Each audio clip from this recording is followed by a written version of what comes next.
Go. Go.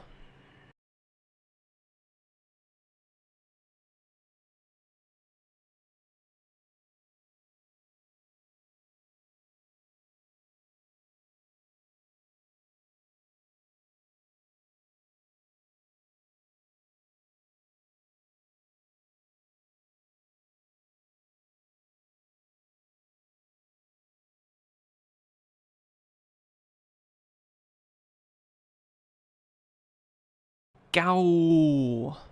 Go.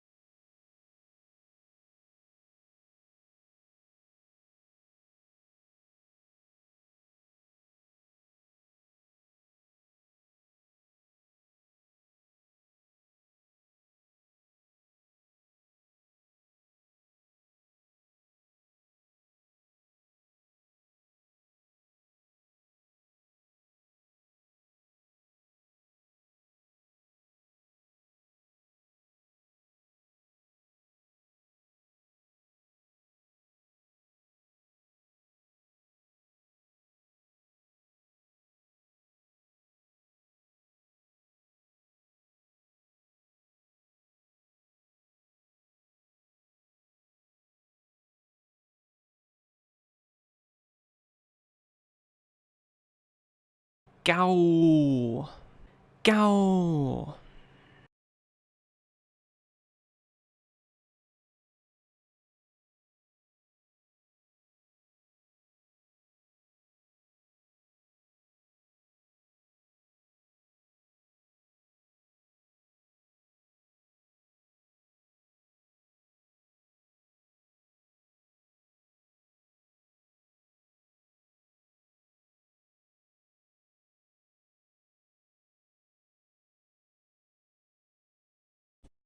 Hello everyone, Go. how's it going? And welcome to the Saturday stream of the week. Happy weekend, also happy March. Already the third month of the year. It's kind of crazy. Time just flies by. Feels like it, to me at least, it feels like 2025 just started. Don't know about you guys, but yeah, so is the facts. Well, that's quite a bit of resubs. Thank you.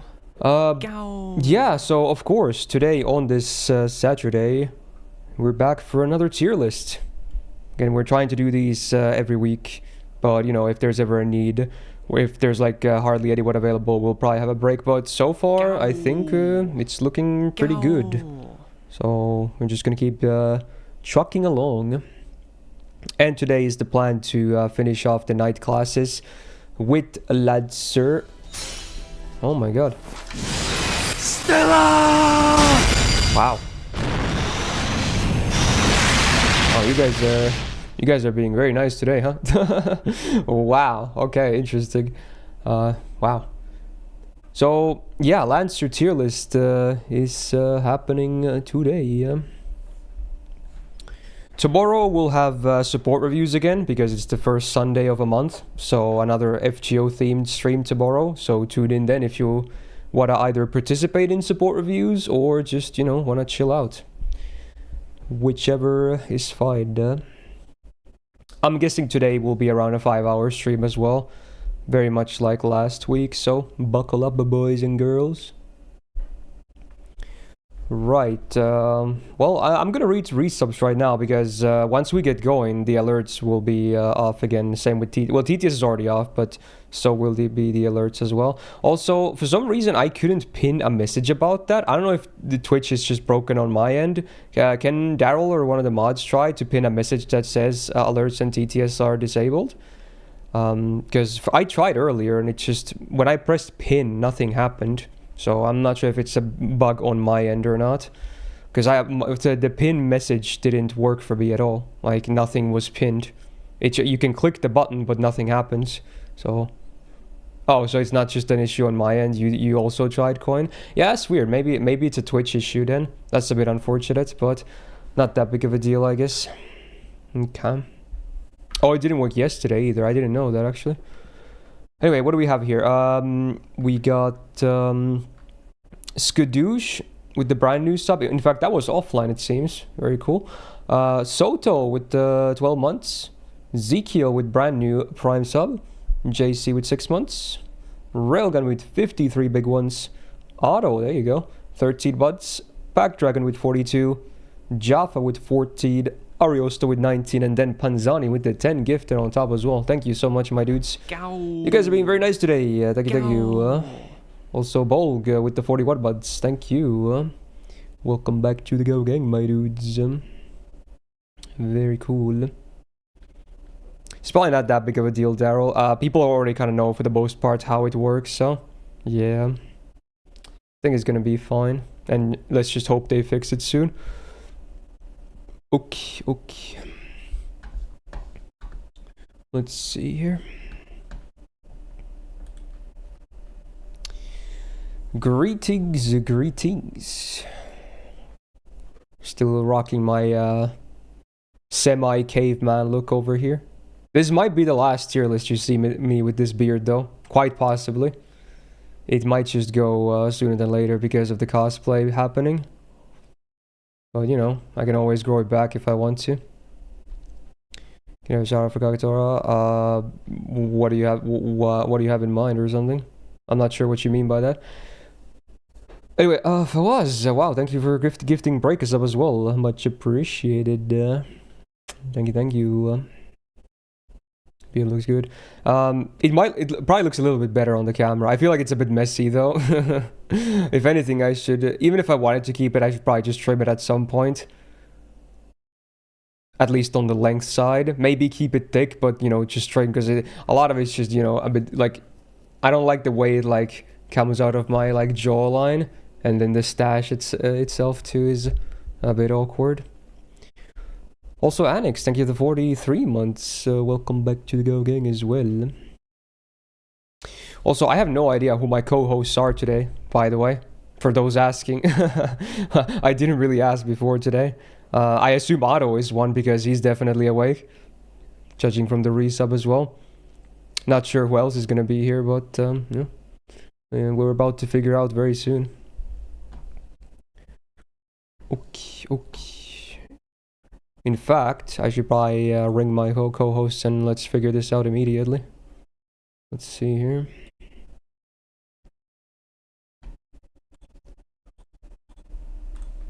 Hello. Hey. Hello. Aha, we have two people picking up. I assume that means you guys will be the co-host then.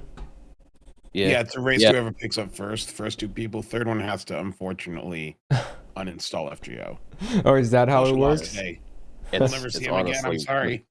It's honestly for the best at this point. So, did you guys like agree on this beforehand as well? Oh yeah. No, I'm just making it. Okay. Yeah, I had a feeling. The race to answer thing, though. That's fair. Fair enough. Yeah. We figured since we had the first week as me and Plushy, and then the second week as Plushy and Rio, it made sense for us to finish the trifecta this week. Yeah, I guess that's true. Plushy Yeah. this week. Very true. But the good thing about this is we can actually have someone like poking and making fun of Rio because last week he was too shy. Oh yeah. I was very ill last week. Thank you very much. We'll have you know. You're always ill. Well, in the head maybe, but like I was physically ill. Yeah. There we go. You were a bit behind the old there because I had adjusted those two last week and you were still in your old sprite, but now you both are nice and visible on the overlay. Yeah. There we go. Yeah, Plushy's the tall one. Even That though he I is. have a feeling he's probably the shortest of the three of us in real life. It's funny how it works, huh? Yeah.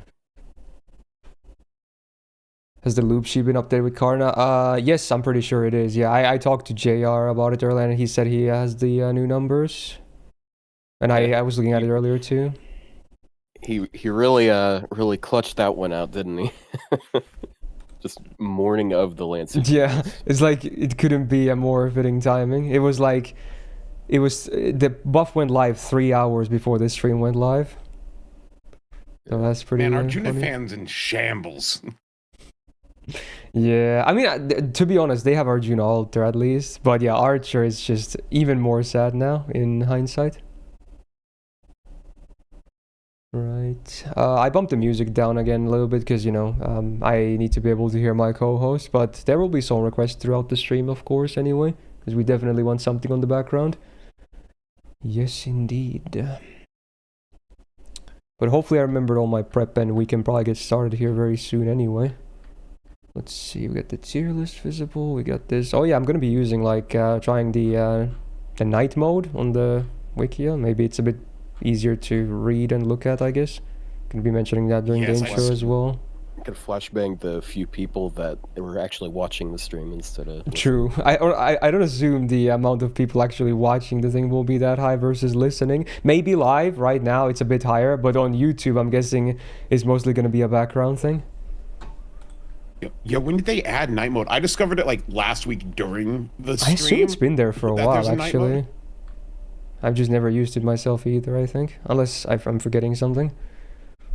Yeah, I swear it's new. Otherwise, I would have probably been yelled at about it. Because anytime something, you know, a white web page shows up, people get upset. Yeah.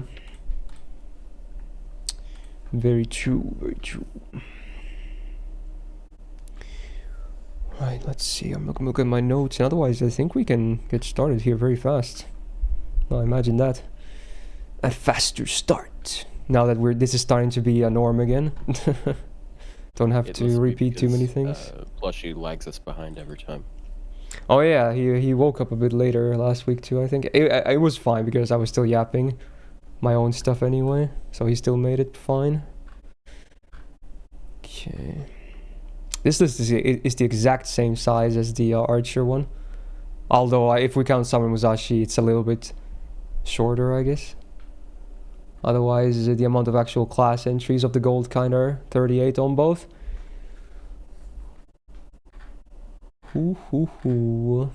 Although this one actually has more new entries. This one has 3 new from last year, I'm pretty sure. Compared to Archer only having 1 and Saber having 2. Yeah, 3. Did you get a 4-star Lancer? Oh, we did, yes. Yeah, there's Van Gogh and Summer Dobrinian. And then Bishone for 5-star. That name is so funny, dude. What, Go Miner? What's so funny about Go Miner? It's Van Gogh, but a miner. Yeah. Again, it's one of those things that the English is just a bit unfortunate. You know, they're basically pronounced the same way, even though they're written differently. There's maybe a small nuance there if you really want to emphasize it, but yeah, they're more or less the same. So it happens. Alright. I think we can just get started. Frickin' dude. Alright, I'm trying to find my somewhat of a script. I'm not even going to read it word for word though, but it's just like, you know, basically almost bullet points. Just to remind myself what I'm supposed to mention during the intro. Okay.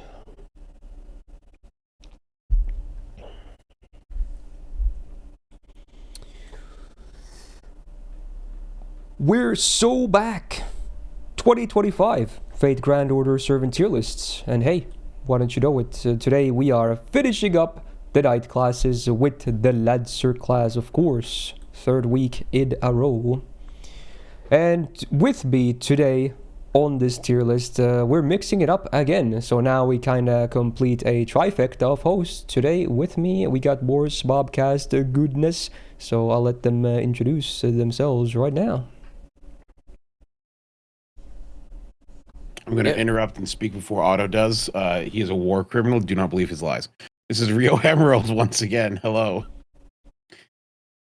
I have never committed a crime in my life, and Rio is not allowed within 100 feet of any school. Wow, we're firing off from the gates today, huh? Interesting. Yeah. But yes, that's my intro. I'm innocent. There you go. So today we don't have Plushie with us. So with this now, we have had all the Smobcast hosts you know, in all the pair combinations, if that makes sense. And who knows what's gonna happen next week? But yeah, this is interesting. I kind of like it, honestly. It's pretty cool. We're gonna merge Auto and Plushie into one being, and that's how it's gonna work out. So that's we at least- next is gonna be. Can we at least merge the two of you? Like, No, that I'm way- sorry. I that way want to we can live. have- Well, I mean, you would live, except we could have like all of the degeneracy and unique character traits merged into one person. Yes, indeed. Hard pass. That'll be interesting to see. Alright, so I'm gonna try and keep this intro brief again. So the main difference compared to last year is that because these tier lists are getting so long, we were trying to come up with ways to make them a bit shorter. So the thing we came up with is to cut the low stars out of these lists. So it's only going to be covering 4 and 5 star Lancers this time around, but there's a good chance, I want to say, that after we've covered all the golds from all the main classes and the extra ones, we'll do low star lists as well, and that's probably going to be 2 separate lists as well, because there's quite a bunch of them. So don't worry, you're hopefully still going to see all the servants later on anyway. It's just because these sessions go for so long, so they will just be a bit too heavy on the fatigue side otherwise, because we're doing them in one take basically with no interruptions here. Also, another thing that's different to previous years is that we don't really hard assume MP1 anymore for non-welfare golds. Mostly because a lot of people, when they're going for their favorites and whatnot, the chances are they roll for more than one copy anyway. So while it is the most realistic scenario to assume MP1, it's kind of boring, you know. So we're not obviously locking any kind of hard number, but it's just something to worth mentioning here as well. Although the calculations on the AoE sheet will be done with MP1 in mind, but again, those are just mostly for guidelines, references, etc. Let's see what else was there. Good thing I edit my intros every time. Oh, and speaking of sheets, again, I'm not gonna use too many sheets this time around. The main sheet I'm gonna be using is this AoE sheet one that shows farming numbers, basically. I guess you can kind of, interpret them as a Minturn, sheets as well for AoE servants, but just to get some comparison going, there's even some more detailed calculations with different kinds of comps and CEs here on this sheet. And also, speaking of this sheet, shout out to Opal, JR, and Tamla for making it and doing all the calcs. Very cool of them. Also, I'm not going to be showing this too much because, I just have the number by myself, but I am referring to this sheet. This is the sheet for average stats amongst rarities of all the classes. So this is just for me to get an average number, mostly for the attack of the servants we'll be covering today. But this is also something I'll be referencing, even if I'm not showing it too much. So shout out to Bupa for doing all the calculations here as well. And shout out to Mr. Copyright Sucks for making this awesome template again for us to make these tier lists happen in the first place. Very nice of him as well. And of course, if you're watching this later on YouTube, I will be writing timestamps for each individual servant covered in the tier list.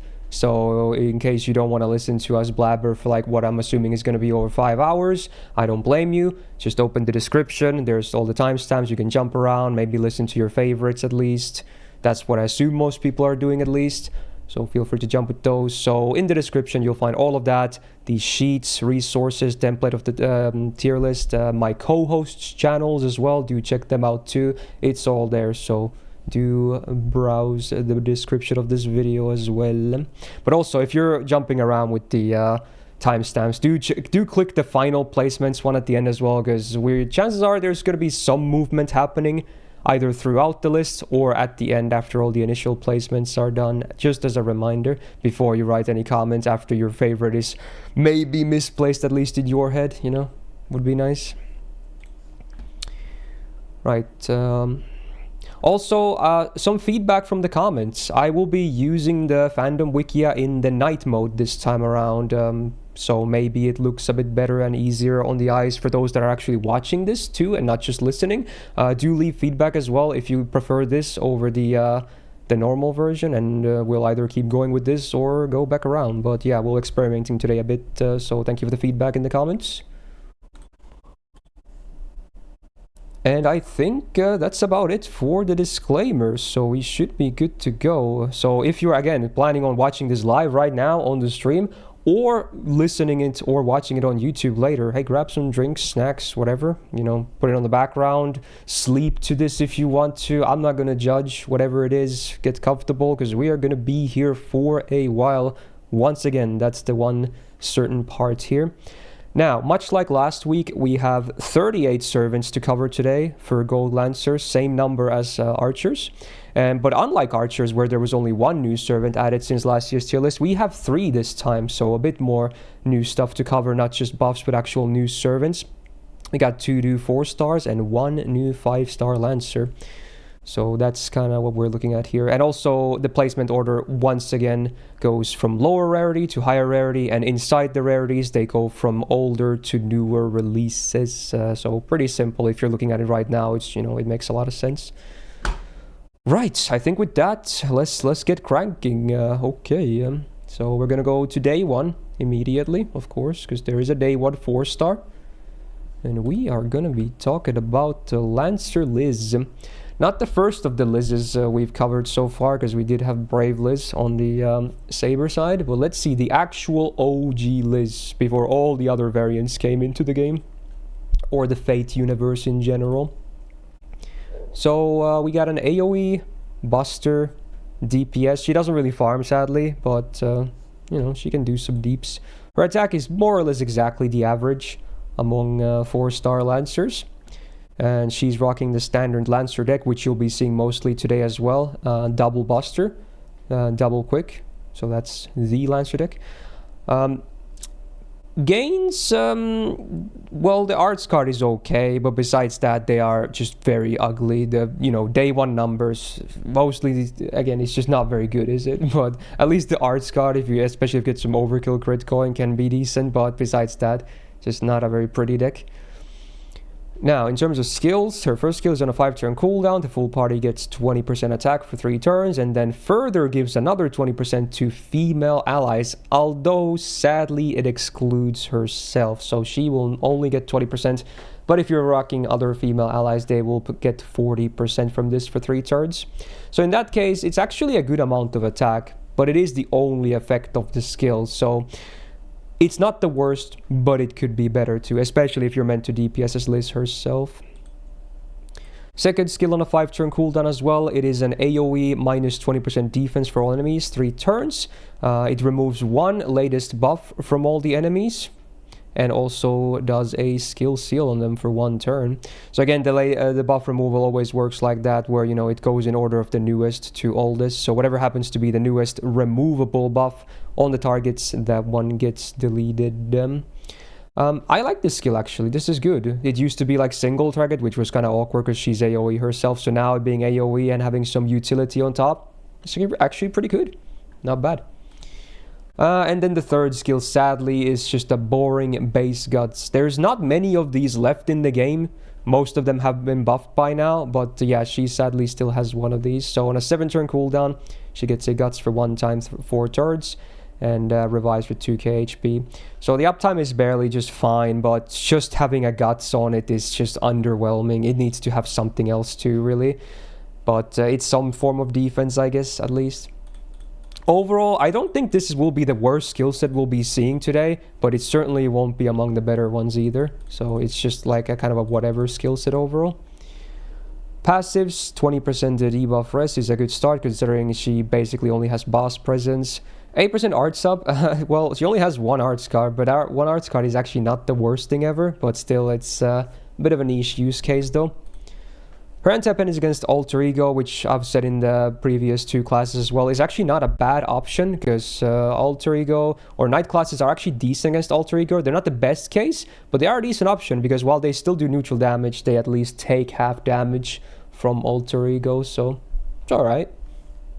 The MP has been buffed, so it does damage that has ignore defense on it, which is always nice to have. And then it has an interesting effect of doing a minus 20% buff success rate on all targets for 3 turns. which means that enemies will now have an 80% chance on base to land buffs, so they can actually whiff some stuff, which is interesting. It's not going to be guaranteed or reliable, of course, but it can actually be a cute little help. And then the overcharge is a fairly useless and boring 500 curse on base for all enemies for 3 turns, scaling up to 2500. So it's the only curse thing she has, so you can't even use it for like any kind of curse stack. She would need a lot more than that. So it's a pretty bad overcharge, all things considered. So that's a Lancer Liz in 2025. Not much has changed for, I want to say, 2-3 years at this point. Again, she doesn't farm, so we can immediately just scratch that off. If she had a bit of battery, she could maybe have some multi-core use, right? Because of the nice spread big female charisma and some AoE defense down, but it's just, it would be really hard to justify bringing her for multi-core because with the 0 battery on her kit. I think she's fine as a DPS, but there's so many AoE Lancers nowadays, even some welfare ones, that it would be kind of hard to justify bringing her. How do you guys feel about Lancer Liz overall? I think that she's, yeah. I think that she's very useful in the times when you want her, because the 40% attack up for females, and then I think the remove buff, and then a skill seal, on command, is super useful to just have, like, because there's fights where you enter in and the enemy immediately throws on an invincibility, and then they're going to cast another invincibility with their skill or something like that, or do some other weird skill later. It is very useful to have. So not a farmer, not a DPS, but she's just one of those 4-stars that's really nice to have a copy of, just for when you run into those situations. So I mean, I think of her very highly, like, as like a support thing, like a little like a utility support, DPS, yeah. But like outside of that, she doesn't do anything, and so I think she's very useful to have, but useless outside of it. Yeah. Like if you're looking for a servant that can like AoE remove buffs, I don't think there's really that many options for just like general buff removal. Of course, like it's limited by like being able to remove one, and then also like if we look at which ones are able to do that, well, there's a certain support that you went over last week that does that same thing. But as far as like being able to bring 60% attack mod, that in and of itself is pretty impactful, because It's 40%. especially You said 60. I assume he counted the but she defense has down. It's the same. It's the same basically category. Oh, yeah, I guess. Yeah. Except you can cap on defense down much faster. Usually but that's not a problem, still, but yeah. there's only a couple, like it's only debuff servants that are going to have that issue, especially like in Buster. So hold on. Oh, true. Sorry, I've been running into defense down caps recently as an issue, but that's just because me. you use Cosra drop constantly. And for me, it's an Yeah, issue yeah. because my favorite support is Ryan, and I have MP5, so every MP is -50, so it's very easy. But that's not the case for everyone else. Well, yeah, because I use Cosra drop and Scotty, and that's -80% already, and I'm like, cap is 100, so it's like, I'm like, well, actually, this would reach it to 100, so props to this actually. So. Another aspect of what makes it nice is that means that you can slaughter into teams kind of just regardless of what card type it is. So if you have an arts DPS that's female or a quick DPS that's female, she's going to be contributing basically the same amount. So again, like she'd probably not be as good for a quick team because now we have a lot of defense down options for quick, and also quick just deals in debuffs more than most. But yeah, it makes sense. No. Yeah, it is nice will that she's not also tied to say- card types. Yeah. As one of the earliest servants and general pool, I do think it's far more likely for someone to just have extra copies, and I think a level 40 copy is useful to keep around. I know a lot of people don't think about cycling and supports a lot, but sometimes you run into fights where you're like, oh, this is actually useful to cycle someone out, and level 40 Liz, you don't have to lower the skills, just 9/9. You get Yeah, her value. skill they're ordered really well because the guts is the third one. Yeah, almost until they buff the guts and give it like some sort of like party NP damage up or something. Yeah. Yeah, honestly, I could see them doing something like a team-wide 20% on her third skill. Just it doesn't really take much to help her. She's sort of just like a like kind of like a DPS that can buff the whole team, and I feel like she has a lot of potential in that regard. I wish the attack buff applied to herself. Yeah. But not everyone gets to be Steno. True, she gets that privilege. So, what are we looking at? One of the bees, maybe? What do you guys think? I'd say one of the bees. She has her uses. I do think one of the bees. Like, if it was just like herself as a DPS, she'd be like much lower. Mm-hmm. But I think because of her utility, she's like B at least. Yeah. I think we'll start with B, and then, maybe bump to B plus later.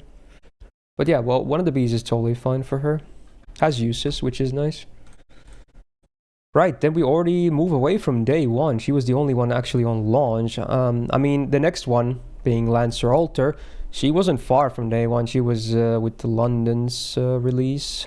But who even is this person? Like, no one has this character. She still doesn't have another variant, which is very surprising to me. I'm honestly shocked they haven't printed another Lancer Alter yet. But who knows? I'm honestly not that shocked. Like, they haven't done anything with this character at all. Like, yeah. She's just kind of a mystery. Well, maybe someday we'll know more. Fans. So, Lancer Alter, we got an AoE Buster DPS again, not a farmer. Same situation as Liz, although she sadly doesn't have that cool team-wide utility, so she's more of a pure DPS case in this case. Although she has nice attack though, it is more or less exactly 10k, so it is quite a bit above average when it comes to 4-star Lancers, so at least that works in her favor for her main use case. She's got the standard Lancer deck as well, and much like Liz, the one notable card is the Arts card. Everything else is pretty unfortunate. But yeah, that one Arts card is good. First skill on a 5-turn cooldown, she gets 55% buster up for herself for 3 times, 3 turns, and a 20% battery. Biggest mana burst as far as the color buff goes. It is, and obviously it was buffed to be 3 times as there's just flat 1 turn, but the 20% buster, or not buster, the battery has always bothered me, because you obviously would prefer 30%, so it's always a bit awkward, but you can maybe fire some MPs or get some meaty crits with this. Although it is limited for 3 times on your Buster cards. Second skill on a 5-turn cooldown, she gets 1000 absorb for 1 turn, 50% crit damage for 1 turn, and a 10-star bomb. This used to be like a really impressive crit skill way back when there really wasn't that many crit skills. Nowadays, they could definitely do better, even for a 4-star. We'll even see some way better examples later on, but I mean, at least the synergy is great. Like, it all makes sense. They're all about just stars and crits, so that's cool. But considering the downtime, I feel like that some of the numbers could go up. I think it could be 100% crit damage. It could be like a 20-star bomb at least. So yeah, it's just a bit weak on hindsight now, I want to say, unfortunately. Third skill has also been buffed, so the 5-turn cooldown, the full party gets 20% attack for 3 turns, and then she herself gets 30% separate damage mods for lawful alignment and good alignment for 3 turns. So if the enemy happens to be lawful good, hey, she now does 60% more damage on them. So they are separate like that, which is cool. Obviously, alignments means they're basically, meant only against servant enemies, because normal enemies don't really have alignments. So if you somehow were farming with her, aside from like the final wave of a farm node, this wouldn't really help you much at all. But yeah, it can still work on bosses though. But it really, you would need a certain boss though. Otherwise, it's pretty unimpressive if you don't land a single one of those power mods. Passive 17.5% debuff risk is not bad. 10% quick up is nice, although her quicks are pretty bad. Otherwise, it would be pretty nice to have. but in her case, it's mostly just a bit more damage. She's anti-rider on the append, which not sure if there's a lot of lawful good riders. Maybe there are. In those cases, it could be relevant. Otherwise, just not a very impressive append. Then the MP has been buffed. So much like Liz, she also ignores defense on her MP damage. Always nice. She has a 60% chance flat to MP seal enemies for 1 turn, individual calculations. And then much like Liz as well, she does a curse on the overcharge, although this has been upgraded to 1k on base for 5 turns, scaling up to 3000 on max. But also much like Liz, this is the only dot thing she has on her kit, so it's pretty not good. It just, you can't even stack it, there's no amplifiers, no nothing, it's just gonna be a tickle always. So she could use a better overcharge too.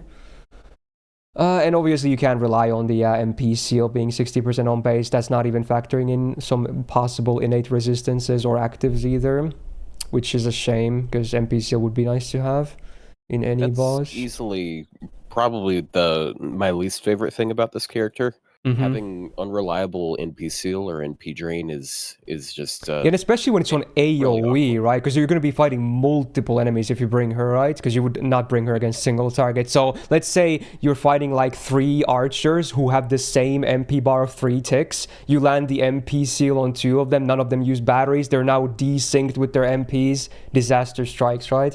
So it's even more awkward that it's AoE than single target. Yeah. Yeah. And like if it was, so I can tolerate like an NP seal or a drain that's not consistent on like a skill, because like you could pop it and then it's like, oh, NP seal missed, oh well. Yeah, you can still do other stuff maybe before you go. Yeah. With this you have to save scum like if you mess it up. But like the good thing about it being NP seal is like you use it on like when they're lower on ticks, and it just prevents them from going further instead of like having to rely on it on an NP turn. But I used this character a lot when I first started the game. She was like one of my starter servants basically, because apparently there was a banner she had up. That's like my free-to-play account actually. Yeah. I really like her first skill buff. It's a shame it didn't let her like efficiently Buster loop. But it really fixed 2 of the big problems I always had with her, which one was getting her NP, and 2 was like you have that big burst turn with her second skill and her first skill, but like if you only have 1 Buster card, then well, too bad, because it's just 1 turn. Yeah. Yeah, it is a nice combo. A big fan of how she's set up, to be honest. Either like, you know, it's nice that they buffed it to make it 3 times 3 turns, but like it's still, you know, it still is easily consumable, and she's hard to spam. Plus outside of the class rate ups that they've had, I think she was like one of the longest times without a rate up in the entire game, right? Like it was like impossible to get her. But yes, actually, she's anti-lawful and anti-good, right? Yeah. I like how you mentioned, you know, like, who knows how many lawful good riders. With that new filter function, we can see exactly how many there are, and it's about 10. There's about 10 riders that are lawful good, which is more than I expected. It's not bad. Yeah, considering it's to both of the alignments landing. Yeah, honestly, so. I just like the fact that it's 2 separate ones. That way, very important. You get 30% against most enemies. Like that's gonna cover like half of enemies basically. Half of servant enemies at least. So if you get at least 30%, it's kind of funny. She and Lartoria have like the exact opposite problem. One of them has damage issues, but no issues spamming NP. Then hers is like, her issue is just she doesn't spam her NP very well, but she's good for damage. She's like one of the better AoE Lancers. Like has 4 stars for damage. Oh yeah, Dio, did you mean Archer, or were you talking about the append specifically? I assume you were talking about Archers. The append. Okay, you were. I had to. Okay, I had a feeling it might be. You mentioned it during the append. Okay, so. Yeah. That's So we why. talked about riders because of the append being anti-riders. So that like if you're fighting specifically lawful good riders, then it's not the worst. But I wouldn't even bring her even with just one of these. Maybe two is just fine, because that's already But also quite a there's bit bonus. also 10 lawful good archers, so you know. I mean, that's not number bad didn't either. change. Yeah. Lancer altar. So we're basically gonna place her as a DPS because farming is pretty awkward with her. So where should we go? I don't think she has any new buffs compared to last year. I'm pretty sure all of these existed back then too. Last year we had her on B flat. What is that? Is she B though? Is she though? Like, are you gonna really use her? I mean, my gut is she is lower end and like C. Because like out of the 4-star AoE Lancers, I'd rather use almost anyone more than her. well, I mean that's because a lot of them are arts. Well, yes. In fact, I think all but like okay, 2 are arts, but like oh no, actually a couple aren't arts. Anyway, but I think she's the worst of the 4-star AoE Lancers. Wait, no, there's one that's worse or just as bad. I have a feeling I know what you're talking about. Yeah, you do. So I would be between C plus and B myself. I think maybe a C plus. Because while she can hit hard if you happen to fight lawful, good. I think that's the only use case she would have. I think I would probably just pick someone else if you're not against that stuff.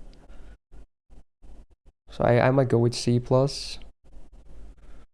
Do wish they buffed her second skill as well. Like just upping the numbers would be already nice, but maybe something else too. If they made it 3 turns, and or I don't think it'd be crazy to increase the crit damage and the turn up count. Like, yeah, honestly, they could. Yeah. Yeah. All right, we'll start with C plus. Right. Next up, speaking of AoE arts, you guys were kind of teasing. Here's the first one. We got Fion on the chopping block next. So AoE arts, I want to say farmer because his DPS. I mean, honestly, maybe he does have some DPS presence too because of his taunt. But I think most people would use him in farming. But let's see here.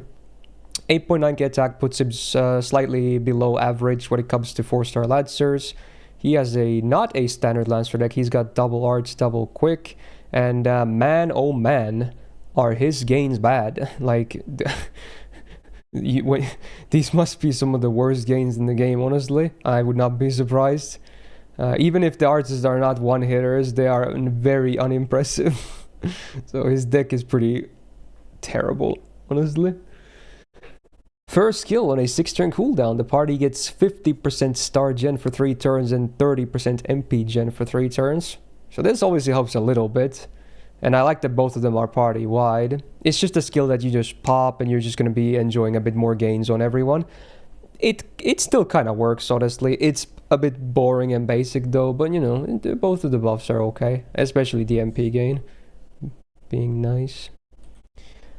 Here we go, second skill though. So on a 7-turn cooldown, he gets a evasion, dodge if you will, for 1 turn. Then he gets a taunt, he gets the dodge for 1 turn, then he gets a taunt for 1 turn.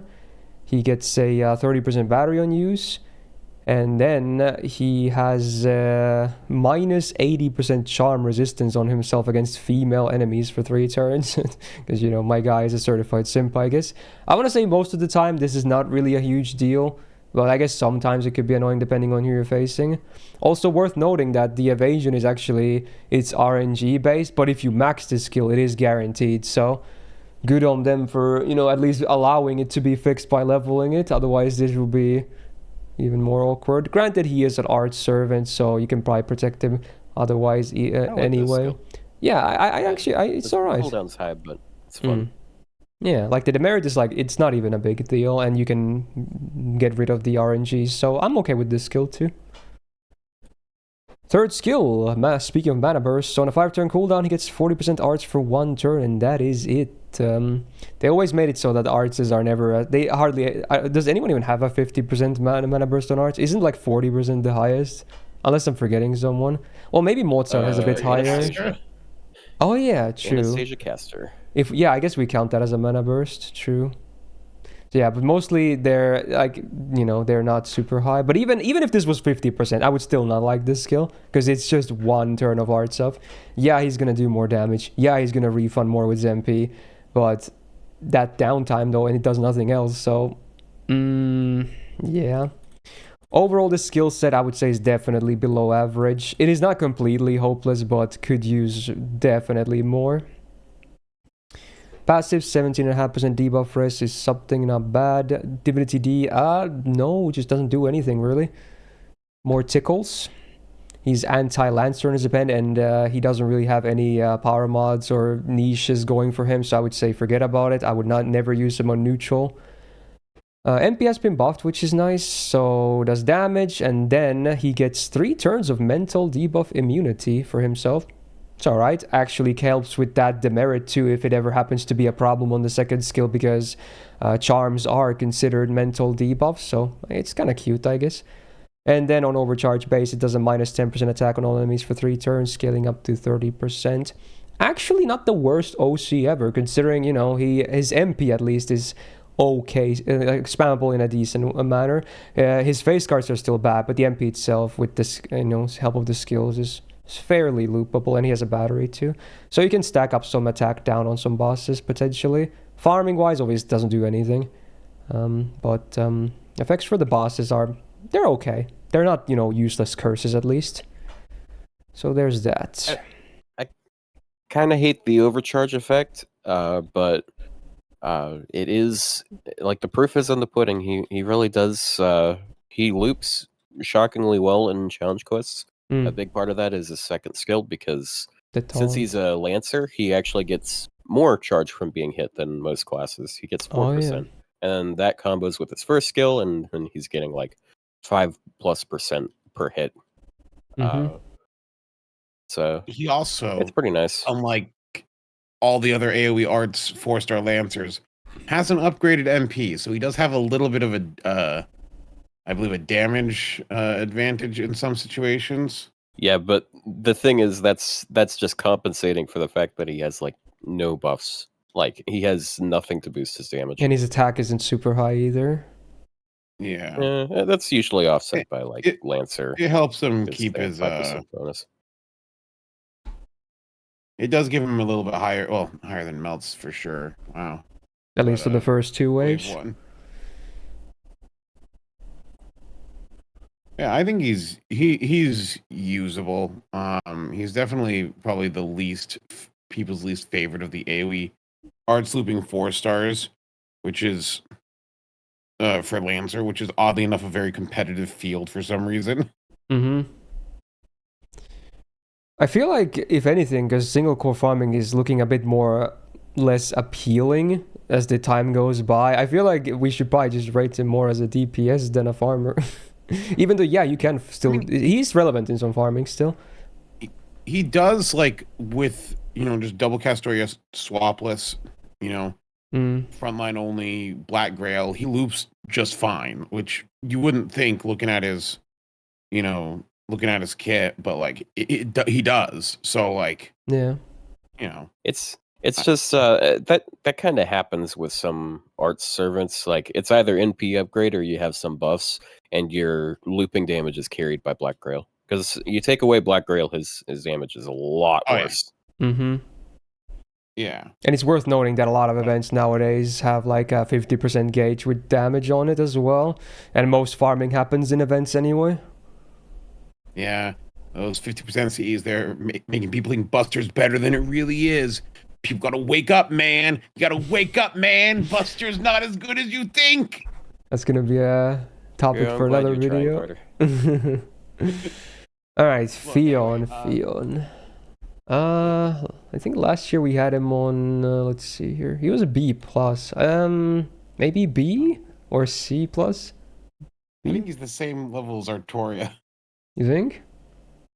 He's less. I think I like him a little bit more on bosses than Lartoria. But how much If more? I don't you're- know actually. If you're looking at the value to your account, who would you rather have, Liz or Theon? I would probably have Liz rather, but they're Liz. not They're the that way. same necessarily because you would They're not not bring the Liz for same. DPSing really. But yeah, I get what you're saying. Oh, wait, for DPSing? No, like in general, Well, which no, would you have? oh, Like okay. you know, general, which would you yeah, like to have yeah, on I'd your rather- account? Like, Yeah. you like a lot of teams, you'll have 4 or 5 slots for a support. You won't always line your entire party with 5-star servants. Yeah. But like as far as DPS is go, like it's AoE Lancer, AoE Arts Lancer. Yeah, it's very so contested. overpopulated, So You know it's what? just like- I'm gonna go with C plus Yeah. on that victory. note. Yeah, like he's not bad, but there's so many options nowadays, so you can probably do better. Okay. Next up, you know, one of my favorites as well. I have a big copy of JP as well. We got Lancer Lee, the first of the single targets of this list. So single target arts, DPS, 9.6k attack is pretty good. Definitely above average among 4-star Lancers. He has the same, not standard Lancer deck, so double arts, double quick, and while they're not as bad as Fion's cards, they're not super impressive either, but they're okay at least. So, you know, at least he beats Fion on gains. First skill at a 6-turn cooldown, he gets a sure hit for 1 turn and 100% crit damage for 1 turn. So much like Assassin, Lancer is basically the same. They're both super bursty with like a lot of downtime as well. And this skill is it really shouldn't be a 6-turn cooldown. Even at 5, it would be like it's not that great. But 6 is like, oof, really 6? Come on, dude. Like yeah, they should buff this skill for sure. Hopefully someday. Although kind of like seeing the triple plus on the A, which probably would be gone after a buff. That's my minor nitpick about it. I'll just make it A++++. Honestly, hell yeah, let's do that. Then it's even better. Best of both worlds. Hell, they did something like that with Kiara's first skill, if I recall correctly. Oh wow, I didn't remember C+++ that. or something. That's funny. Alright, second skill, also on a 6-turn cooldown. He gets an evasion for 1 turn and then 500% absorb for 1 turn. So again, you know, same high downtime. Although at least the evasion is a pretty standard. The 1 turn tends to be a 6-turner, so it is slightly awkward though because it's tied to something that's, you know, an offensive effect. But again, he's art, so maybe it can be forgiven a little bit. And these match cooldown, which is kind of cool, I guess, because then you get the absorb and the crit damage. Granted, it doesn't make the downtime any better though. Third skill has been buffed, the only one of his skills that has been buffed. So on a 5-turn cooldown, he gets an Invul Pierce for 1 turn, 50% Arts for 1 turn, and 15 stars.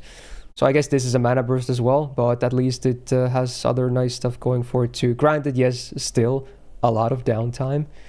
But yeah, it's, you know, he's one of those things that you just pop all the skills, you pop your MP and hopefully crits after that too, ideally full Arch Chain, and you will do a crazy amount of damage. But again, then you have the downtime.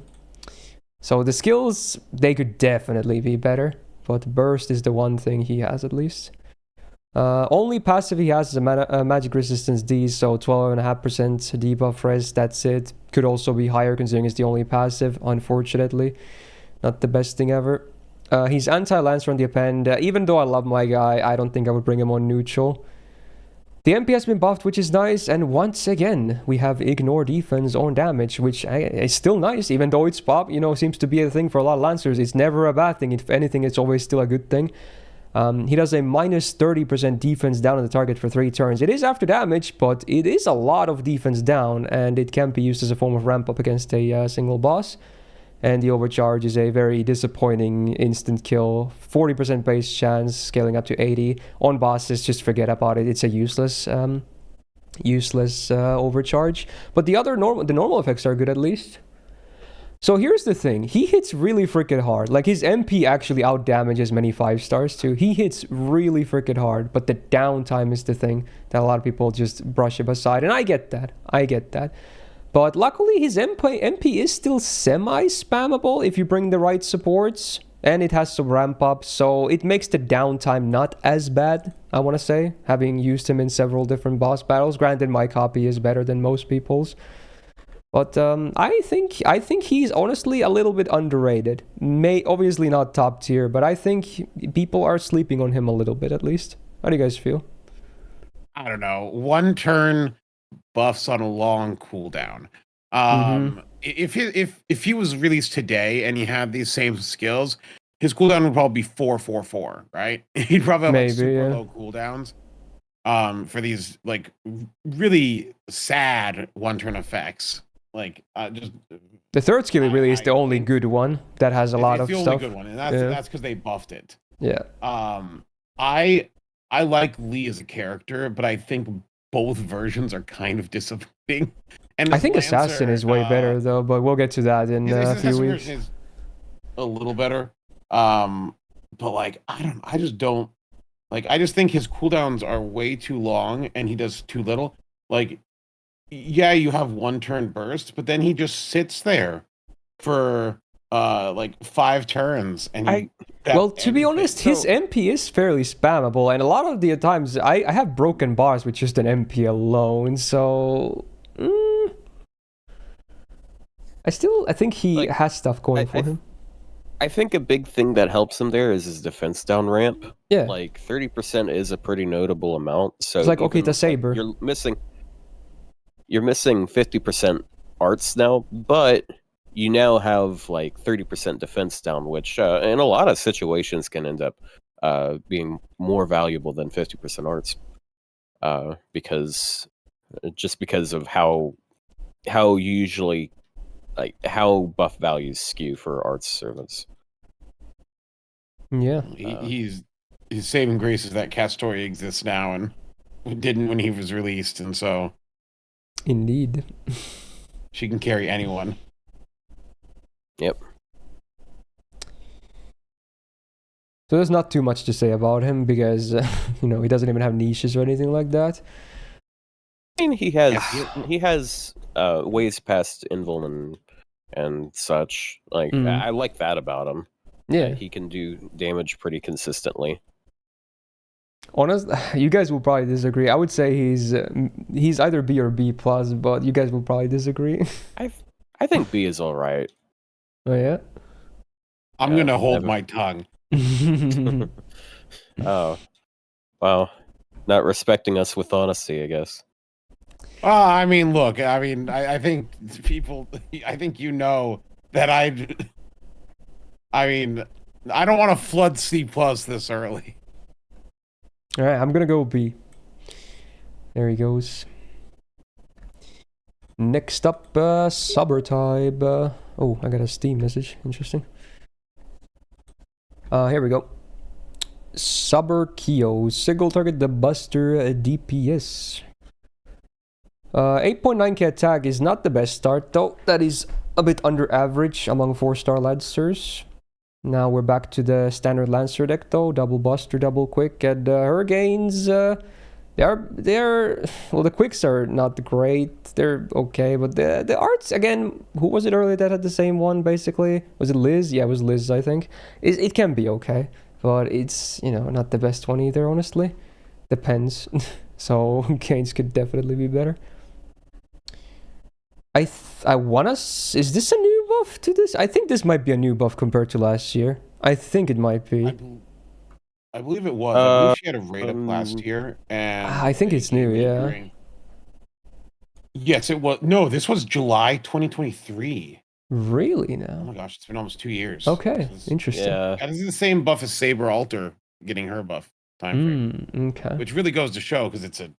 Yeah, quite the contrast to how much it changed the Servant. Anyway, this skill though, on a 5-turn cooldown, all enemies get a minus 30% crit chance down for 3 turns. They get a 1k burn on them for 5 turns.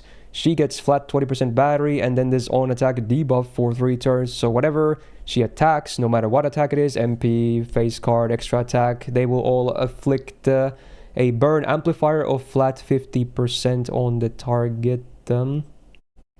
I mean, right now the skill actually is pretty good. I like the AoE crit chance down. Obviously didn't even have to be AoE because she's single target, but it's just nice that it is, of course. And with that, it's basically eliminating all base crit chances. The burns, I'm not sure. Can you stack them well enough on her for them to do meaningful damage? I'm guessing maybe, because you get that amplifier for 5 turns on all attacks though, right? Maybe you can amount to some kind of damage with that too. And then the battery is just nice to have, because, you know, otherwise it's not the easiest thing to get her MP, honestly, with her gains. So, yeah. It's alright. Second skill, it's like her mana burst, but luckily this one has less downtime. So on a 5-turn cooldown, she gets 30% buster for 3 turns. It's the only effect, but you know, it's the main card type, so it's something. But man, it really needs to do more though. But I still prefer this much over a mana burst. Third skill, the famous FGO skill, is back. So on a 5-turn cooldown, she does a minus 30% defense down on one enemy for 3 turns, and then gives them 20% attack for 3 turns.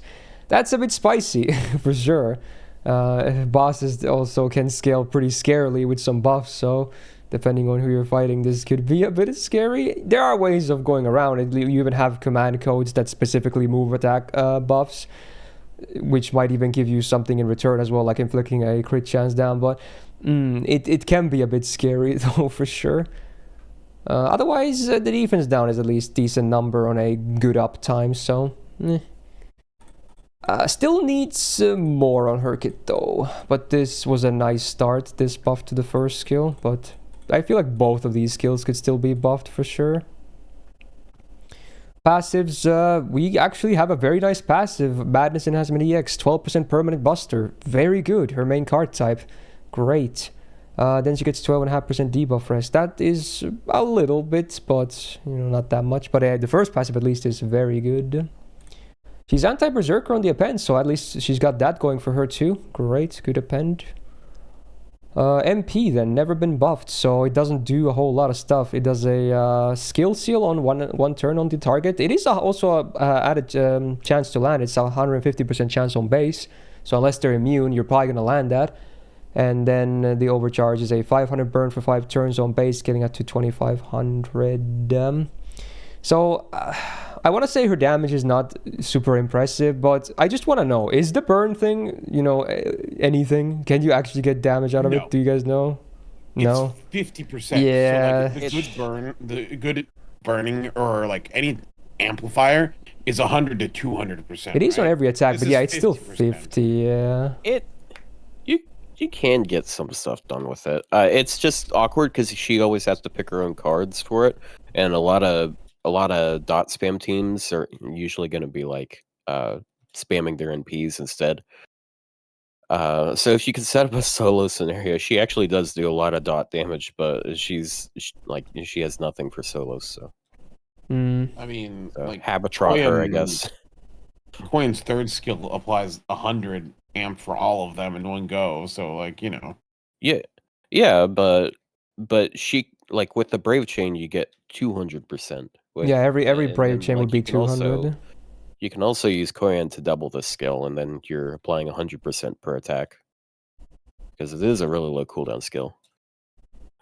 Personally, I feel like the battery was probably the most impactful aspect of that. Yeah. Well, it's only 20%. I think, my opinion. Yeah, but considering her gains are not very impressive, it's actually still nice to have. Actually, her gains if your are pretty buster quick decent. at 20% is an insult. You need 30% to work with a pen too. So I think it's useless. Like flat out, I think a 20% battery is useless on her because it's not going to help you launch off at the very beginning. It's only useful if you're holding it for like turn 2 or 3. You know, I don't like 20% batteries on Buster and or Buster and Quick. I would like to point out though that she has one of the. I'm not memeing here when I say that she has one of the craziest Buster cards because of the gain on it, like the hit count on it. True. If you use a Mighty Chain, it doesn't even have to crit, and you're going to be getting like. I forgot it's 6 hits. Yeah, true. If it crits, you get like 13%. That's crazy for a Buster card. Do you know if you use Quiet in the party that gives 10% per Buster card? Yeah, and you can get even more. So you can get like 50% instead. You're actually probably at that point. You're probably better off with like NP gain buffs to boost the gain, though. Yeah. It's she's like, she just doesn't really have anything to define herself. Like her Yeah, no, damage is like mediocre. It's just she doesn't really have any defense. She doesn't have any utility. She's just like kind of like a Buster NP with low cooldown skills. That's yeah, it. the glaring lack of defense is also something that's worth noting. And in fact, it's like she has like the opposite. She makes the enemy stronger sometimes. So yeah. And again, she has no niches or anything. And there's a lot of single target lancers in this game. I don't think the attack down is that big of a deal. It's just she doesn't. Yeah, there's have ways anything else on around the it. Skill. Yeah. It could use more. Like, they don't even necessarily have to remove it, because it's kind of the KO thing. Just add more to it, you know?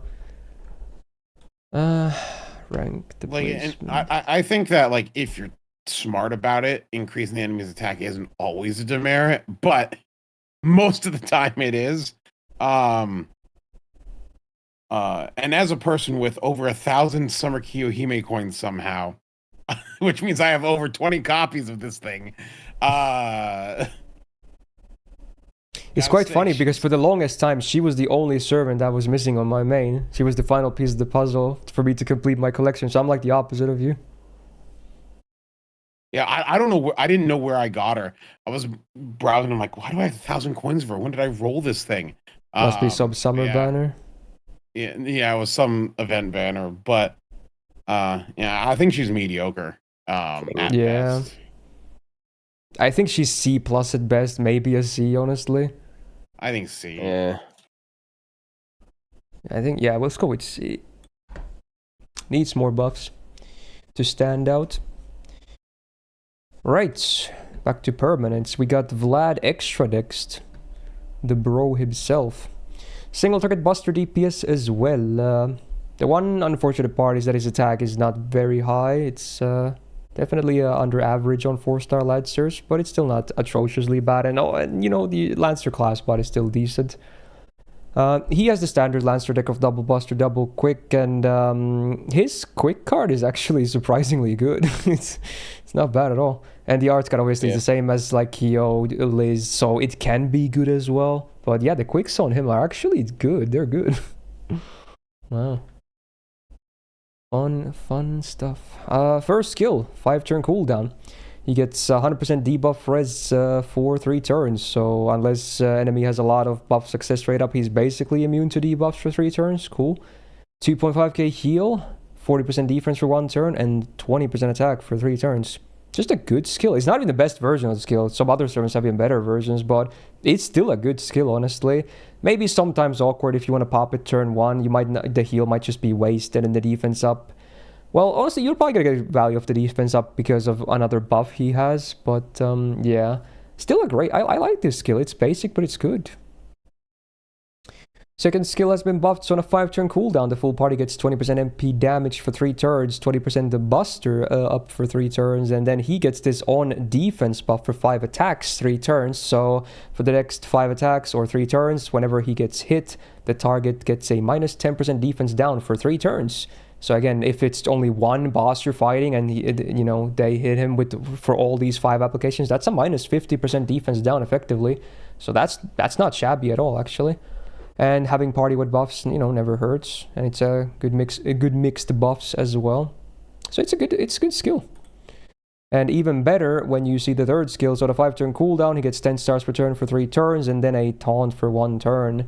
So the taunt obviously goes well with this on defense thing, and with the defense up and the debuff rest as well. Because again, as a reminder, single target debuffs will always hit a taunt. AoEs obviously hit everyone, but if it's a single target skill, they will prioritize the taunt.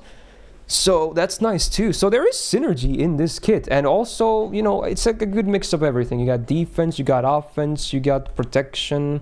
Stars could be a bit higher on this skill. 10 isn't a whole lot, but obviously, honestly, I think the skill set is actually fine. It just works. Is it the best skill set ever? No, but is it still fine? Yeah, I don't got complaints about this skill set.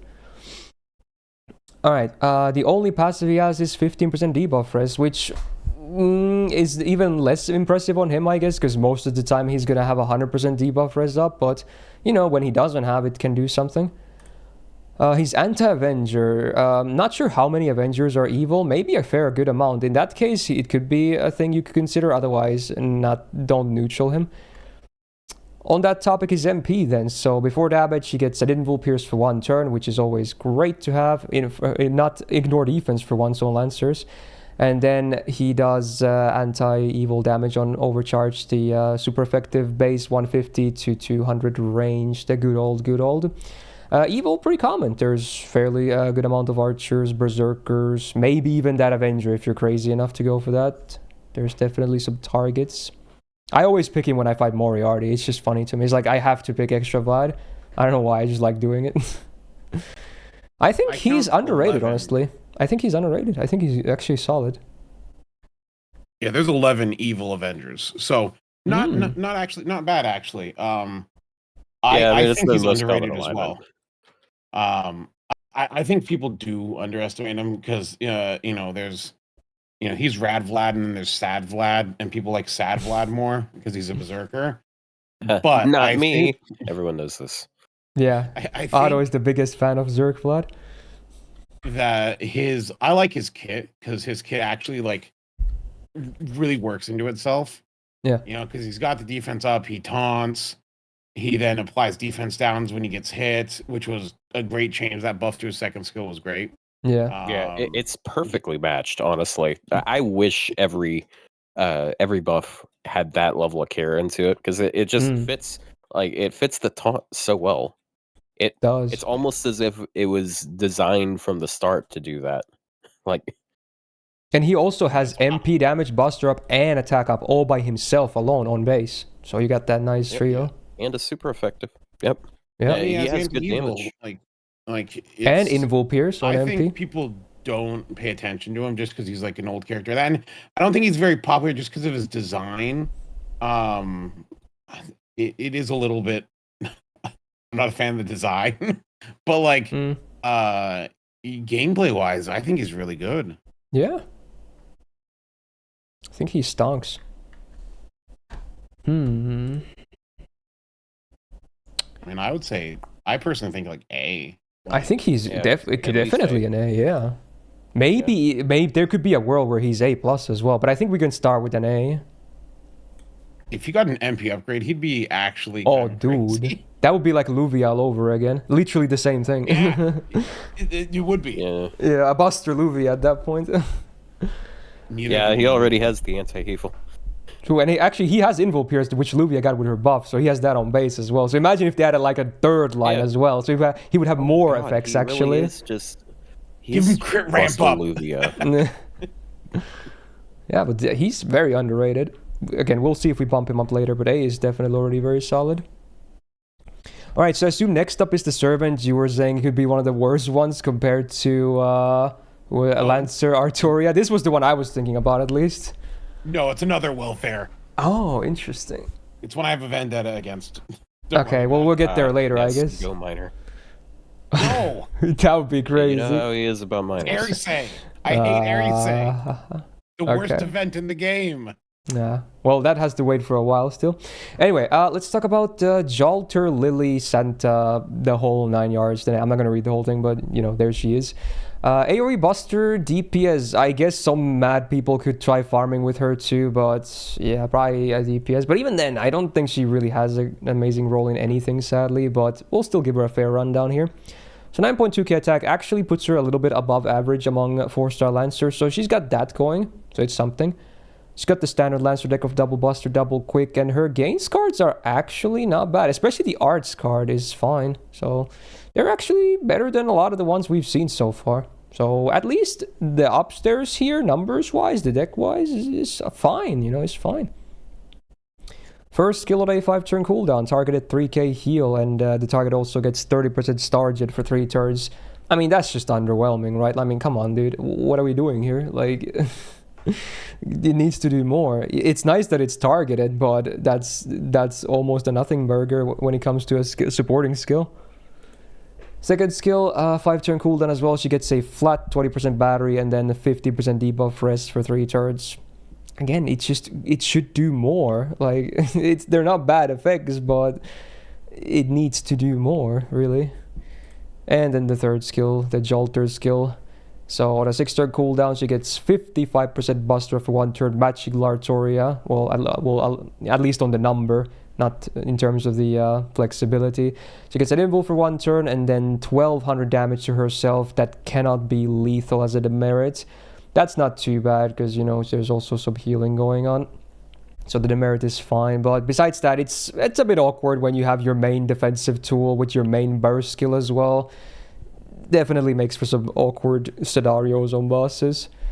So needless to say, I don't like this skill set. I think it honestly kind of sucks.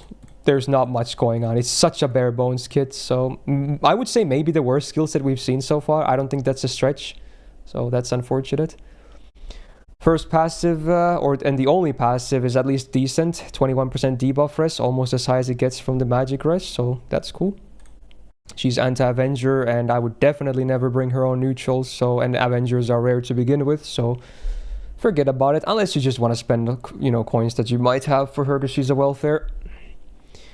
The MP has been buffed, and I think this was I'm not, I want to say this was last year already, but I'm not entirely sure if this was. Considering Kyo was, I want to say this was too, but I don't remember. Anyway, AoE damage, then does a minus 10% debuff rest on all enemies for 3 turns, which is not a whole lot, really. And then on Overcharge, the full party gets 10% attack for 3 turns, getting up to 30%, and 20% healing received up on base, 20% for 3 turns, getting up to 60. So I like the Overcharge stuff, especially the attack, now that it's 3 turns, because I'm pretty sure it used to be 1 turn, which was so stupid. Because it's like, hey, you buff your teammates, but then there's only 2 cards left after you use this MP, so it's really, and it's not even a high amount. So now it makes a lot more sense being 3 turns. And the healing boost can be nice too if you run someone like Merlin, for instance, in the same team. You get a lot more value from that MP. The other normal effect, though, that the debuff rest down is, unless you're running someone that really has a lot of debuffs, it doesn't really do much, honestly. She's kind of weird still, and the skill set just sucks. But maybe the MP can do decent damage, I guess. There's that. I don't really know what to feel about her. She can't really farm either, that's another problem. So she's kind of relegated to some kind of a boss DPS position without any niches. What do you guys think? So the buff was February of last year, by the way. So I'm guessing that was just before the list then, so we had it then. Yeah. Probably. It was so weird because like the design made no sense because she gave party healing up for 1 turn, but it wasn't like the next turn, it ended at the end of that turn. So you had to like chain a healing NP afterwards, which was it also worked with like heal per turn. And I think that that's what it was supposed to do. But yeah, it is kind of funny because she had a heal on her first skill that didn't get affected by it. Very bad initial design. The only saving grace for her is she is free in evocation and has an upgraded NP, so she's easily accessible. But outside of that, I don't think she like does anything aside from having kind of funny animations. Yeah, where she does the Amoxis this skill set is, there's nothing going on. It's a whole bunch of nothing. The MP is the one saving grace. She's just like bland. Like she's not like a buster looper, but like she has the basics of what you want for DPSing. She has her own survival. She has decent damage. She has a little bit of team support. She has a battery, even if it's not a very good battery. Also, shout out to 100%. All of those poor guys that I've seen on my friends list over the years with level 10 Jolter Lily's second skills. Oh, it's the same thing that I've seen a lot of people do the same thing with Gray as well. It's pretty funny. Yeah. Well, it makes a little more sense with her because she can at least like buster loop, you know. True. But and also another thing that's related to that is Summer Kiara's first skill for people that only use her for looping. Doesn't do anything for looping. If you max it, that is. It's the same as level 1. Just on that topic. Anyway, I'm not a huge fan of her. I don't think she has a lot of redeeming qualities, even with the MP buff. I'm not a huge fan. Also, hey, good morning, Plushie in the chat. Made it to I think chat. she's worse than Kiyohime. So I think she's the same or worse. I feel like she does more things than Kiyohime. Like Kiyohime is just like kind of damage and like she can do a burn thing maybe, but Lily at least has like an NP upgrade and like some team support and self survival. Okay. It's still not much, but it's more than. she is not the worst Lancer. So true. Let's just put her next to Kyo for now. Yeah. I think I'm okay with that. Sure. Next up, more single target stuff. I'm gonna talk about the Medusa Lily, aka Ana. Single target quick DPS. Rocking 8.2k attack. That's like one of her main downsides. The attack is pretty low in comparison to the competition, unfortunately. She's got a not a standard Lancer deck either. She's got double arch, double quick. And her arts cards are actually decent. The quicks are sadly not too good. But the arts cards are not bad. Especially if you hit some overkill. There's a lot of gains to be had. Which is great because her MP is something you want to use often, of course. First skill has been buffed, and I want to say this at least. Yeah, this is one of the older ones. So on a 6-turn cooldown, charm one male enemy for 1 turn, 100% base chance. At least it does scale up to 100%, but it's still a bit restrictive when it comes to the trait, the gender, of course. Then does a 20% quick res down on the target for 3 turns. That at least can land on anyone. So even if you're not fighting male, you get something out of this skill. So I like that. Even if the charm is still, you know, you need that gender. So it's okay. Second skill is very sad though. This is a travesty. 5-turn cooldown, gets 30% attack for 1 turn. That is it. Why is this a thing? This is so sad. This is nothing. I hate it. Third skill, I wanna say could be new, but I really don't remember. This is either 2023 or 2024. I remember, but yeah, 6-turn cooldown. She gets a guts for 1 time, 3 turns with a 3k revive, 1 hit interval, no turn duration though, and then a 30% battery. So the cooldown came down and they added the battery, which again is nice because you know, you want her MP as much as you can. That's like her best part. So now the skill is fine, is good enough. It makes sense. Skill 1 is also okay. Skill 2, no, just no. So hoping they buff that and then we could actually have a much better looking Ana. Surely at some point. Like, I'm surprised they didn't do the anti-stun thing here, but maybe because of her MP would be too much. I'm not sure, because they were doing that with a lot of Medusas very recently. Unfortunate. Passives. 17.5% debuff res is cool, and then she has a good version of Divinity, so the useless flat damage aside, she gets 25% more debuff res, so what is that now? 42.5% quick buff. That's a lot of debuff res permanently on base, so she's going to be resisting a good amount of debuffs, which is always great. She's anti-Avenger, which, no, not really relevant at all for her. Also a rare class, so forget about it. Upgraded MP is great to have. It does damage, and after damage does a minus 20% quick res down for 3 turns.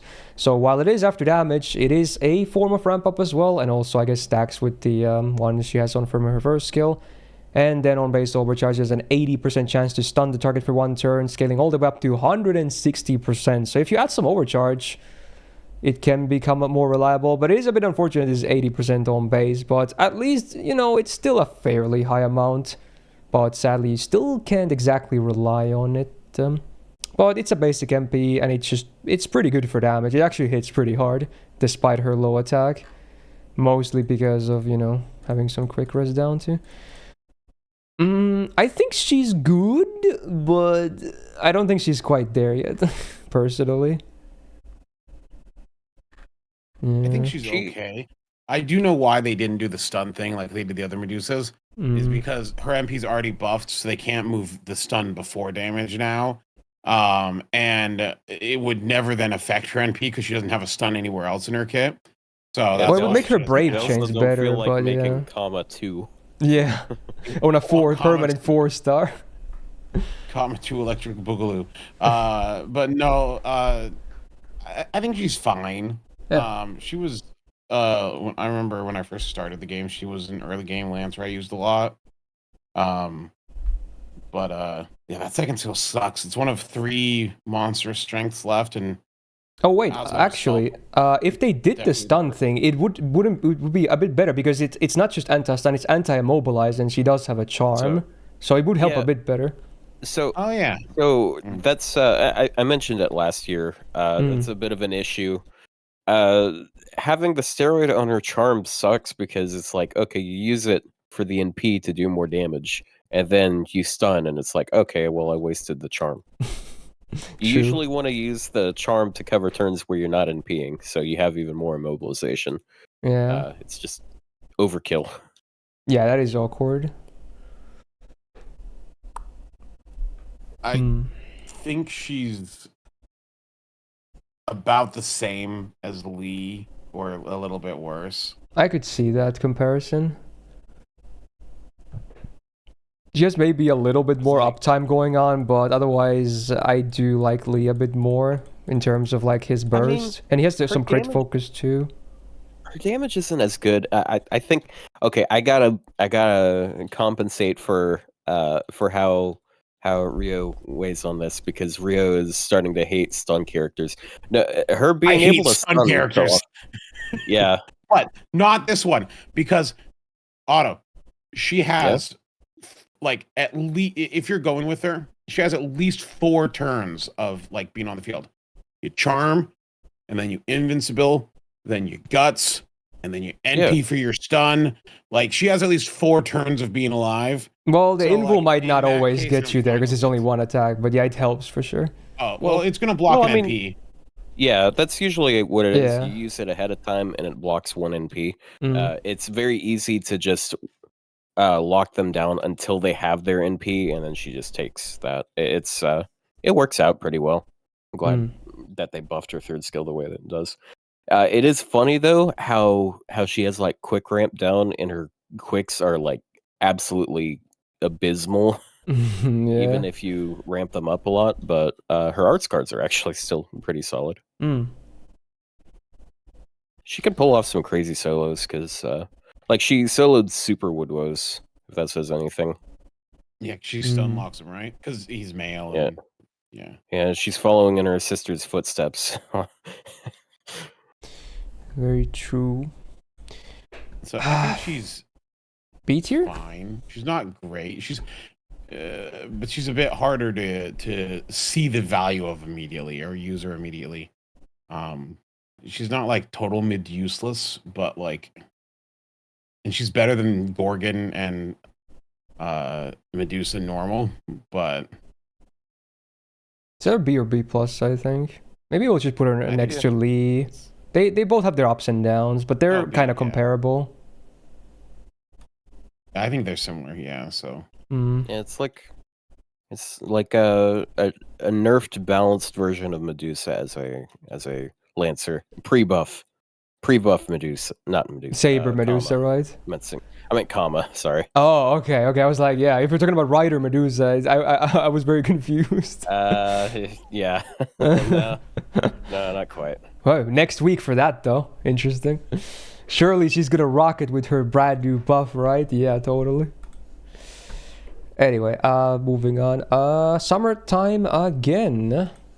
We got Raiko next. Single target buster DPS, and someone people use for esports purposes as well because she has some targeted stuff going on. 9.1k attack is around the average for 4-star Lancers, so nothing too great or bad there. Standard Lancer deck of double buster, double quick with her quicks, or her one arts card is actually really good, and her quicks are just fine too, honestly. So the gains cards are not bad at all. Pretty interesting stuff there. Her arts card is like identical to King Hassan's, except it has Yeah, those one numbers more are hit. crazy. Very 3% good. arts card. Yes, sir. First skill on a 5-turn cooldown gets a 1k absorb for 1 turn and 50% crit damage for 1 turn. Very boring, but you know, some crit focus, I guess. The FX badge, that's about it. But besides that, needs more to this if you want to DPS with her. Second skill, targeted, 6-turn cooldown. Target gets 40% buster up for 3 turns, and then a full debuff cleanse. This definitely gives her some presence in battles, because not only is targeted 40% for 3 turns a lot, the cleanse can also be nice to have. So, while it is a high cooldown, the flexibility makes me say I still kind of like this skill though. So, yeah. Third skill on a 5-turn cooldown, party gets 20% attack for 3 turns, and then also 30% star gen for 3 turns. So they finally moved, like after a year when they were like, wait, should we just do like the male allies get the star gen? Why not just make it full anyway? Yeah, that makes sense. It's not OP. So yeah, there you go. At least she does it a bit better. And these numbers are nice and round as well, unlike like 19.7% attack or something. Yeah. So I think this skill is fine. Is nothing too crazy, but it's better than a charisma, so there's that. Overall, the skill set, it's definitely still leaves me wanting. So I would be lying if I said I love it. Got 4 passives though. 15% debuff rest, that's okay. 11% quick up, also not bad on her. Her quicks are not hopeless. 6% buster up, also nice because it's the main card type. And Divinity C, sadly the one not so useful passive. But hey, the other 3 are pretty cool. Anti-Berserker on the append, always love to see it. MP is very basic, but the effects are still not bad. So the normal effect has a bonus defense ignore property to it, like many Lancers we've seen already, but still great to have. And on base overcharge, you get 20 stars, scaling all the way to 40 on max, so a star bomb on top. It works. Is it the hardest hitting MP ever though? Not really. It's never been buffed either. In fact, nothing of hers has ever been buffed. But she's at least her kit kind of makes sense. I do wish if you're gonna use her as a DPS, there's no defense though. That I'm also kind of scared about. There's no defense whatsoever. She's full on offense. But there is that, esports use, I guess, with her that I've seen people do. I think over time she's come down a little bit, like steadily coming down in my eyes. I don't know if you guys agree, but like a long time ago, very long time, people were like, oh dude, she can compete with 5 stars. She's like one of the best single targets. I would definitely not say that anymore. But yeah, I mean, what do you guys think about her? She is useful. Like having a cleanse, a targetable cleanse that's also a buster buff of a reasonable magnitude is super nice. And having attack up as well. So I think she falls into a similar situation as like Liz, to where really nice to have a copy of. But I don't see a lot of people using her as a DPS. She's fine as a DPS. She makes stars. She has decent gain. But her first skill kind of sucks. So yeah, I don't think she's bad, but she's not like super amazing. But she's nice to have on your account. It's one of those things where it's like, yeah, not the greatest to like actually like use, but like when the fight comes up where you need like a debuff cleanse and you're your buster DPSing. You got a buster servant. You're like, yeah, oh, this is the perfect time for her, and you throw her in there, and you're like, great. And so overall, she's still not going to be as nice to have as Liz, though, right? No, Liz is better. Liz is more general use. Is the thing is because she's buster. If her thing was, I guess that makes sense. Yeah, if it was a targetable 40% attack up and a debuff cleanse, and then her third skill did something like NP damage up, then she'd be better. But like, I think she's pretty useful when you think of like supportive debuff cleanses. Like you'll have like Nightingale, for example, with like debuff immune, but you have to NP with her to debuff cleanse. Or with Castoria, you have to NP with her. It like with the premium options, the latest one. Yeah, as well. With the premium ones, you're kind of limited with buff removal, not buff removal. But debuff removal more so. So like the only other one I can think of is like you got Zhang Jue, but he's like a 3-star and no one cares about him. So so having an option like that, yeah. I think it's pretty nice. 40% buster for 3 turns is a pretty fat number. It's only 10% away from 3 turns of 50%, and that's That's Mhm. that's all it. Actually, now that I think of it, if you're against a non-man enemy, she's going to give you more damage than Koyan Light will for your NP. So, hey, Wow. there's something there. People say I gotta dock points because I don't like Raiko's design. You're gonna poke your eye out with that Shut up. FA. You Yeah. turn the wrong way and your eye gets poked out. Dangerous. So Raiko, C plus? C plus. Or what were you thinking? I mean, I'm thinking like was B. thinking B. Like Mm, Yeah, like on the same level as Liz, because she's. I guess. It's Yeah. like another thing, like between her and Liz, like Liz is also like depending a little on defense down, and then also like for female allies, and like if you're looking for like a buster support, then I feel like unless you need the buff removal, Raiko's just going to be so much better for it, because you also have like debuff issues you'll run into pretty often. I feel like a full debuff cleanse is going to be more valuable than one buff removal, because there's a lot of times where you run into buffs that you need to remove and it's still not enough. So You know what? Fair enough. I'll go with B for that. I'm B or B convinced. plus. Yeah. Alright. Back to AoE. And permanent stuff. We got Parvati, AoE Quick Lancer. In fact, is it the first AoE Quick? I think it is, right? Yes, it is. Okay. Hey, chat, for for a very slow-paced drinking game, take a drink every time a quick servant has some sort of stun on their NP. I probably should have said that trying earlier. to kill him. Yeah. Maybe only drink a beer or something. They're gonna take like 3 shots here, and then next week it's gonna be more shots, and it's just gonna True. keep going and going. But drinking in moderation. Sorry. Go ahead. PSA. Talk about the most boring soccer place in Rio's opinion. Alright, so Parvati, yes indeed. AoE quick DPS and a farmer.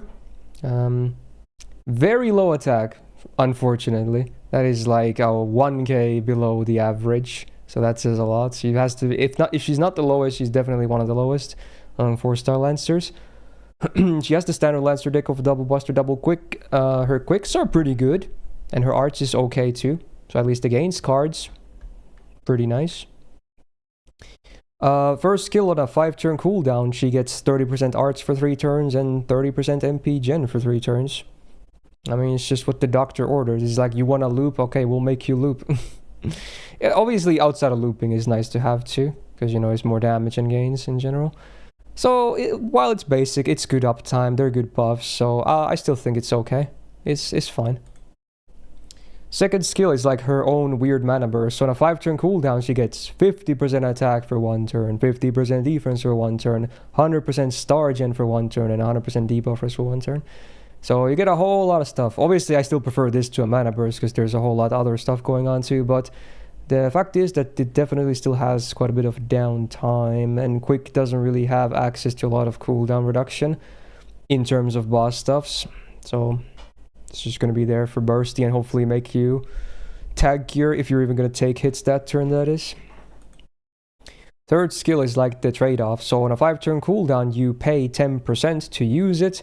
Then it's a targeted 20% gauge and a targeted 3k heal.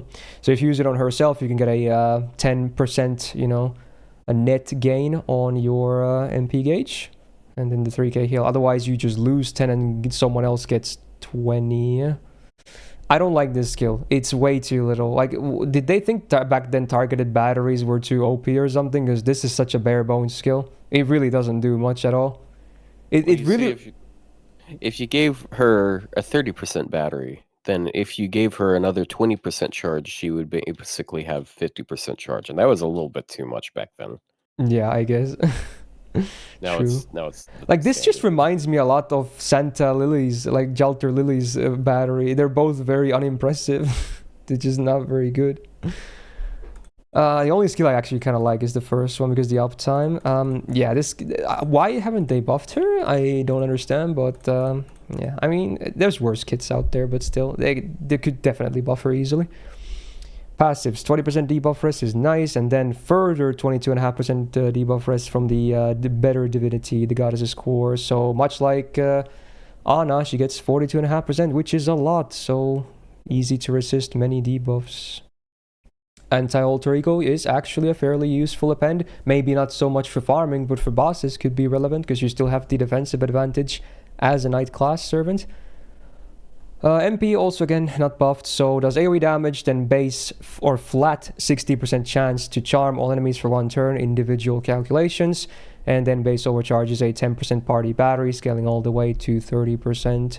So it helps with some of the refund on herself and, you know, boosts your teammates as well. Obviously, the charm is never going to be reliable, which is a bit unfortunate.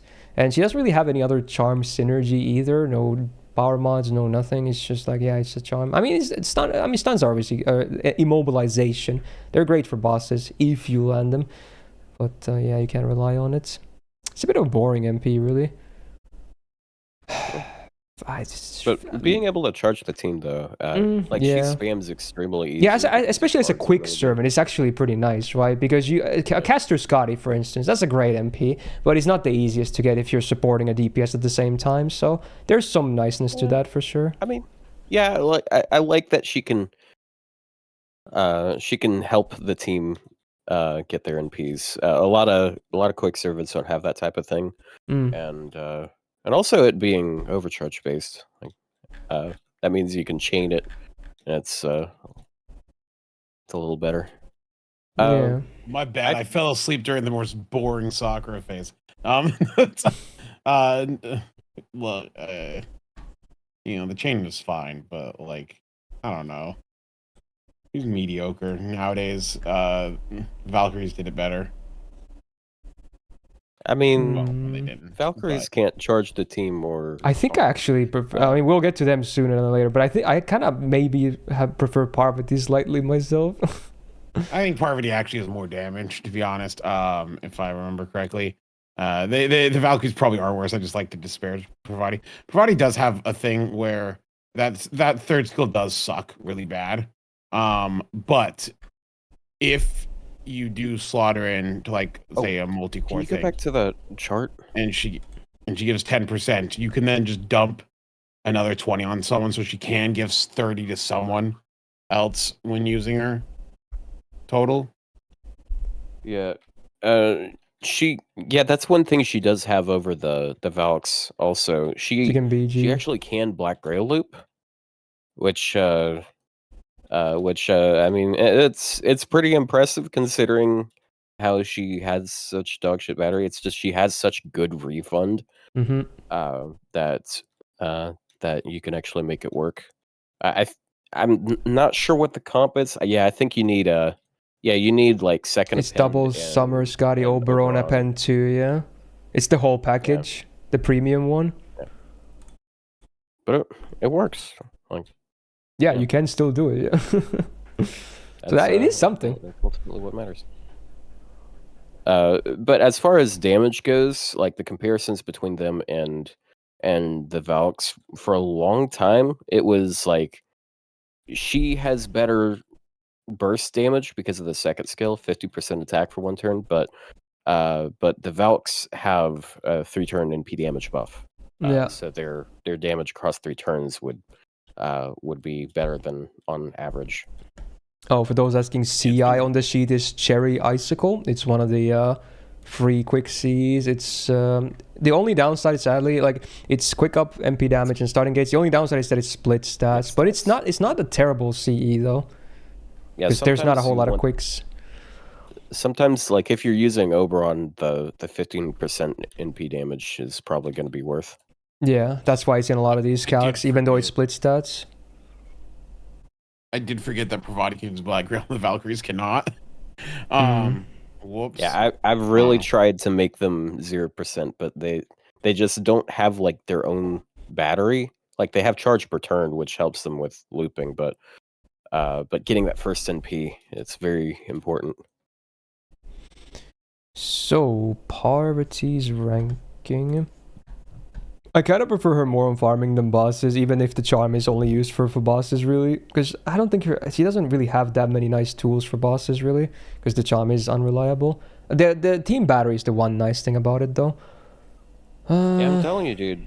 Like I think that one of the things that would benefit Quick the most right now would be if they made a Quick support that has some sort of debuff success support, because there is so many I don't Quick need servants that. right now. They're just gonna stun more. Yeah, just batteries Stop it. and that and stuff. Yeah, there's so many servants that have so many like Quick servants that have charms or stuns. I can think of like 5 right off the top of my head that are AoE 5-star Quick stun on NP.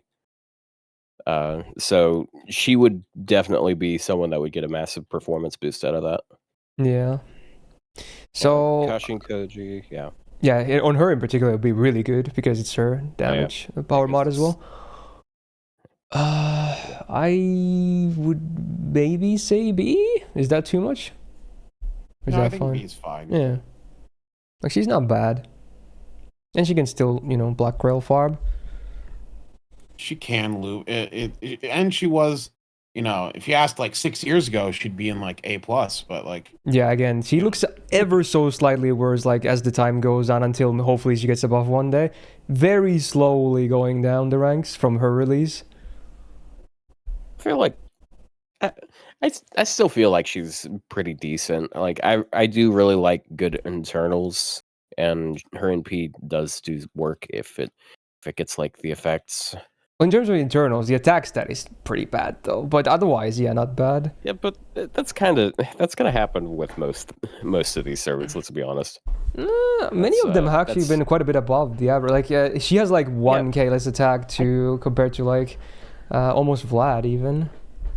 It's just personally, I don't really care about that all that much, because a lot of the time it's offset by the things that they have in their kit. So like, I mean, if you stack really high with like crit buffs and stuff, yeah, sure, there is going to be differences there, but at that point you're going to be doing so much damage that it might not even matter that much. Also, whatever. Yeah, there's no reason to mention like Grail investment. All right, fair enough. Did you grail her? No, he's probably talking in general. No, I'm talking about it making up for bad stats. Oh, yeah. I don't feel like it's really that worth mentioning. I think I'll go with B for now. It doesn't uniquely affect her.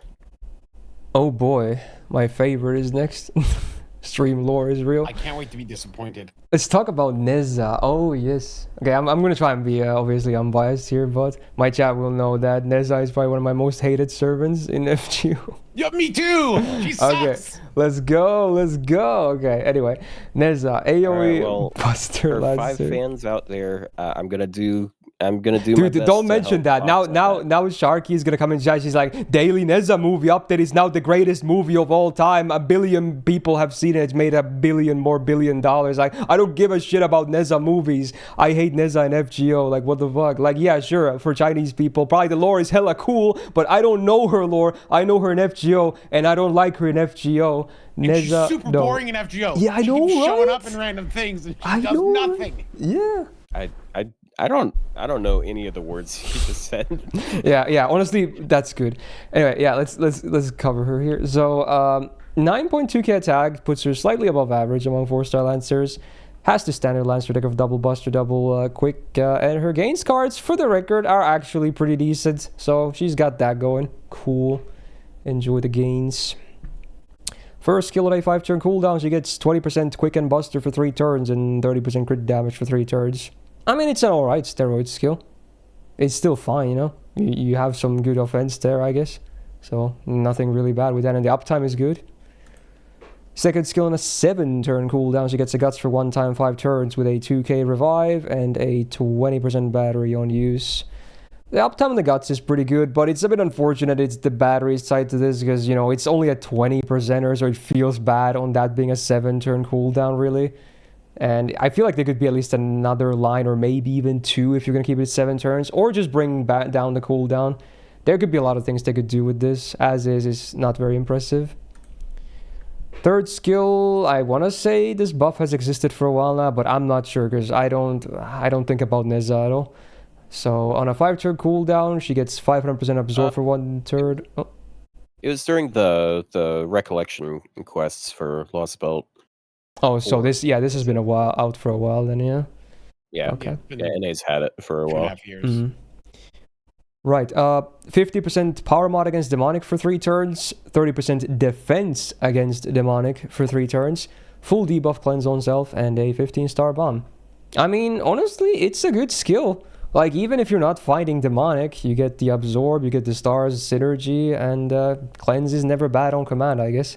And obviously, if you are fighting demonic, then it becomes really good. So it's at least alright on base, but if you're fighting demonic, yes, it's very good.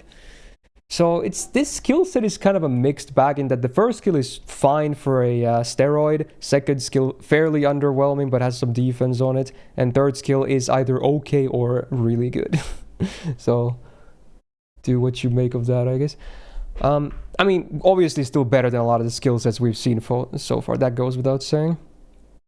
First passive and the only one, 20% debuff res, is pretty cool. Thank you for the Neza movie update, Sharky. There it is on command.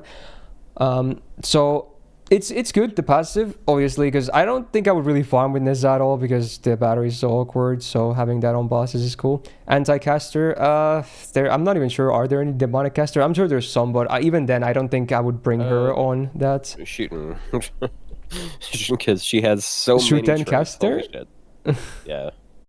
Yeah. True. I know this because I have like 12 anti-earth / anti-demonic servants. So you check the list a lot?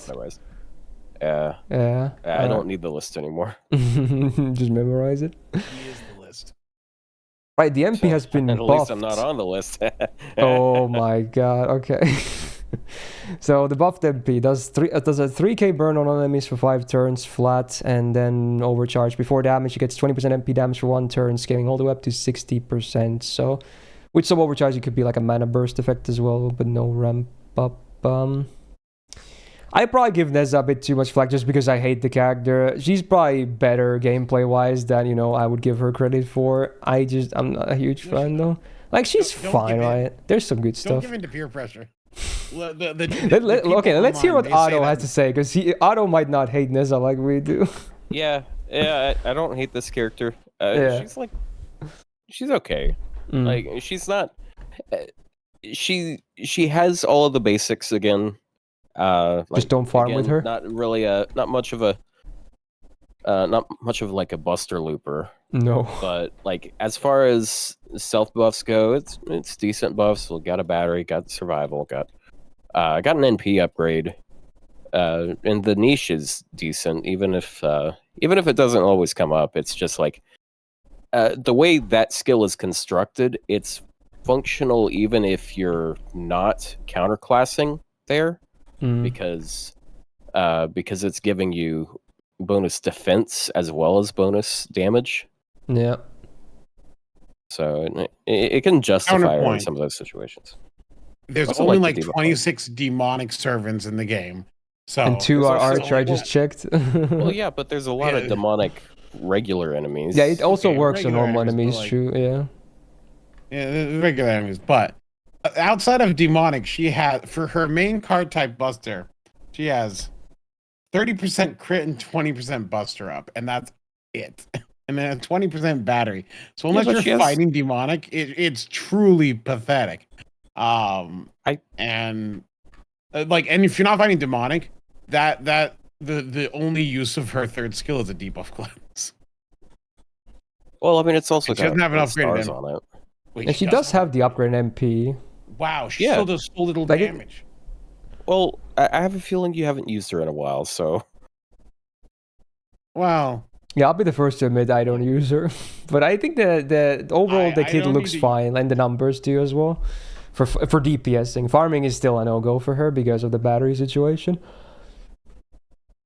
I'm still a hater. Otto can't. I mean, I'll hate the character, but I'll still try and give her a fair ranking here, though. Oh yeah. She's just like okay. Yeah. Like every time I use her, I'm not particularly disappointed, but like it's just like, I mean, to be fair, I'm used to NP5, as most people are, I'm sure, but it's Yeah. it's just a normal character. Like this is like middle I'd of the say line. C Kill plus, Lancer. or do you prefer? Or do you think she's that much better than Lancer Alter? I think I think Lancer Alter is a better character. Like Fion is objectively. I a wouldn't better say she's character. better necessarily though. So Like the comparison between her and Lancer Alter. So Lancer Alter is more bursty and has higher damage potential, but she doesn't like her stuff isn't as like Consistent. baked into every like all 3 turns. Because like I know you might focus a lot on that first skill. There's also the NP damage buff attached to the NP. Saber Alter doesn't have any ramping effect. She doesn't. Not Saber Alter. You know what I mean. Lancer It Alter, is a yeah. Saber Alter. Eh. Uh, well, that's not ramping either. It's 1 turn. But it's better than a useless curse though. well, yeah, That doesn't do Yeah, but- anything. but it means, but she's gonna get something after the Buster buffs are gone. Still, Mm. because like she still has. Well, I mean, she still has the Buster buffs. Yeah. I think well, we can like probably her- put them on the same tier, right? Probably. Yeah, Yeah. Apples and oranges. Okay. yeah. I will say her niche is like not as good as Lancer Alter's. Lancer Alter has a lot more coverage. Yeah, that has more than coverage. True. Alright. C it is, or C plus it is for that. Alright, so now we talk Valks. Didn't have to wait too long after Parvati, which they're always the two that are always compared, so here we go. AoE a quick DPS, and I guess yeah, Parvati wasn't the lowest. They had even lower attack at 8k flat basically, so at least they compete in that too, because they're very similar. Oh, in the grand scheme of things, both could definitely use higher attack, but you know, they're similar in that. Yeah, So they have such a high HP stat. It is actually kind of crazy. yeah, how high their 14k on a Well, it's 4 3 star people. on base Think about it. 80 is high. That's more than some that's 5 actually- stars. That's Actually, actually many. something I quite like about the Lancer class. They have the positive modifier to make up for low attack stat, Mhm. but they get the benefit of having like higher HP to offset it. That is So they true. get both of them. Whereas archers are like they're lower, lower HP, higher attack, but that's to compensate for their worse mod. That is true. I say this as a 120 Summer Debrania Haver that has 20,000 HP. Like, Yeah, I'm not too she's a surprised. 4-star. Yeah. Right, so Valks. Besides the low attack, we got the standard Lancer deck, and the gains, well, the quick are fine. The arts is just kind of okay, but nothing too crazy, so I think Parvati does better there, for instance. First skill on a 6-turn cooldown gets 30% quick up for 3 turns and 20% MP damage for 3 turns, so it's very similar to the Parvati skill. It's 1 turn higher on cooldown, and then you swap the MP gain for MP damage. So, depends on what you need, I guess. I do wish this was a 5-turn cooldown as well. I think it could easily be a 5-turn cooldown, so it's a bit unfortunate.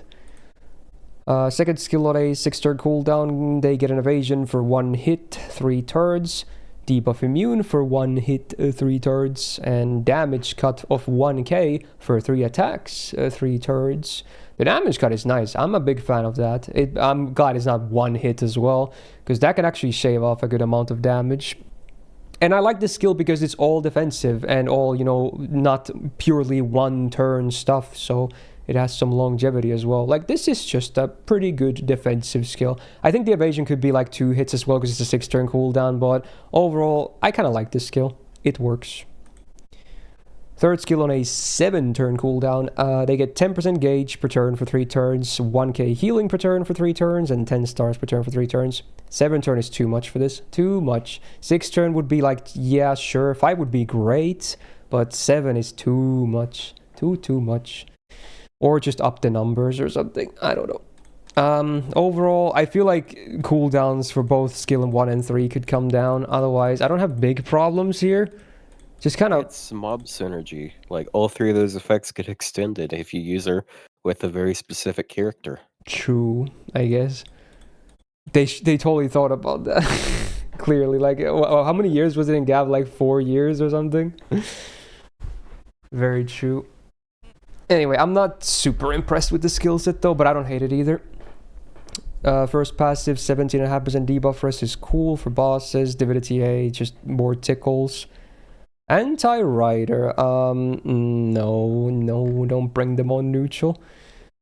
MP then. So before damage, they get a sure hit for 1 turn, cool utility, and then the overcharge is a 50% chance on base to instant kill demonic enemies, scaling all the way to 100%.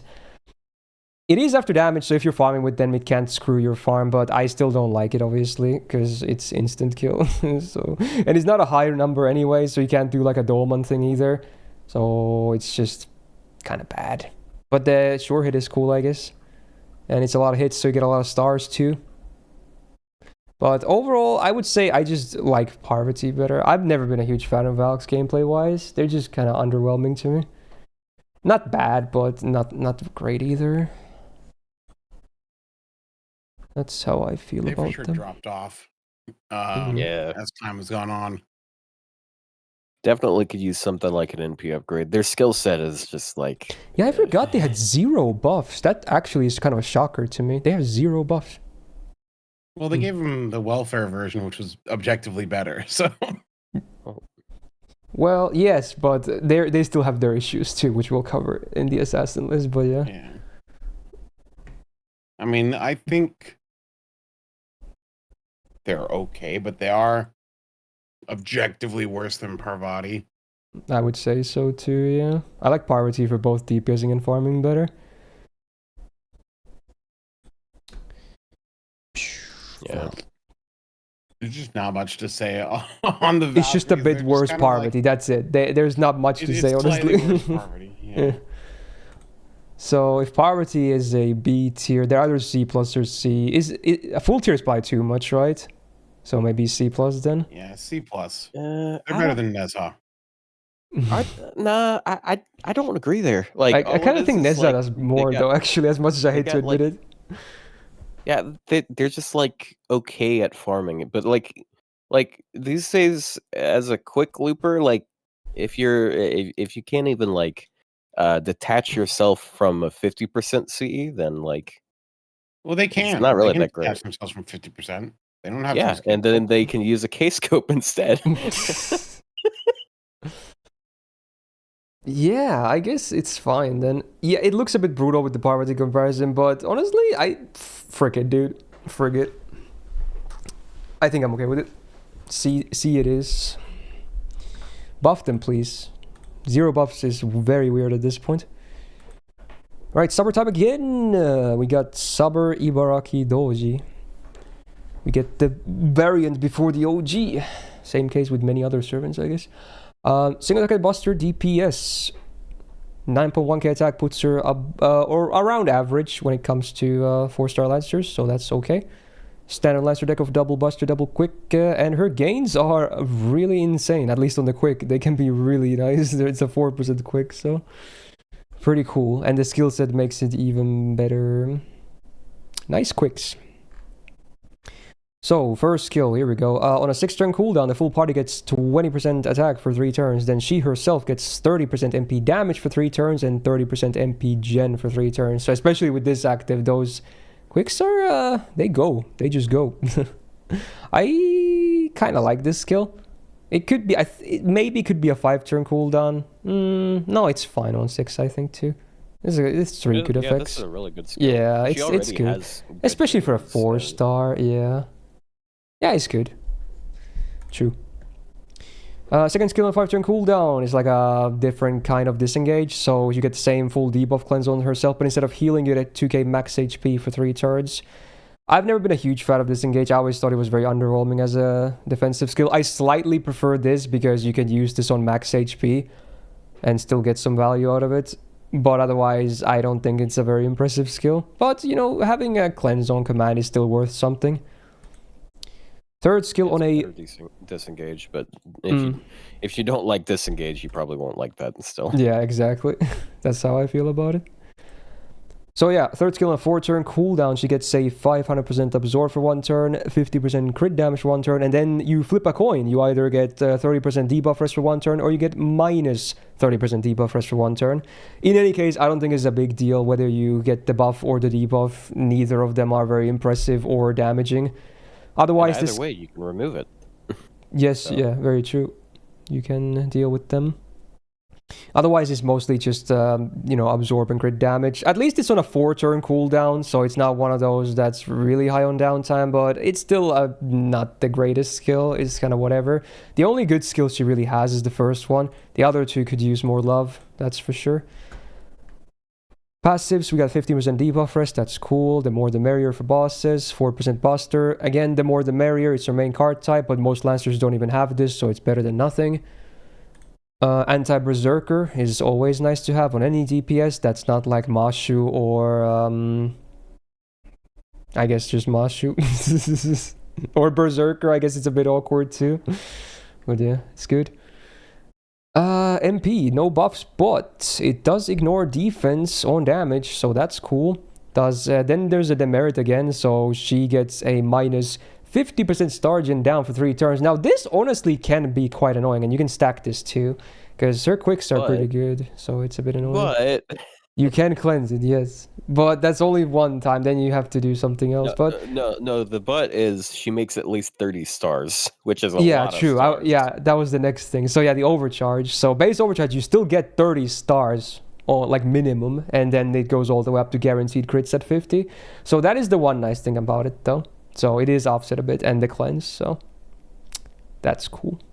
Honestly, the MP doesn't hit super hard, but it's still fine, no FX wise. Like I feel like she just needs more damage, if anything. Like her gains are good; they're good. She's got good numbers, but I think she had a buff. It's a bit, yeah. Like I think an MP buff could honestly send her so well. I guess she could just elevate so much. Or a really good buff to one of these two skills. So she is a lot like Raikou Lancer as a DPS. Yeah. The thing is, she just doesn't really have like team support like Raikou Lancer does. Because they both make stars with their NP, they both ignore defense. They both have the 1-turn crit buff, and then they both have good card gains. Although and the AoE attack as well. Yeah, Ibaraki is way better at spamming NP though. Oh yeah. Not as good of an arts card, but her quick cards are like 4%. They're really good. The NP gain buff. So as a DPS, I prefer this character over Raikou Lancer, unfortunately. Same. She also has a funnier NP animation. Yeah, the firework is good.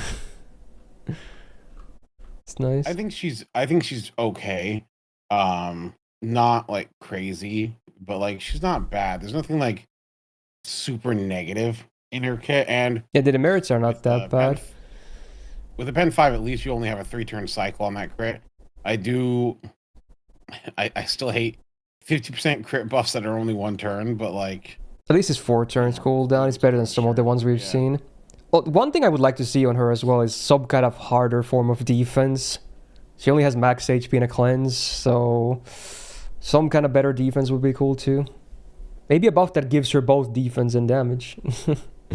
Like she don't even give her a battery. Yeah, she has 0 battery, but her gains are good. Come on, just like give her defense and damage. I think that would be better.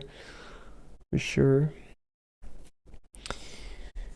So, do we still put her in like B with Raikou? Even though I kind of agree with Otto that I prefer her as a DPS, but then Raikou is a bit more flexible with the team, so maybe is it like a break-even type of situation? I think it is. Boy, the Lancer class sure is made up of average. This is going to be the middle finger of middle fingers today. It is happening. It's like Slender Man over here when he just reach like one of the fingers goes up. All right, it's an interesting curve. Like I don't think I've played any of the Slender games, but I don't remember that part. I don't remember the part where he flips you off. I just meant like he has long fingers, right? Like if he would do that, it would be pretty funny as a contrast compared to like the size of his palm. But yeah, fair. I don't play those either because I can't deal with horror games well. My chat would know. Oh yeah, yeah. never So I've played heard. them. Yeah, there's a bunch of clips too. I immediately shit my pants when something moves. So, moving on. Next up, a pretty interesting case, but maybe not executed in the best way, but certainly a very interesting case. We got Liang Yu. Interesting's a word, not the word I'd use, but Yeah, it's a word. I'm playing the devil's advocate here, but yeah. So we got the Panda Lancer herself. She is a DPS. She's supposed to be like a self-buffing DPS that has some stuff for the team too, but definitely mostly a selfish buff DPS. Now, first of all, 8.2k attack is certainly not very flattering, but at least she's got a bunch of buffs though, I guess. But yeah, it could be way higher. Certainly below average when it comes to 4-star Lancers. She's got the double arts, double dick as well that we've seen many times now. The quick card is very solid. The arts card is fine. It's not great, it's not bad, it's just fine. But the quicks are pretty good. That's cool. Not as good as Ibaraki, but still decent for sure. Then the skill set. So on a 5-turn cooldown, she gets 20% quick and arts for 3 turns and 30% crit damage for 3 turns. So it's very similar to the Neza skill. We just switch card types basically. I mean, it works. It's just a steroid. Good uptime. Numbers are not the highest, obviously, but you know, at least you have these up a lot of the times. Second skill on a 5-turn cooldown gets 600% absorbed for 1 turn and debuff immune for 3 times 3 turns, and then buff removal resistance by 100% for 3 times 3 turns. I like this skill quite a bit, actually. The star thing is a bit awkward, like random, not even awkward, just random on this skill. But you know, sure, I guess you absorb on her is always fine. But yeah, having that very flexible debuff immune and debuff buff removal resistance, she's gonna be pretty safe on those 2 fronts. That's for sure. Gonna cover most debuffs and you know keeping your buffs safe, which is good because again she likes to buff. So it's fine, even though it's basic. It's good. Third skill has been buffed, and I'm pretty sure this has been a thing for a while now as well. I could be wrong. But yeah, on an 8-turn cooldown still, she gets a guts for 2 times 5 turns, and they're both 1 HP revives. She gets a 30% battery on use, and then 15 stars per turn for 5 turns. So while yes, the cooldown is very high, at least we got some longevity of 2 of the effects. So I don't completely hate it though. In fact, 15 stars per turn is quite a lot. It's a good amount. So I kind of I'm okay with this skill, I think. I think I'm definitely okay with this skill. So overall, I actually don't hate the skills. Like, it's one of the better skill sets we've seen. So she's, on that front, she's fine. Now, the passives, she only has 15% debuff res, so could be better. But, you know, she's a boss servant, so sure, it does stuff. Although she has a lot of debuff immune, so sometimes it might not even be needed. Anti-Berserker is always great, like we just discussed previously too. Great for any kind of servant that wants to do damage. And then we get to the buff, the MP, the buff MP. It's so big. Yeah, it So looks much impressive, really, right? If you don't read the effects, it's like, wow, look at that. That's a lot of stuff, man. So yeah, let's talk about it. So she gets this on attack debuff for 3 times 5 turns. So whenever she's normal attacking, which is all her attacks because the MP doesn't attack anything, she does a 10% defense down for 3 turns. So from 1 MP, you can get minus 30% defense down. Quick maths. Then she gets another on debuff attack for 3 times 5 turns. So when she crits this time for this one, she removes all the buffs from the target. So you only need to land 1 crit to strip all the buffs they have, which is kind of cool, I guess. I'm glad it's not like remove 1 latest buff because it's already tied to being a crit. So that's cool. And you can do that 3 times. Although if you go like MP card of hers for a Brave Chen and you crit twice, you kind of waste the other application on the second card, but you know, it is what it is. Then she gets this on defense debuff activation for 3 times 5 turns. So whenever she takes a normal attack, she does a minus 10% crit damage. Again, crit damage, not chance, down on the target for 3 turns, which is kind of weird. It's like, sure, yeah, okay. And base MP1, she gets 30% attack for 3 turns, all the way up to 50% on max MP level. And then the overcharge, another on defense buff up for 3 times. 5 turns. So whenever whenever she receives a critical hit, the full party gets a 2k heal on base overcharge, scaling up to 4k, and it snapshots when you use this MP. So let's say you use it on 300% overcharge. For those 3 hits, it's going to be all 3k heals, the crits that is. So it's an MP that tries to do a lot, but it succeeds in some stuff, but I feel like it's too little anyway. You know, because she's supposed to be a DPS, right? There is a glaring lack of damage in her kit. Like, she's just not gonna do a whole lot of damage, right? That's the thing. She does do a lot of things, but because you're gonna bring her as a DPS, right? So isn't it kind of weird? She is the worst Lancer in the game. Whoa. 4 stars and above. So I think what here's the thing. Her kit contradicts herself, and it's absolute garbage. That on defense debuff that applies crit chance down. Crit damage down.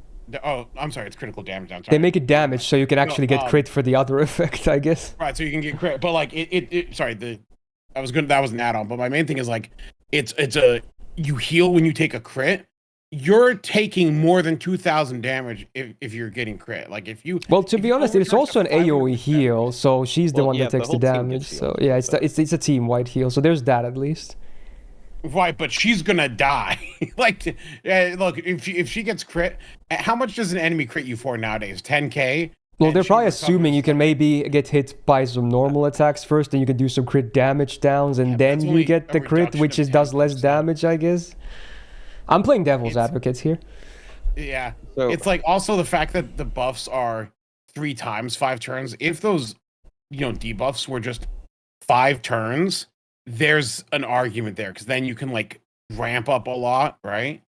Like the defense down, you mean? Yeah. The defense down. Maybe the remove buffs is a bit too much for 5 turns, but like the MP just doesn't do anything. You healing on a crit, I think, is just bad. Okay, so here's my rationalization for like what her best use is. So you'll have some quests every now and then where they spam like defensive survival, and what I've found is as a support, she actually functions in those situations quite well because what you have her do, you have her NP once, and then she's sitting there making stars, and when the enemy uses some sort of defensive buff, you place her crit card before anyone else's cards, and she just removes all their buffs. And does the defense down? Back to back. Yeah. It also puts defense down on them. So like you're able to constantly remove the enemy's buffs. If you're spamming her own cards, and it's just like using her as a DPS, you're not going to be feeling it as much unless you're spamming your NP really a lot. But if you use her as a support, then you can ration out those cards, and it's also not too difficult to get her to crit because she has her absorb skill. She has 15 stars per turn. The 15 stars per turn. Examples of this, I was trying to make her work on a that Herc advancement quest where every time you proc his guts, he gets resistance to the card type. I was using Saberbuki. She would crit down 1 guts, then he gets resistance, and then King Yongyu would remove that resistance with a crit, and then I hit another card, and she does a ton of damage, and she's uninhibited again. Yeah, but there's so many defensive buff removal characters. Yeah, but like this is, and like the fact is, you're then sacrificing your own DPS's cards to use this wet noodle piece of garbage card that from this. Look, I very much dislike the argument of like, well, there's another character that does this thing better, like as a DPS, because you're arguing her as a support, and she's as a support, she's not worth taking. She doesn't do anything valuable. You just pick a different DPS. She spams buff removal, dude. Like, but that's the thing. Sacrificing card, you got to use her NP. Rio, there's too much cost here for like Rio, what she does. If we make the argument of like we could just use another servant that makes it so you don't have to do this, then fucking like that just gets rid of so many arguments that we have. There's as a like, DPS, it's a bad argument. As a support, it's a perfectly fine argument to say. If you're saying using it as a support, which is Rio, insane. We've been over this. What options do we have for buff removal? We don't have a lot of options for like buff removing support. And then like as far as like servants that can remove buffs back to back, and like yeah, it's basically just Summer Abbey. Like if you're looking for more than one turn of buff removal. Look, I'm not saying she's good. It's just this is what. Yeah, I assume you were mostly saying that because Rio said she's the worst Lancer. I wouldn't definitely not call her the worst Lancer though. But I would not say she's great either, to be honest. Between 4 and 5 stars, I think she's the worst Lancer. I feel like she has better use than Inshin. Like, I mean, well, her and Inshin are both failed attempts that they then got right with Van Gogh. Yeah, I don't think she's really like if she was actually trying to do that. I think if they were trying to do that with her, she would have had more like offensive buffs in her kit. She would have had like more crit or something. I stand by that she's absolute garbage. If I had my way, it should be an E. Wow. Okay. I think she serves no purpose. For me, she would be like one of the C tiers, probably. That's what I'm feeling. Because I can see some uses for her. Like, again, mostly support. I feel like as a DPS, unless you have a really, really fat copy, she's going to be lacking. Because even her cards are not very... She would need double buster, I think, to even do more DPS. But I think there could be some applications for supporting. So I think I could see like a Z tier. That's how I think this is all just... I think this is all just solid proof that that Rio really isn't a Sakura fan, because he would at least like this character for having the same voice actress as Sakura. No, I don't. Wait, is she voiced by her as well? Yeah. It's Noriko. Oh wow, I never realized that actually. Oh wow. Her only good skills 3 times debuff immune and buff removal resistance. Wow. Aside from that, her kit fails on every metric. She's gonna die by getting crit. In the heals. Doesn't she have a lot of HP though? I mean, she's quite a bit of HP because her attack is so low. Yeah, she has a 2-time guts though. I think she can take hits. I feel like she's gonna stay alive longer than Rio is like selling her. Okay, but does Otto say this? You're about to say the you're the only person who's ever used her. Like, I swear. Yes, I know. That's why I feel like I'm more qualified. Yeah, honestly, I feel like he has a point. Like, yeah. If he's the one who actually uses her, he kind of has a point. He's just a crazy person. He loves garbage. He sits there in the dumpster eating it, shoveling it into his Dude, mouth. if I didn't title these lists like Lancer tier list, I would title this, I would put in quotation marks, Otto eats garbage, and then your name as the quote. That would be the title. Confirm right here, Otto eats garbage. That's a quote right there. I mean, I do kind of eat garbage, I guess. Like, I mean, don't we all? Let's be real. And picked up a bunch of like off-brand like candies and shit because I'm you're buying like steaks at the Dollar Tree now. For heaven's sakes. Alright, we're just gonna place her in Z for now and maybe discuss later. But yeah, let's move on for now. Next up, a bit of a more straightforward case. We got Kagetora next, the OG 4-star Lancer. Single target arts DPS. 9.6k attack is a good start because that's definitely above average when it comes to 4-star Lancers, and she is the first Lancer in this list to have a double buster, a double arch deck. That's pretty cool. Her gains are actually alright. They're not amazing, but they are alright for sure. So that's cool considering she kind of wants to use her MP a lot. That's kind of the thing she really has going for her. First skill on a 5-turn cooldown, she gets 30% arts for 3 turns, 500% absorb for 1 turn, and a 20% battery flat. I want to say this was last year, but I'm not sure. Surely this was already last year, this buff, right? I would think so. I remember us rating it on Part 8, which is April. Yeah, I Oh. remember us rating this on our buff tier list because we did a tier list. If with, it was like, on April, it may have not been on the tier list actually then. It might have been after that, the Lancer one. Because I think we started in February, so surely we didn't do the Lancer one in April. Okay, so this is potentially new then.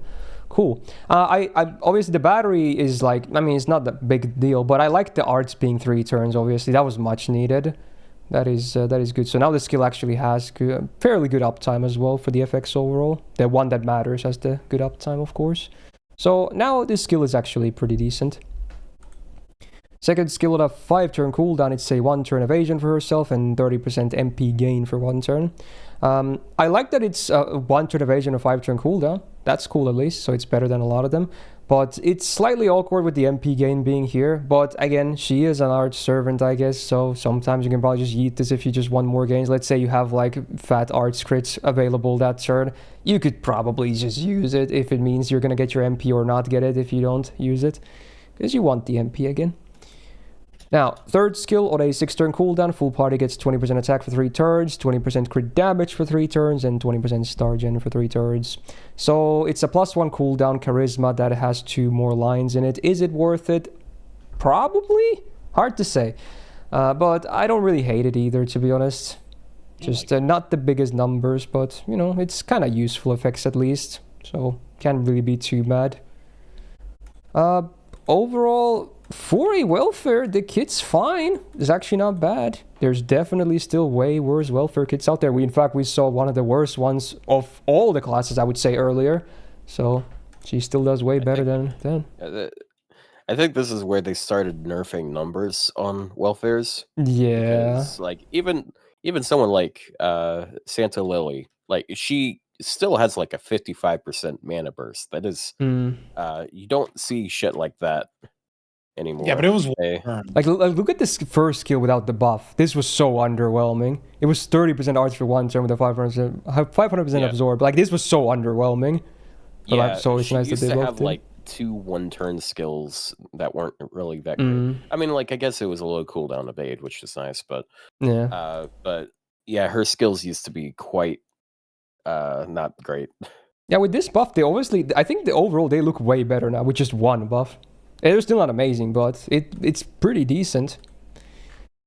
Now, passives, 15% debuffers is nice for any boss killer. 6% quick up is, I mean, she has 1 really good quick card, so it's not nothing, I guess.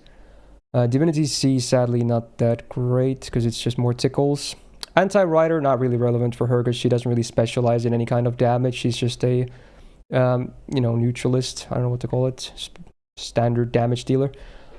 MP then, never been buffed, but you know, she is a free MP5, I guess. So, does damage, then after damage removes offensive buffs from the target. It's fine to be after damage, because, you know, none of those really mitigate any of the damage they take anyway. So it's just nice utility to have.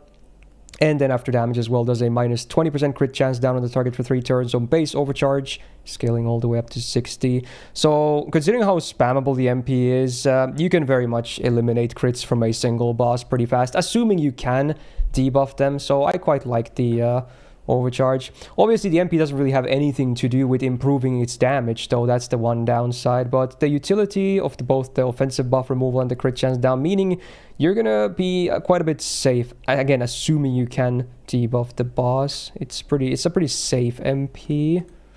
And now that her arts up is 3 turns, her damage definitely looks a bit better on the longer side too.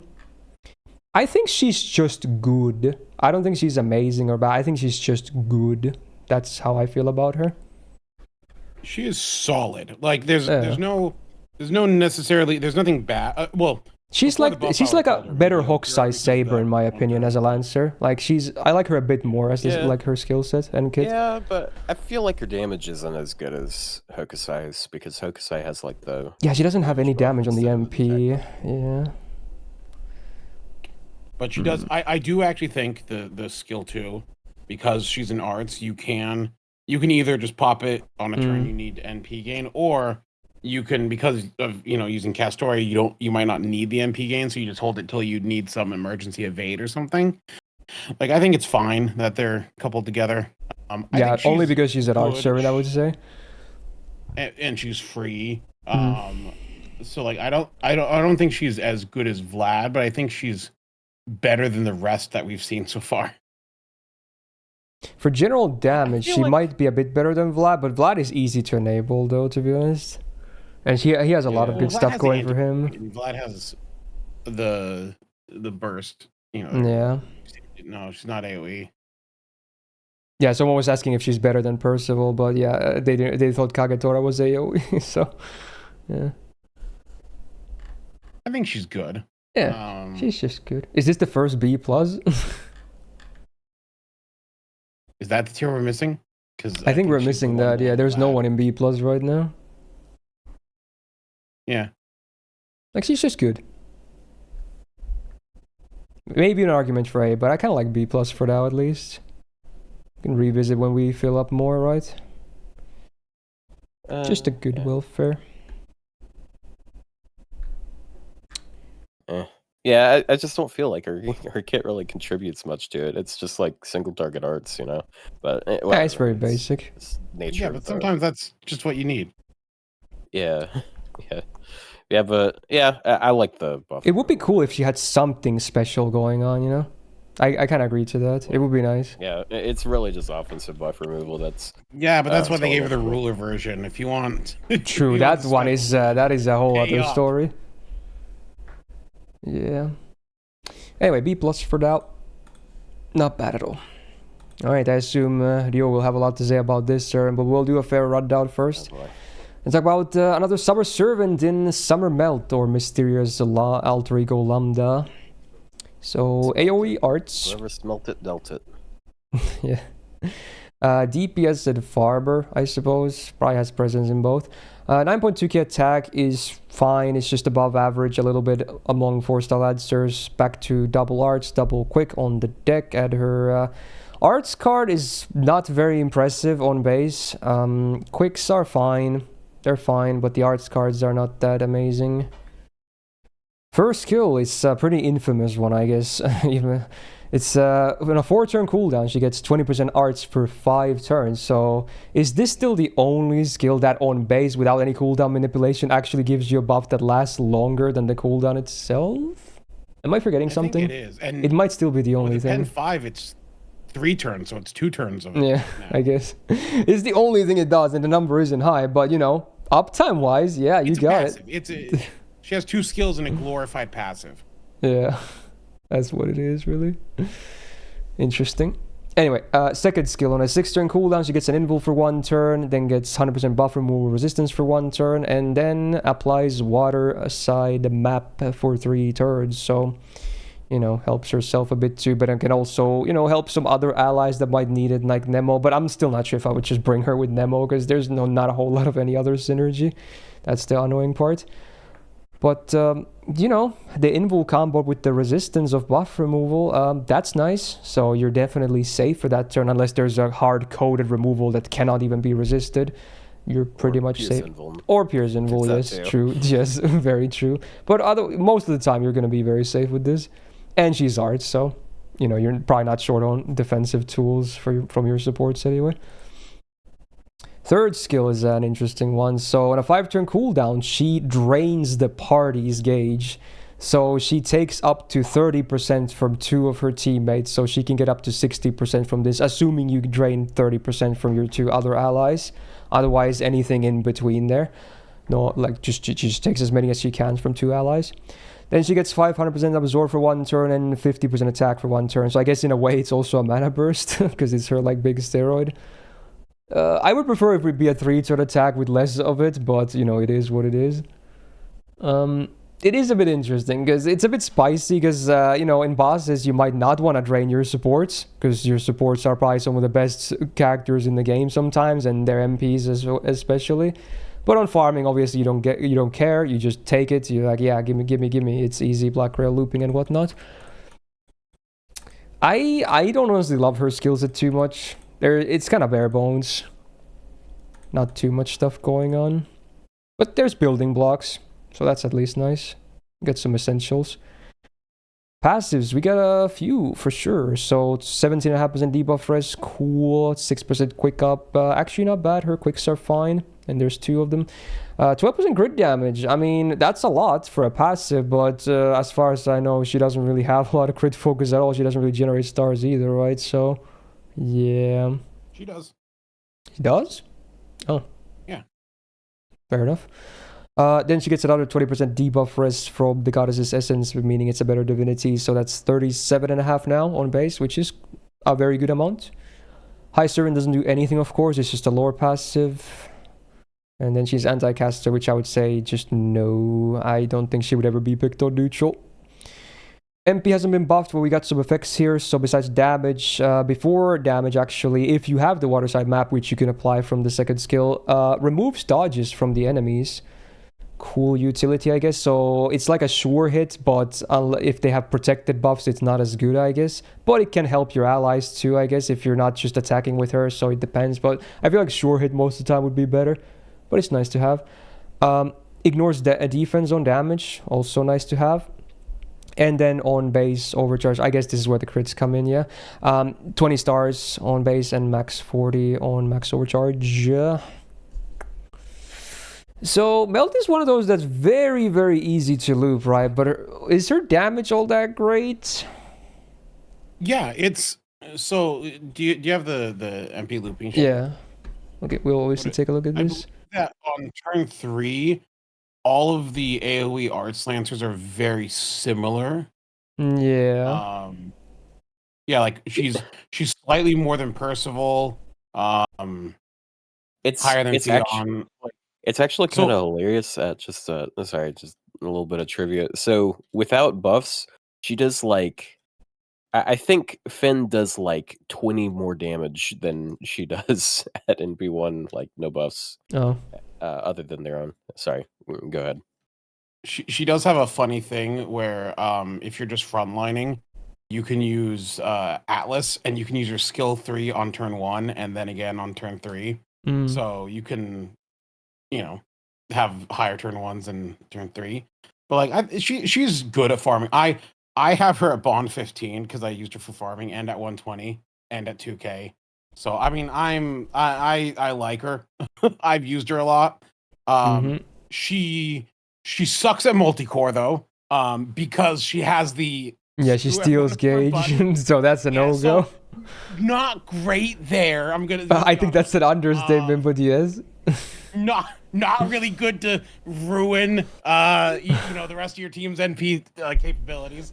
So like that's always the thing. It's like, oh, she gives water side. You can use her with Nemo. Nemo's not gonna NP. I'm sorry. Yeah. It's not allowed. It's not happening. I think she's good as a farmer. Like in comparison, like if you're looking at the AoE arts lancers, you kind of can just pick who you want. Yeah, there's not a whole lot of difference. Her wave 1 and 2 is not as impressive as a lot of them, but I mean wave 3 is very similar. Yeah, her wave 3 is a little bit higher. And you can the skill 1 is interesting because with the current depend thing, it is a 3-turn cooldown now. So yeah, it's 3 turns cooldown. So it's you get 2 turns of another 20% arts up. So it's not like... as funny as the skill is, I think it would have still been better to be 3 turns and a higher amount.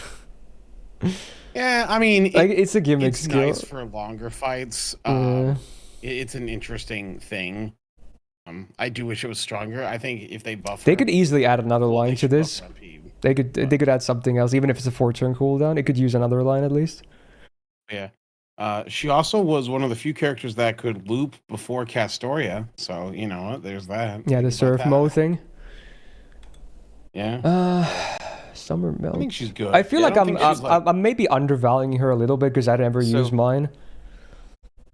So let me alleviate it a little bit because I actually have a pretty decent amount to say too. Like several years ago, I'm sure it's so outdated now because I've changed my opinions on a lot of things, but I made a big comparison video between her and Finn.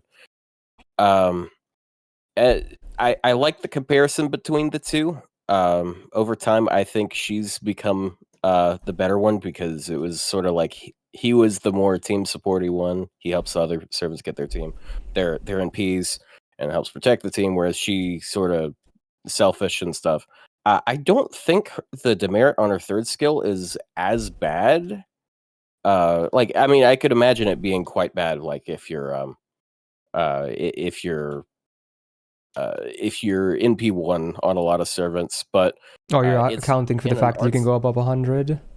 yeah. Yeah. And then also some of the supports that you use her with, they don't really need their NP either. Like I could think of someone like Paracelsus, for example. He has a battery and his NP does nothing, so it's Yeah, in just, that case, the it's MP free is real estate useless. for her.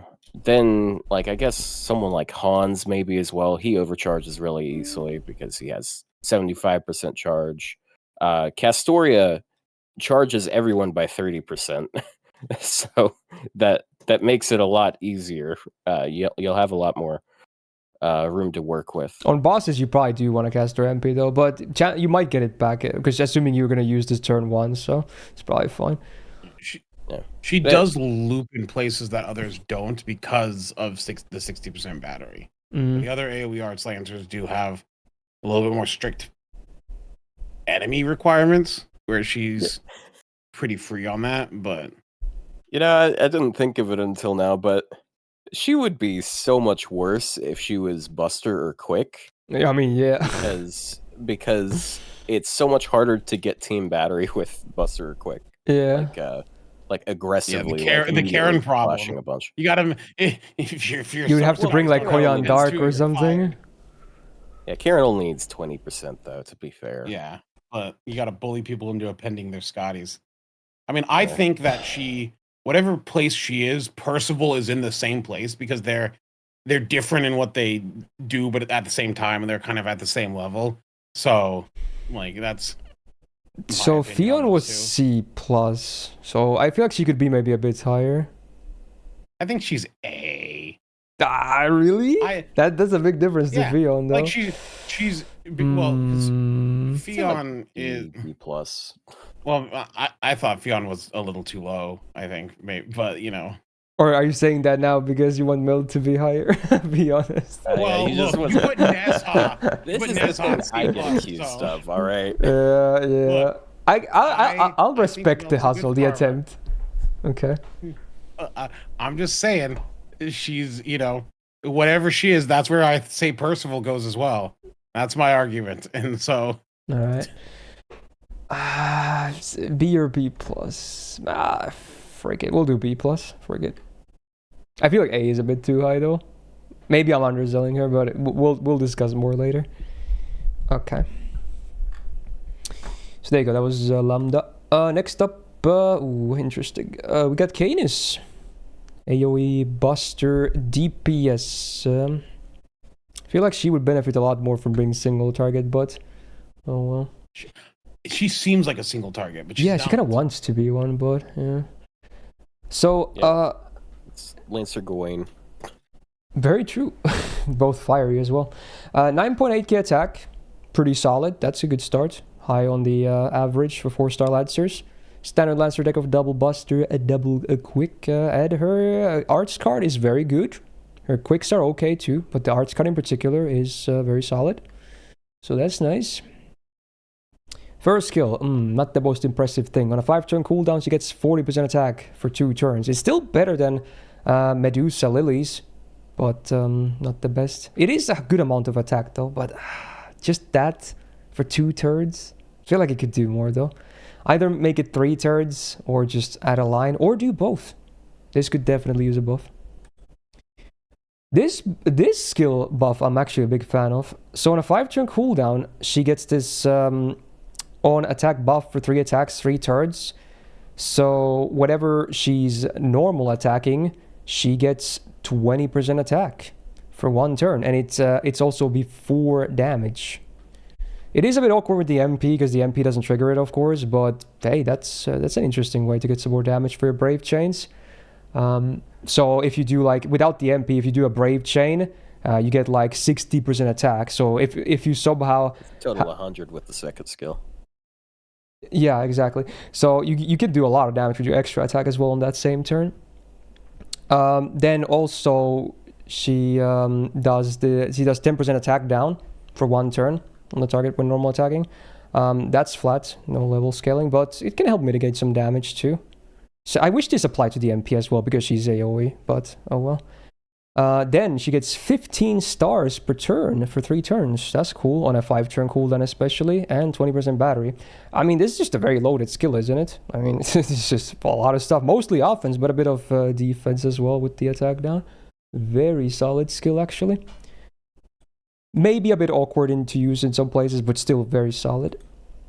And then the third skill on 6-turn cooldown, she gets a 3k damage cut for 3 attacks, 3 turns, and a guts for 1 time 3 turns that revives with 3k HP. So with 3k damage cut, even if you get crits, you're most likely not going to feel that at all. You would basically only die to MPs at that point. That is a lot of damage cut. Very, very high amount. Like if you've used Fujino, who has 2k, you already know how strong that is, so this is even higher. Yes, it's limited to 3 attacks, but that's already quite a many attacks, honestly, because she doesn't even have any taunts or anything like that, so I honestly don't hate it. I think it's fine as a defensive skill. Not bad. I think the skill set overall with the second skill buff is above average when it comes to 4-star Lancers. I just really want to see the first skill buffed. Or maybe the MP, but this in particular especially. Alright. Passives, 15% debuff for us is cool. 12% buster up is really cool. That's amazing, even. Then her her divinity at least has something useful. It has 8% arts on top of the not so useful flat damage. So her 1 good arts card is now even better, I guess. Anti-ruler is a big shame on the append. Zete moment, I guess, or something. So yeah, that is just very unfortunate. Rare enemy and really bad affinity. Now, the MP, she gets 50% crit damage for 3 turns before damage, so she can ramp up some crits, especially nice with the second skill, having a very good uptime on those stars per turn. And then before damage as well, she gets 10% MP damage for 3 turns on base overcharge, getting up to 30%, so she even has a bit of ramp up for the MP damage itself. So effects-wise is good, it just doesn't really hit super hard. That's the thing. But if anything, crits are kind of legit with her though, right? Yeah. Especially if you ramp up with the MP. So that's not nothing. I think she's a little bit underrated. I wouldn't call her amazing, but she's a bit underrated, I would say. She's good at brawling, because I don't take too much offense with the monster strength being 2 turns, because it's on a 5-turn cooldown. Which means the first cycle. Yeah, I mean, still 40%, but yeah. And it's a higher number. I mean, not everyone can be KP and get for some reason busted monster strength, but they. I think that in combination with the second skill, you're looking at like what is it, 80% attack up if you do a Buster Brave Chain with the NP. Yeah. You know, on that Buster card at the end, it has crit up. It's got. You know, yeah, if it's a full Buster Brave Chain, you have 80% attack for that full Buster Brave Chain extra attack. That's gonna hit a lot, very hard. Yeah, well, the extra attack's 100% because it takes the last attack up, and so it gets 60 plus 40. So, I think she's good at like brawling. Like, I know some people like to use her in like Grail fronts and stuff like that, where you can really cheese out skill time. Yeah, because you can have like up to really good uptime on the damage cut. Yeah. But yeah, I think she's good. Also, apparently Lambda numbers are wrong in the sheet. Yep. Tamala, I did update the sheet before the stream though, so I that's probably you then realizing that they were always wrong to begin with, right? Because this should be up to date, so I guess the calcs were wrong to begin with. But anyway, I guess her wave 3 damage is a bit higher then. Fair enough. Yeah, this is a scary servant. I could see them like giving this person. That's correct in your sheet. I don't know. I copied this. I copied this sheet literally before the stream. So yeah, see, that's why I was shocked because I've run the numbers before, and her and Percival were a lot closer. Yeah, like this is a brand new sheet I made a copy of. Character, and so I was like, huh. Because this has the new Karna numbers. I checked, so it must be brand new. Anyway, I don't know. Oh wait, it's actually too high, you're saying. I thought it was the opposite. It is meant to be lower than this on wave 3. Interesting. Oh, it's correct on the detailed calc, but wrong on this TLDR. Okay, and not a big deal though. Anyway, back to Canis. What were we talking about? Canis is great, like really good for damage because like you have an AOE DPS, you have a single target DPS. Like it's both of them together, and then also you got a servant that is very durable. That damage cut is very impactful, especially with the attack down on the second skill, and then you got the guts, and it's decent uptime on that. So, good stats, good attack. It's very easy to damage, like to increase your damage even further because the only thing she's lacking is like buster buffs, and buster buffs are a little common. I don't know if you knew that. Yeah. But everyone does buster buffs. So She's if you just need to do a lot of damage, yeah. Someone said, would the third skill be OP if the damage spread was flat 3 turns? Yes, it would be. That would be too much for 3k. But it even as this is still good though. 3 attacks is a lot considering they're probably going to be 0 damage all. Yeah, they're never going to give a Fujino type damage card ever again. That happened once and they're done. Yeah. But no, it's an effective 9k HP plus. So like, I don't know. I think it's fine 3 times 3 turns. I mean, yeah, this skill is fine. I don't think this skill can stay as is. It's a good defensive skill. I just want to see a buff on the first one or the MP, and then she would be really insane. MP. Yeah. And if I was gonna pick anything, I would buff the MP and increase that MP damage up to a higher number. I would maybe just leave these as is and add one new line with the standard damage upgrade. Like imagine if she gets like an invul piercer or something. Yeah. So like it's another thing. I believe I don't know if I mentioned it 2 weeks ago. It has been 2 weeks, and 2 weeks is a lot of time to remember something between. But like basically the appeal of servants like this isn't always just like wow, they do a lot of damage in like they ramp up and do a lot of damage in one turn. It's the fact that they continue doing damage even when the skills are down. Yeah, the support skills most notably. Yeah, because like you're stacking up the crit buff. Like the crit buff is going to be there. You're going to be having like 50 to 100% most turns. And like even if you don't have your 40% attack buff or the attack buff that scales, like it's going to be doing stuff. Yeah. Rider Canis is the same way. Yeah, for sure. I like the diversity of having AoE DPS capacity and also single target DPS capacity. And 12% permanent buster is also sick on the passive. That's actually is always there. Yeah, it's a lot. You mentioned like a new line. What I think would be funny, not necessarily super great, but would be funny. Like on the MP? If they gave the same effect that MHXXA has, where it's like 200% extra damage to rulers. So, you would go all in on that event. Again, because like it's anti-ruler append, why not just double down? I mean, the people would be like, oh yeah, okay, it's the standard damage upgrade, great. Also, fun fact, so a long while back for a hook of a video, I just like talked about a bunch of Servant's Madness enhancement. So a lot of characters have their own justification, like how it applies. With Canis, it's basically if you make me mad, I get like really mad and attack people. So it's it's not madness enhancement, it's just anger enhancement. It's anger issues. Right to be angry. Like usually people like get therapy for this type of stuff. Jeez, Canis, what do you Well, luckily in FGO it's good that you don't get therapy because you get a lot of damage from that. True. Anyway, place bet B plus? A maybe even? B plus? I think Vlad is better. Yeah. Well yeah, he's an A. So. Yeah. But Canis is a bit slept on though. For sure. Indeed. Phrasing. Cool. Oh my All god. right, now we get to the one that Rio was talking about a bit earlier. Yeah, the slop.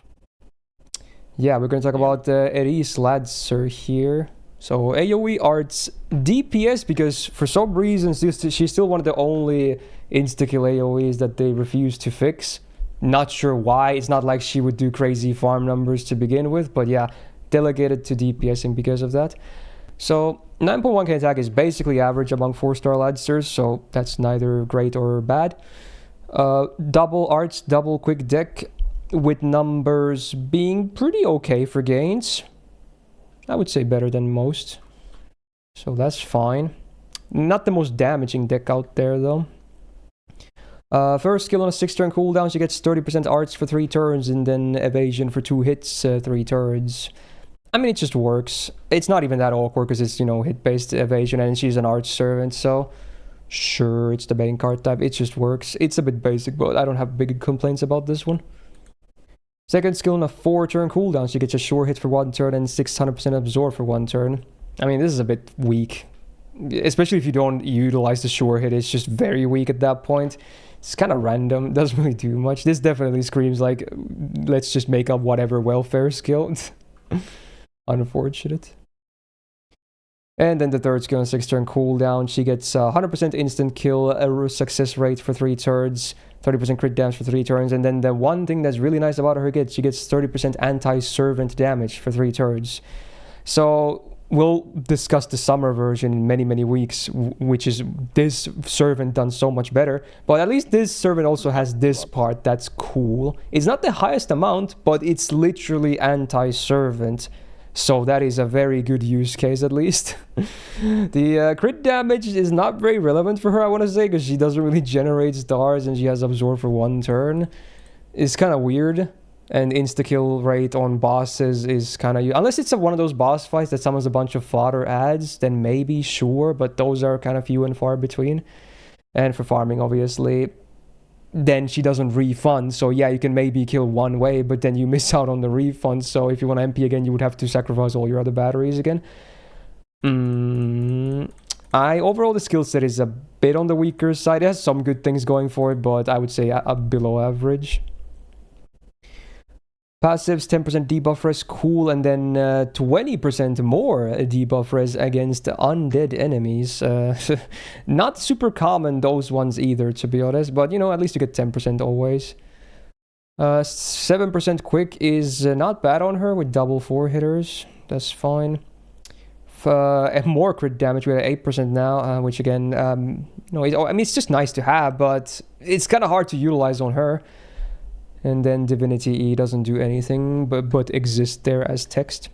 She's anti-Lancer, which is kind of pointless. Even with considering she has anti-servant, I would not bring her on neutral even with that. Then the MPs, so AoE damage, but then removes targets the defensive buffs after damage. So it's one of those that happens after, unfortunately. Still nice to have. It could be just nothing, but obviously it would be better if it was before damage. And then before damage, still, yeah, it's there. 30% chance to instant kill enemies on base, scaling up to 80%. So even if you don't use the third skill, this can absolutely mess up your farm. So that's why she can't really farm. So she really is just kind of a very mid at best AoE DPS, right? That's what she is. She's a bit safe, but just a very mid AoE DPS. If they moved the insta-kill to after damage, she'd be perfectly usable. Yeah, then she would at least farm fine. Not crazy, but fine. So Otto, you can stop fighting the raccoon in the dumpster for your breakfast. Look at this. She removes defensive buffs. What? Okay.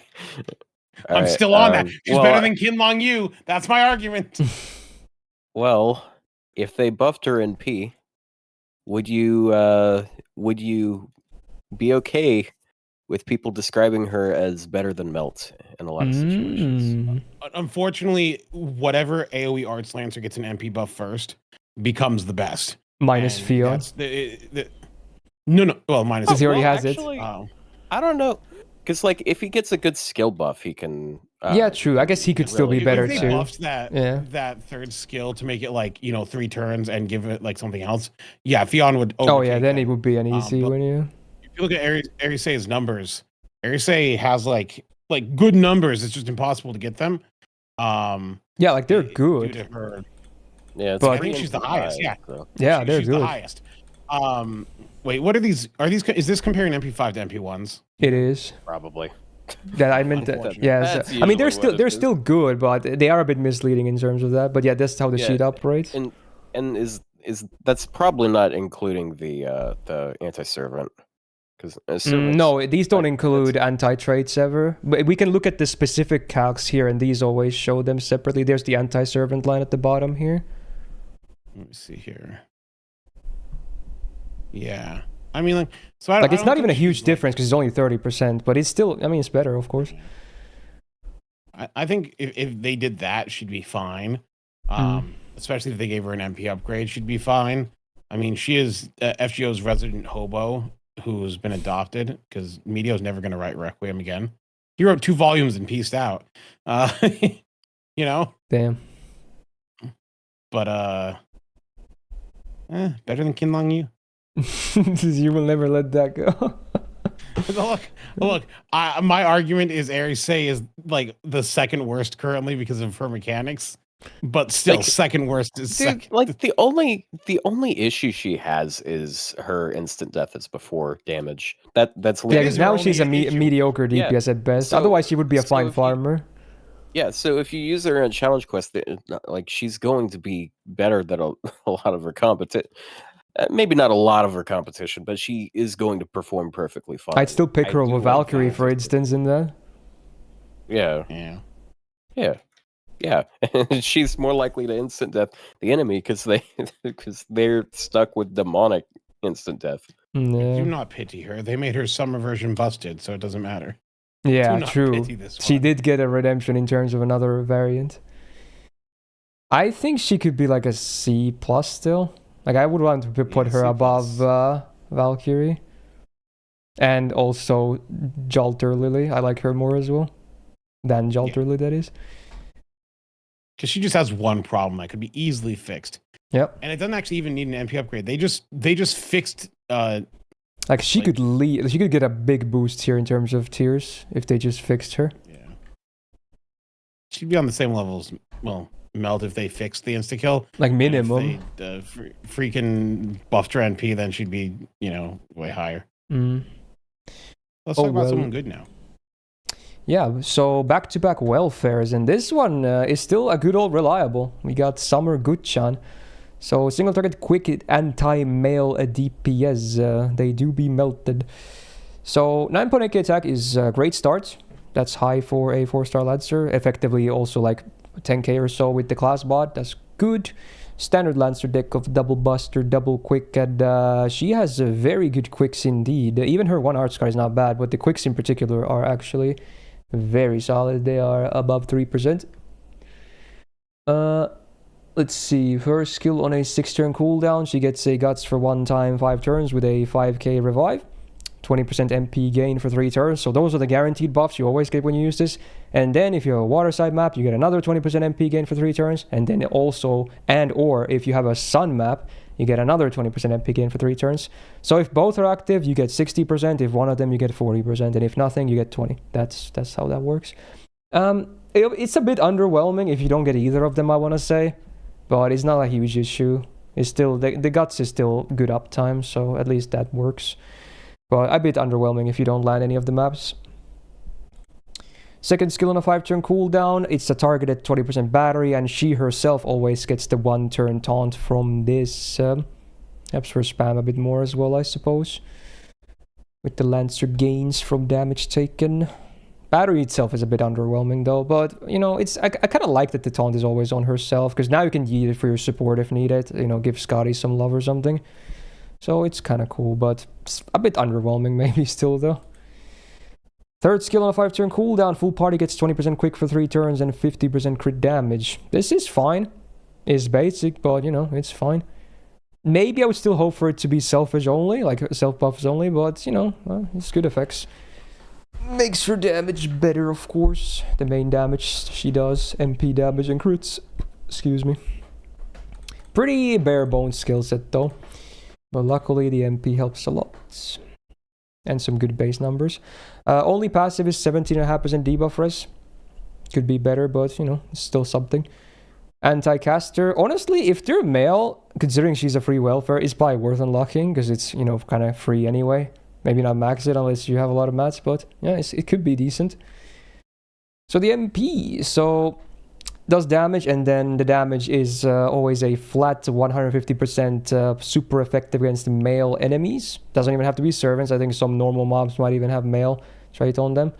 And then on overcharge base does a 500 curse and burn on them for 3 turns, scaling all the way to 2500 each. Not really a huge deal, those dots, because you don't have amplifiers. So they're mostly just a tickle. But yeah, anti-male, she's got it. So I'm sure anyone who's ever used her, like if you fight any like a land archer that's a male archer, yeah, she's gonna hit really hard with her MP. That's the one thing that she does good, or does well rather, English. Otherwise, I probably wouldn't bring her too much. But anti-male is a legit thing, though. It is legit. Dude. Like, she's good in that sense. Well, until Tamamo Lancer got her skill buffed, she was better than Tamamo Lancer. She was, like, yeah, she was. Like, you take her every time. She is good, and she's a welfare. Her damage on trait is similar to Vlad on trait, like Vlad extra on trait. I'm sorry, not on trait. Vlad extra on trait is way higher. Vlad extra with the defense downs and stuff like that. So yeah, if we account those, then definitely. Like, yeah. But like she's good as far as like the damage goes. I mean, I think she's pretty serviceable as far as like a free welfare.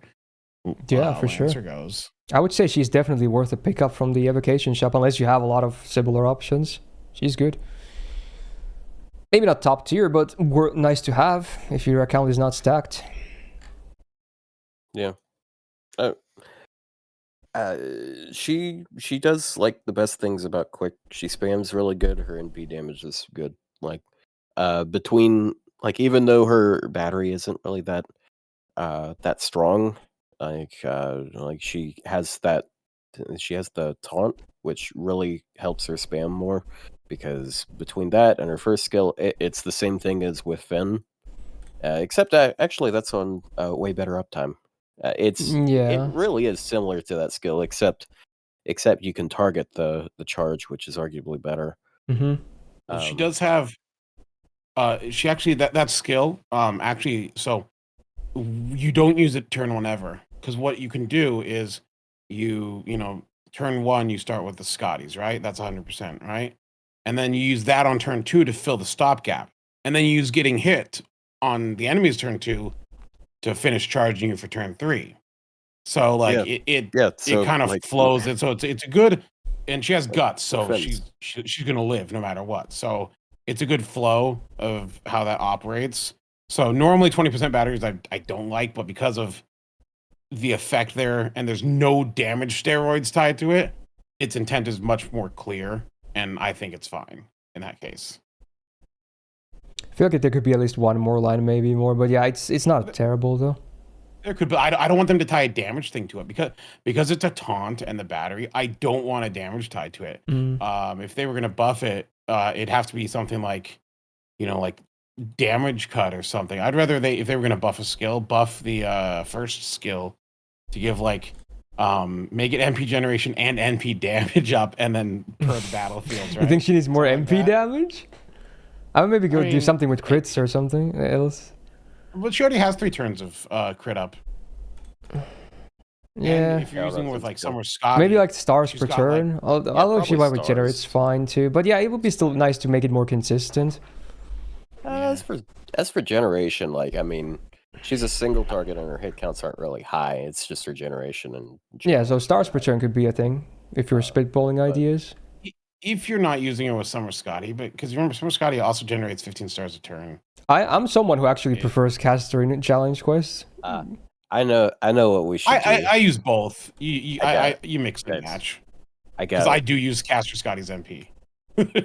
Guys, you increase the battery to 30% and add targetable overcharge of 1 time. That's fine. Then it Are you wouldn't. making a It no sucks for reference her, to but it would be someone, or- great for some supports. It's a reference to what Altera got. Oh. I would not want that on her because Yeah, because what is you her would like something that would overcharge work for her too. Yeah, it's just the dots. They don't. She Yeah, doesn't have her- amplifiers, so they're just her NP. tickles. again? Yeah, her NP doesn't overcharge good. Mhm. So Anyway, hey, yeah.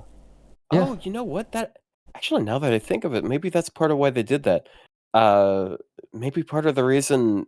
Maybe that's part of the reason why Jufu has the anti-dot, because she has multiple dots Oh, there. Oh. Yeah, probably, So actually. there is Yeah. synergy with Summer Jufu.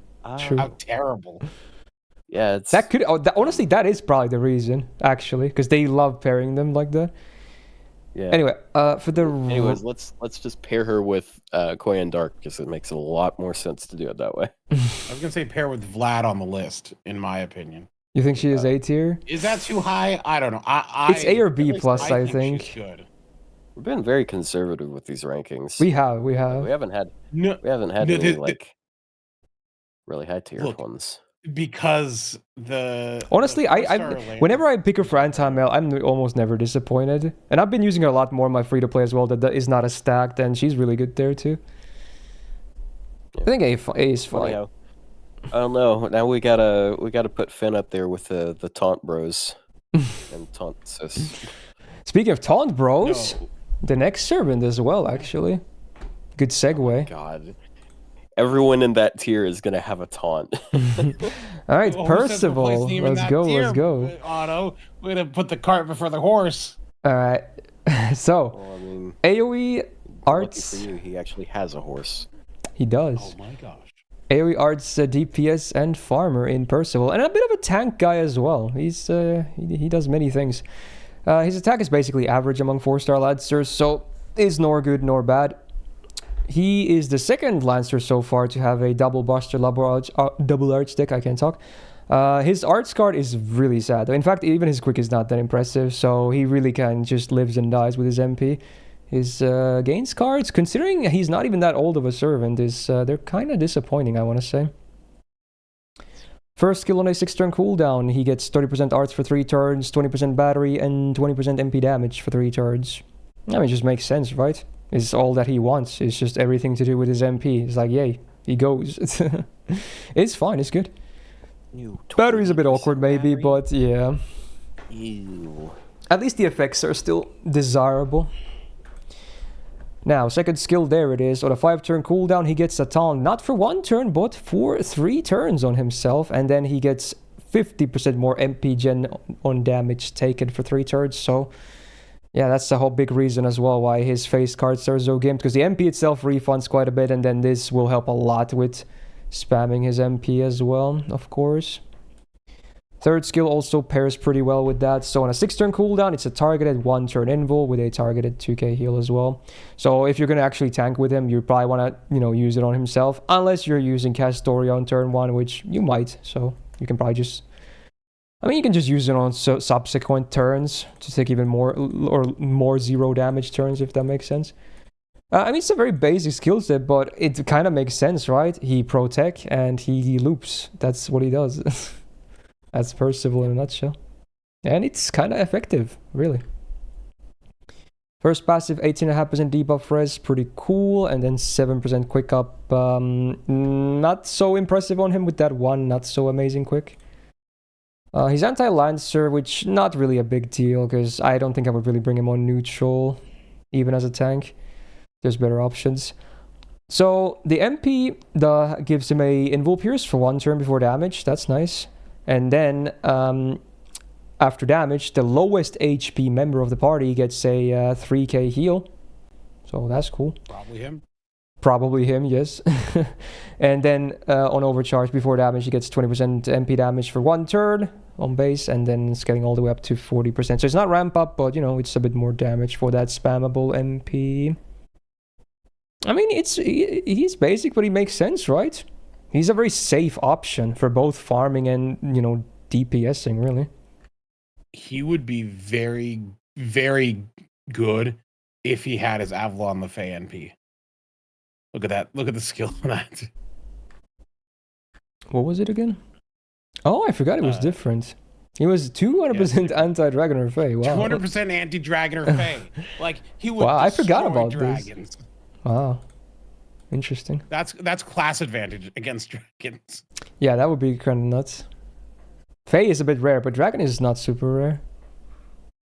Dragon is super common. Mm. But no, I think he's good. Because you can, you basically just when farming, you just press his first skill and then you use Castorian. He farms. Yeah, you don't even need the other two skills on farming. They're just for bosses. He doesn't really ramp up any damage, so unless you're swapping an Oberon for turn 3, which really is only useful if you're using Black Grail, because, I mean, you probably would if you farm with him, right? Well, no, if you're farming an event, you're probably not. Oh, yeah, I guess. True. Like, so you're looking at the, other numbers there. But, yeah, I actually don't like Black Grail numbers for farming, because most of your farming is in an event. Most events are 50% starting charge CE. So the world we live in is not, one where you run Black Grail and farming for most things. And in fact, the only time you do is like hunting quests, or if for some reason you're farming XP. It's also if you just suck at damage checks, but that's True. That's probably not something you're as familiar with, Rio, because you can NP5. No, everything. I'm sorry. I can't NP5 everything, but I NP5 the characters Lohi, and I didn't even know you cared about Lohi. I mean, that's kind of base though.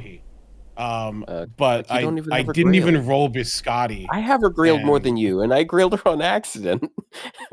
I grailed her on purpose, and I think mine is MP2. But I'm gonna have I'm gonna go for a perfect copy on NA though when she's out. I like Lohi. What's the problem? You have a problem, Otto? Well, I have a problem. It's called money. Ooh. Well, we're getting the bitter cards out here as well. All right. Look, I've reduced my spending in FGO. I didn't roll Richard. I didn't roll. Actually, since Lohi came out, I have not really rolled very much. Then again, I also blame the daily every day. How that's like. Yeah, so at this point, if you're able to keep up daily singles, you're still wailing, because there's so many banners constantly. I don't do it every day, but yeah, and nowadays on JP with the class mega rate ups, you can probably spend close to 10 quartz a day if you want it on some days. Yeah, so minimum 5 quartz per day at least, if you roll them all. Yeah. There was a day last week that we had I think we had 18 banners up. I think you're right. Yeah, it was some OC stuff. It was class stuff. It was Valentine's rotations. It was a lot of shit. Yeah, I think we had more Lancer banners than I feel like we did. I don't know. I feel like we got a lot of Lancers, I guess. I don't know. Anyway, Percy. Is he A tier? No, I think it's the same as Melt. I think it's fair. Because they're used in very similar situations. I've always kind of preferred him a little bit, but maybe I'm biased because I've actually used him over Melt. I use both. Well, I use him now more because my Melt's Bond 15. But you probably don't have a fat copy of him unlike Melt. I don't, no. But he works fine. Would you say he's the same or a half a tier higher, Otto? He's more accessible, Blush is right. It's easier to have more copies of him because he's general pool. But does that go into I'd say they're about even. Yeah. All right, fine. I feel like in a lot of instances he might pull ahead because I prefer Pierce Invuln over buff removal, because she can remove evade. But in farming, that's not. You're going to use him in farming mostly, and that's not a. Look, Rio, I kind of like his presence more on bosses, though. Personally, why would I single core arts loop with any of these people? You know what? That's true. But at this before Mr. point- I think I will actually go with an A personally. I think I'm gonna do a selfish thing here. Stop talking. I'm gonna do this. Well, You, I mean, you've I ruined also my like life, Otto.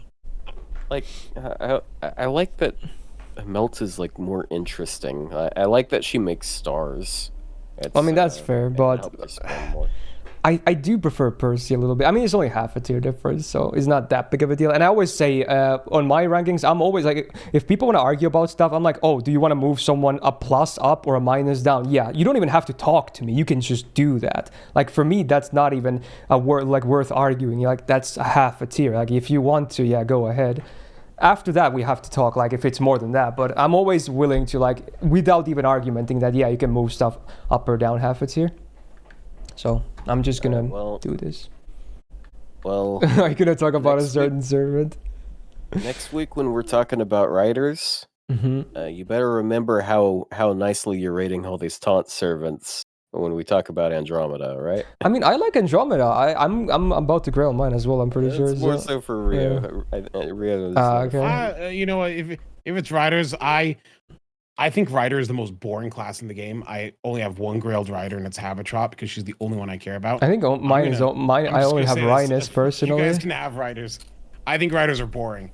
So I have class score maxed out on Rider. That's the only class I have. my condolences. Maxed out. All right, next servant. There's not that many 4-stars left, and this is my favorite 4-star Lancer.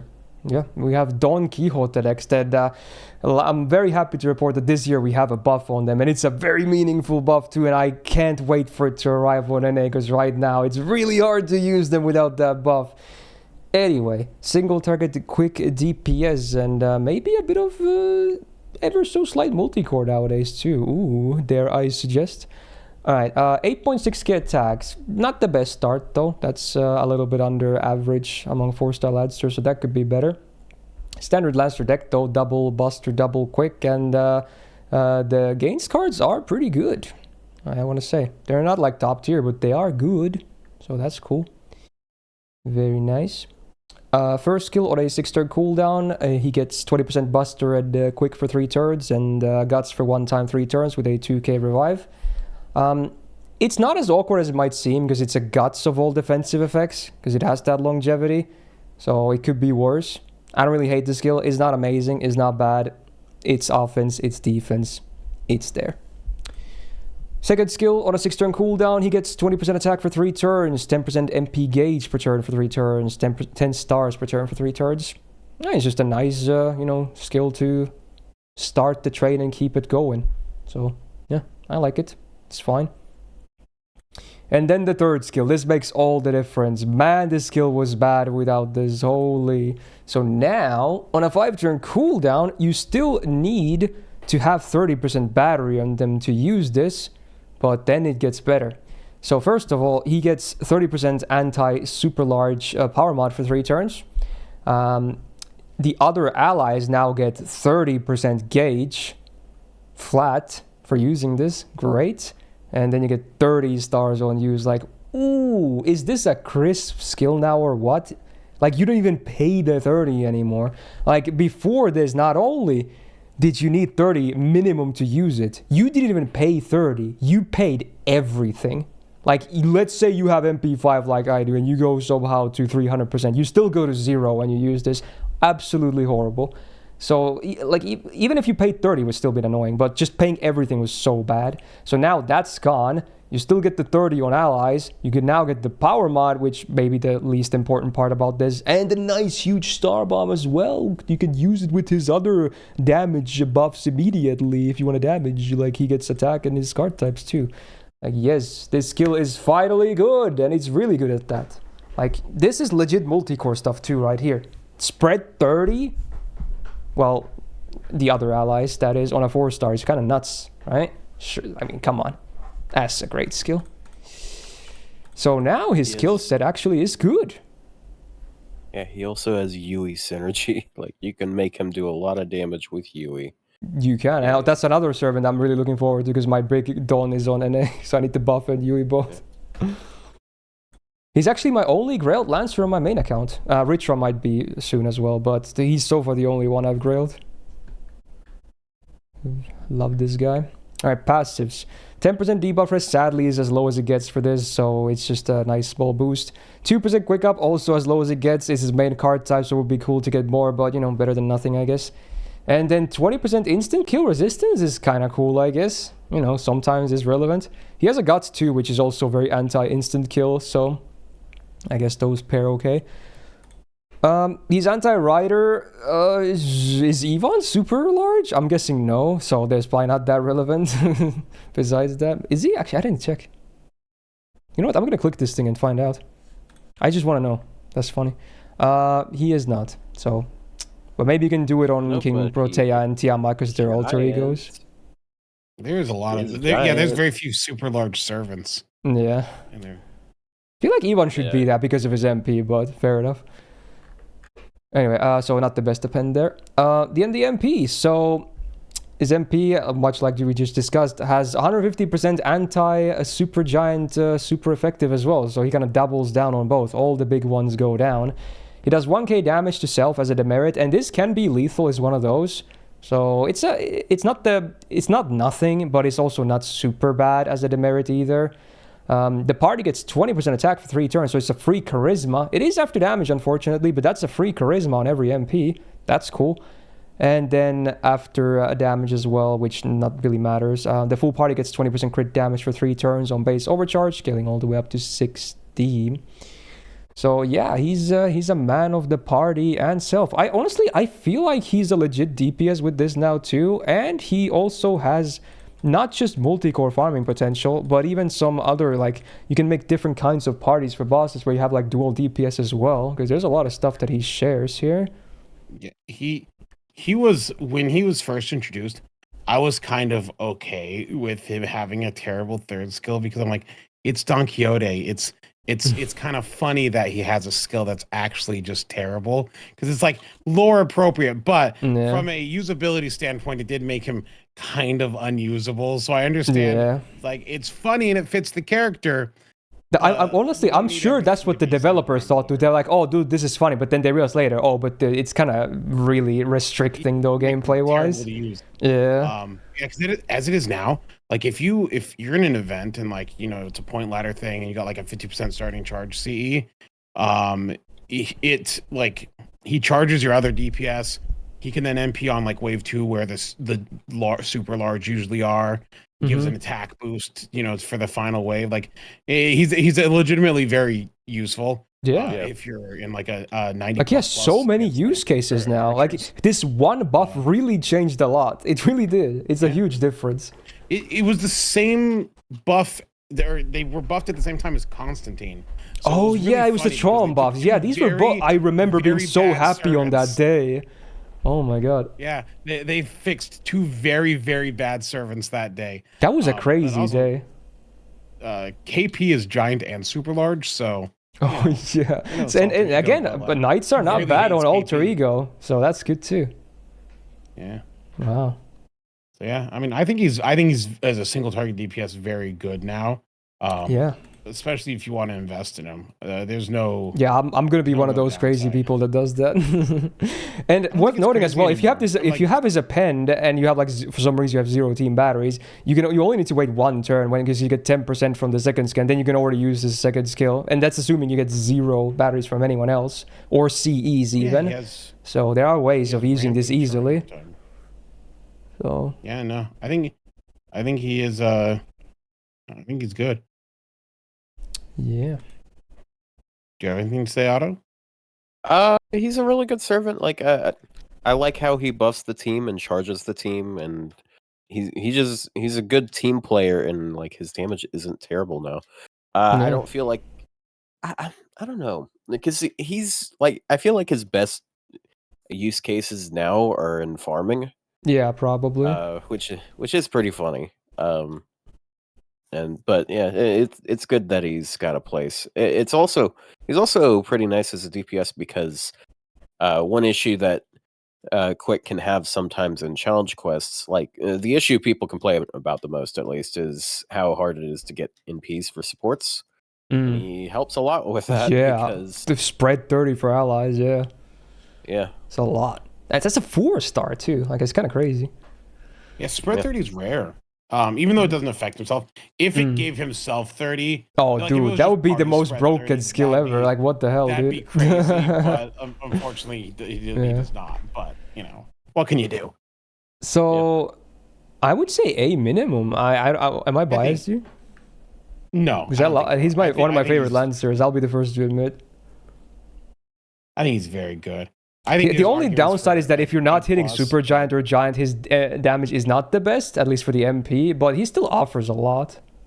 But that's the same thing for all of the ones. Like Vlad, Yeah, if true. you're not Yeah, hitting yeah, true. lawful, Vlad is the same. Not great. If you're hitting Yume Ren, if you're not hitting male, not that great. Like Actually, traits are true. where you're able to like use different characters and like feel good with them, even if you don't like have hyper investment in them. So like I think saying like, oh, but if they're not a trait, unless it's like a super niche trait that never happens, it's not really a concern. Like super large is common in farming. Like it's Yeah, not. especially because again he can do the skill just well. It's well timed because they usually tend to be on wave 2, right? It's actually well timed. Yeah. Yep. Because then you can do the MP, you can buff your other DPS with the MP as well, having the charisma and whatnot. So it's nice. You can multi-core him with Arthur and just double down on the super True, large. you could do Just that. mess that thing If it's like a up. berserker, no, that would actually be a legit comp. Anyway, yeah, we'll go with A for now. He's actually good for once. I'm very happy about that because again, he's one of my favorites. Anyway, now we're gonna move on to the last 2 4-stars, and they are both brand new compared to last year's tier list. So we got some new stuff on the I was about to menu. glaze this next one. One of my favorites of shit. this last Oh, it's time. summer event Heck too, yeah. actually. So we're gonna start by talking Love about. to glaze the servant. Are you kidding me? Yeah, I think we're all kind of happy about this one. Summer Dobrinia, single target arts DPS. And a very interesting one at that. 9.7k attack puts her pretty high on the average chart for 4-star Lancers. Not the best, but it's good. She also has the more rare Lancer deck of double Buster, double arts. And her gains cards are fine. They're totally fine, even on base, but obviously the kit makes it better though. So no worries there. First skill on a 6-turn cooldown gets 20% arts for 3 turns, 30% battery on use, and 30 stars on use. I mean, it's just good. I mean, it's literally like you press it and then you go. You get a big boost. You get the gauge, you get the stars, you're ready to go. It's basic, but it works. Second skill on a 5-turn cooldown, she gets 20% attack for 3 turns, 30% crit damage for 3 turns, 50% anti-dragon power mod for 3 turns, and then if there's a water map, you get another 20% attack for 3 turns, another 20% crit damage for 3 turns, and 20% defense for 3 turns. So if you are on water map, this skill is insane. Like, it's just insane. If you're not, it's not bad still, surprisingly, right? Like, you still get 3 pretty decent effects on good uptimes, so that's the fun part. Like, you would think, reading the lines, like, it should be, by all means, super gimped if you're not hitting water map. And obviously, it is a lot better if you do, but even on base, it's actually still fine. But yeah, if you do hit water map, that's a lot of stuff, though. Like, wow. Especially nice combined with the Star Bomb as well, with those crit damages. Third skill, 6-turn cooldown. She gets 10 stars per turn for 3 turns, 10% gauge per turn for 3 turns, 1k healing per turn for 3 turns, and then 30% MP gain for 3 turns. Again, it's just a never-ending train, is it? Just a lot of good stuff. So yeah, there you go. Honestly, this is a really good skill set for a 4-star, right? Like, come on. That's a lot of... It just goes. It's okay. She has everything that helps you get NP. She has battery. She has battery per turn. She has stars. She has stars per turn. She has NP gain. She has arts. She even has ramping arts. Yeah, she's what all art like, servants want to be in terms of effects. Yeah. Yeah, that's a great skill set. One of the best ones for 4-star Lancers. Yes, indeed.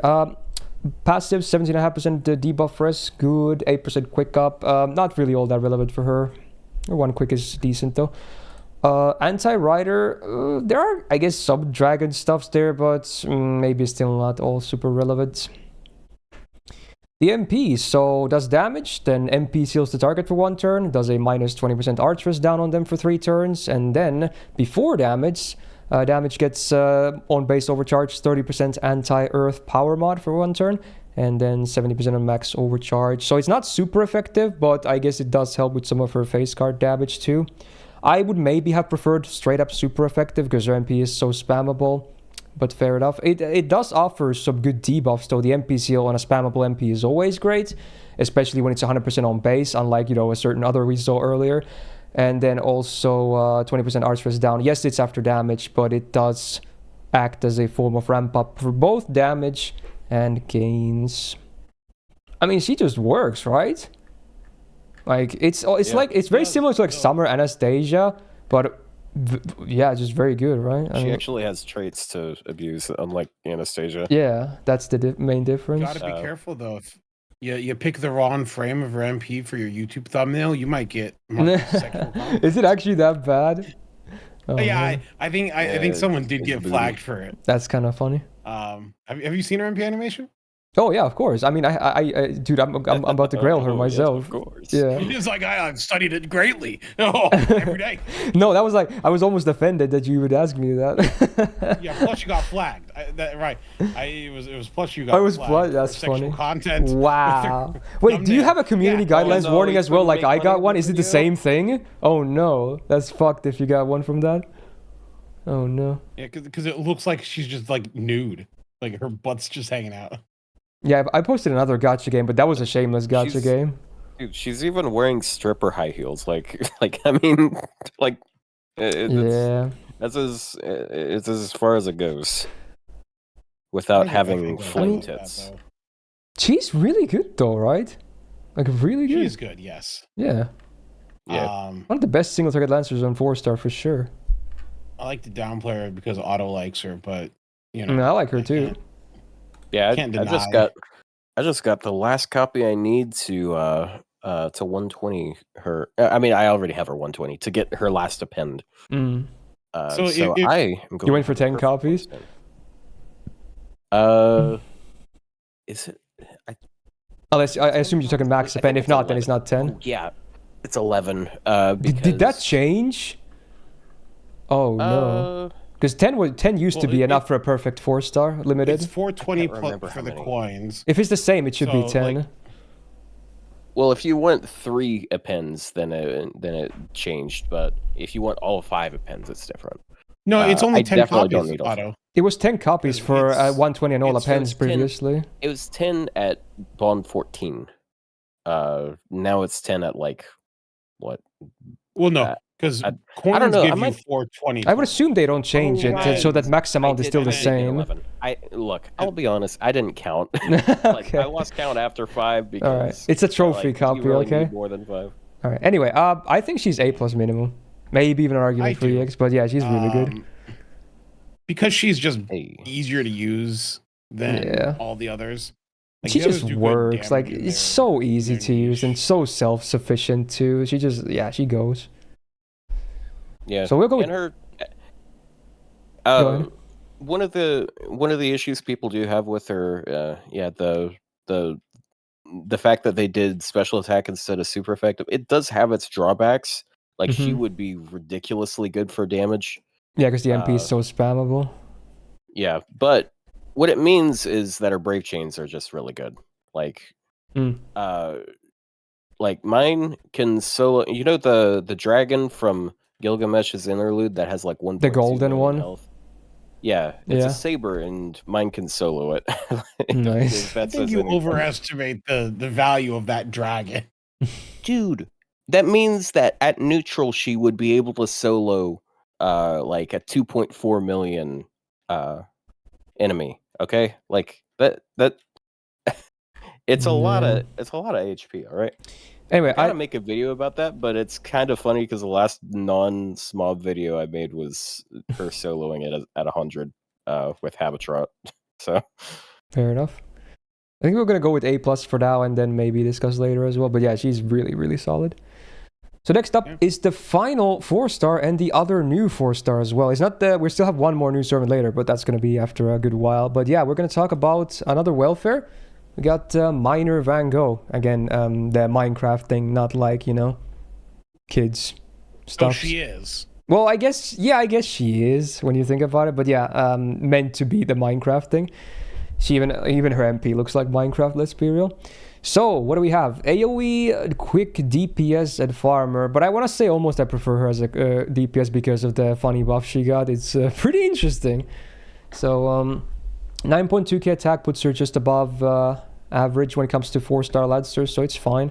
Standard Lancer deck is back, so double Buster, double Quick, and man, that is a very meaty quick card she has.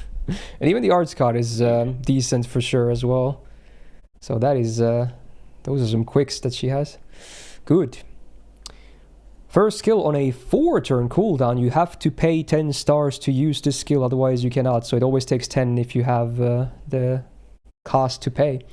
But then you can choose, party gets one of the following. You can choose a card type that the party gets 20% up for 3 turns. And that's the choice. And then always the full party gets 20% MP Jed for 3 turns.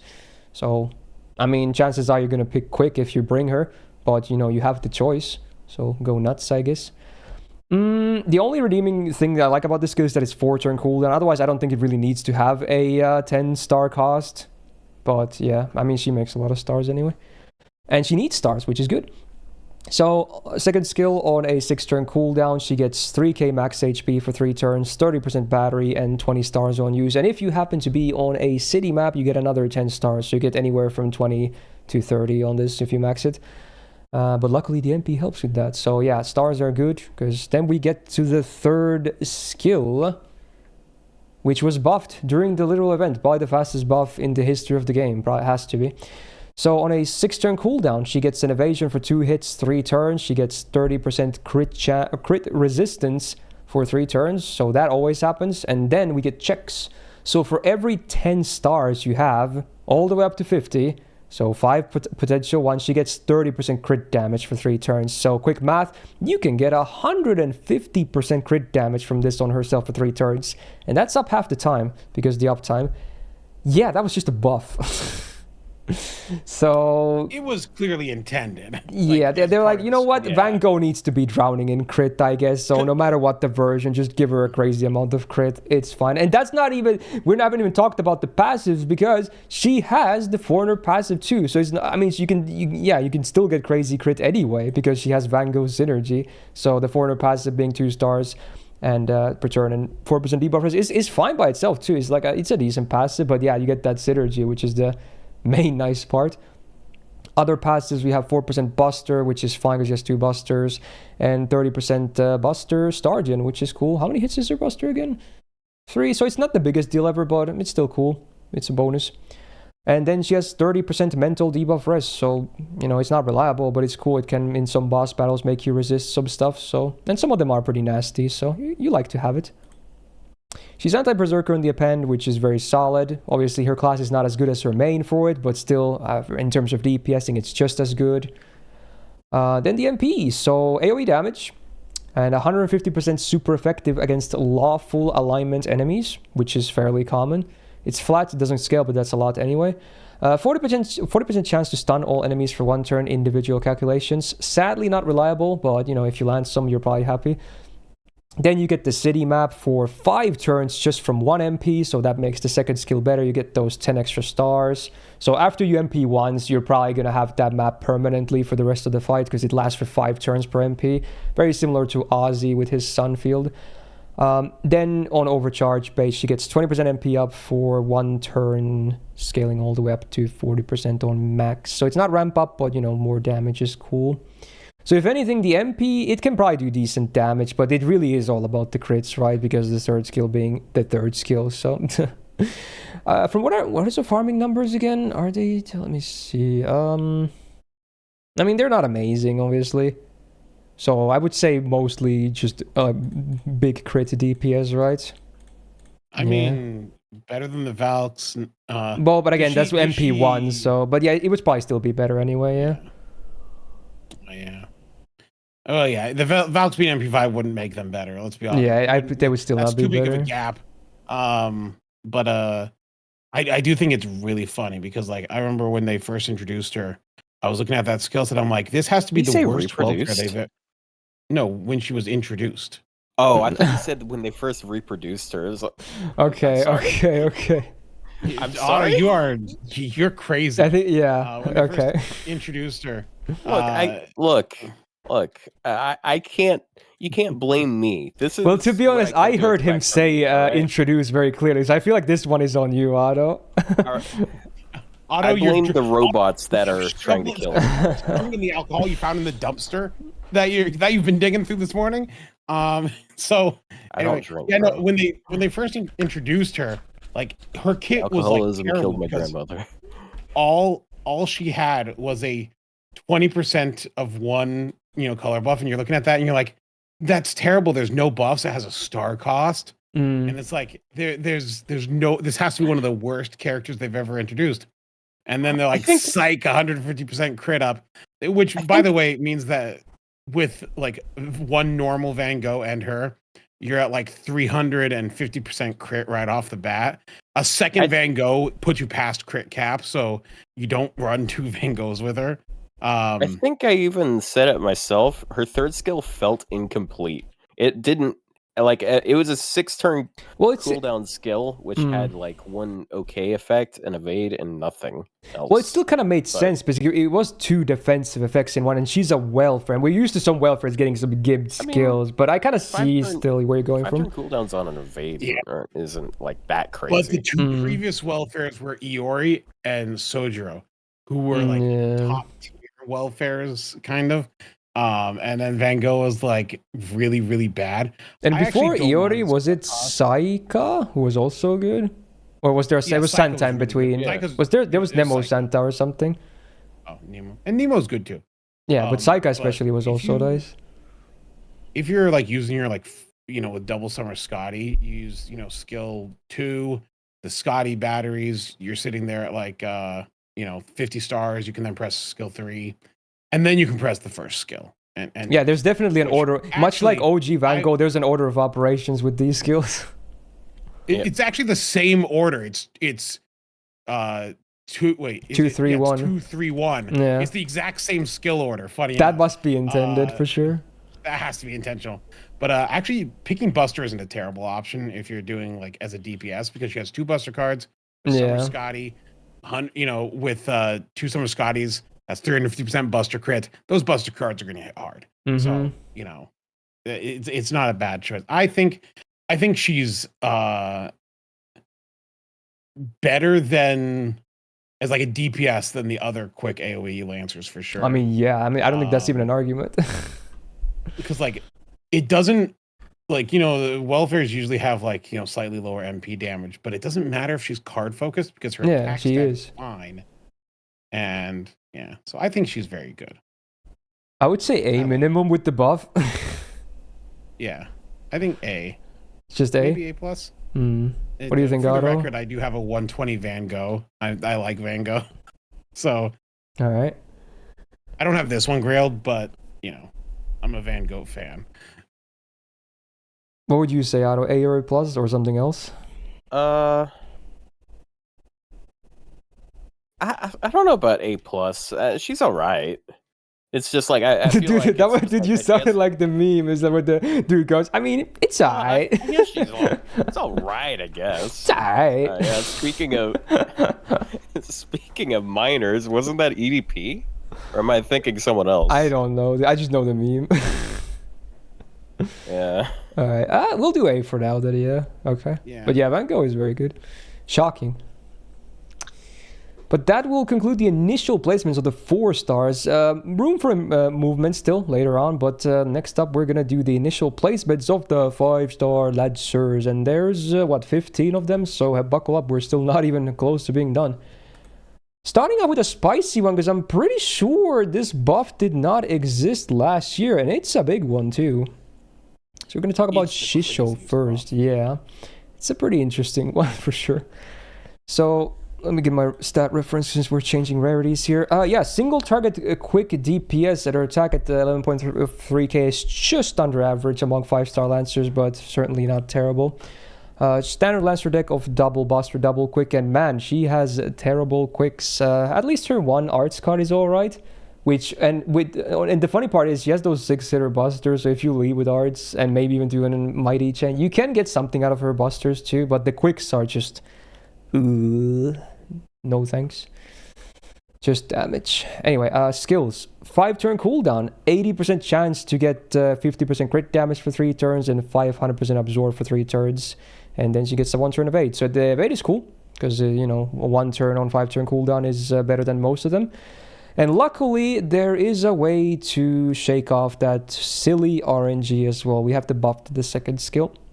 So on a 6-turn cooldown, targeted skill, target gets 50% quick up for 1 turn, and then 20% buff success rate up for 3 turns with a 20% battery slapped on top. So with this, obviously you're going to target herself.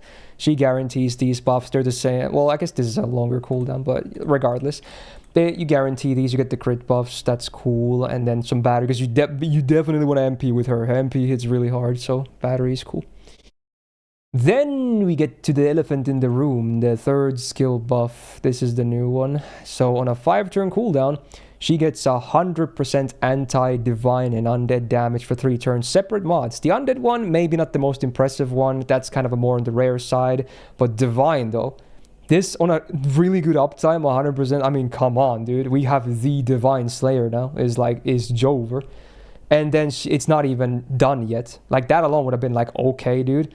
She gets this on attack buff for 3 times, 3 turns. So now when she uses any attack, even the MP, she gets 20% gauge. So that's an effective 60% battery on a 5-turn cooldown. Like, what is this buff? Considering her MP was also the best part about her, which hits hard.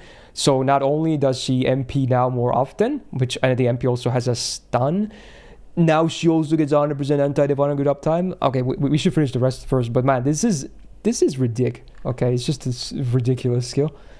Only passive she has is 20% debuff rest. That's, you know, something. It's a good amount at least. She's anti-Lancer. And honestly, if they're divine or undead, yeah, go for it. It's fine.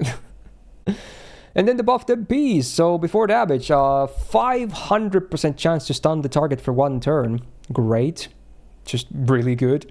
And then the boring overcharge, 60% chance to instant kill on base, scaling up to 100%, which is basically never relevant for bosses. But yeah, you just need big damage and guaranteed stuns unless they're immune. That's good.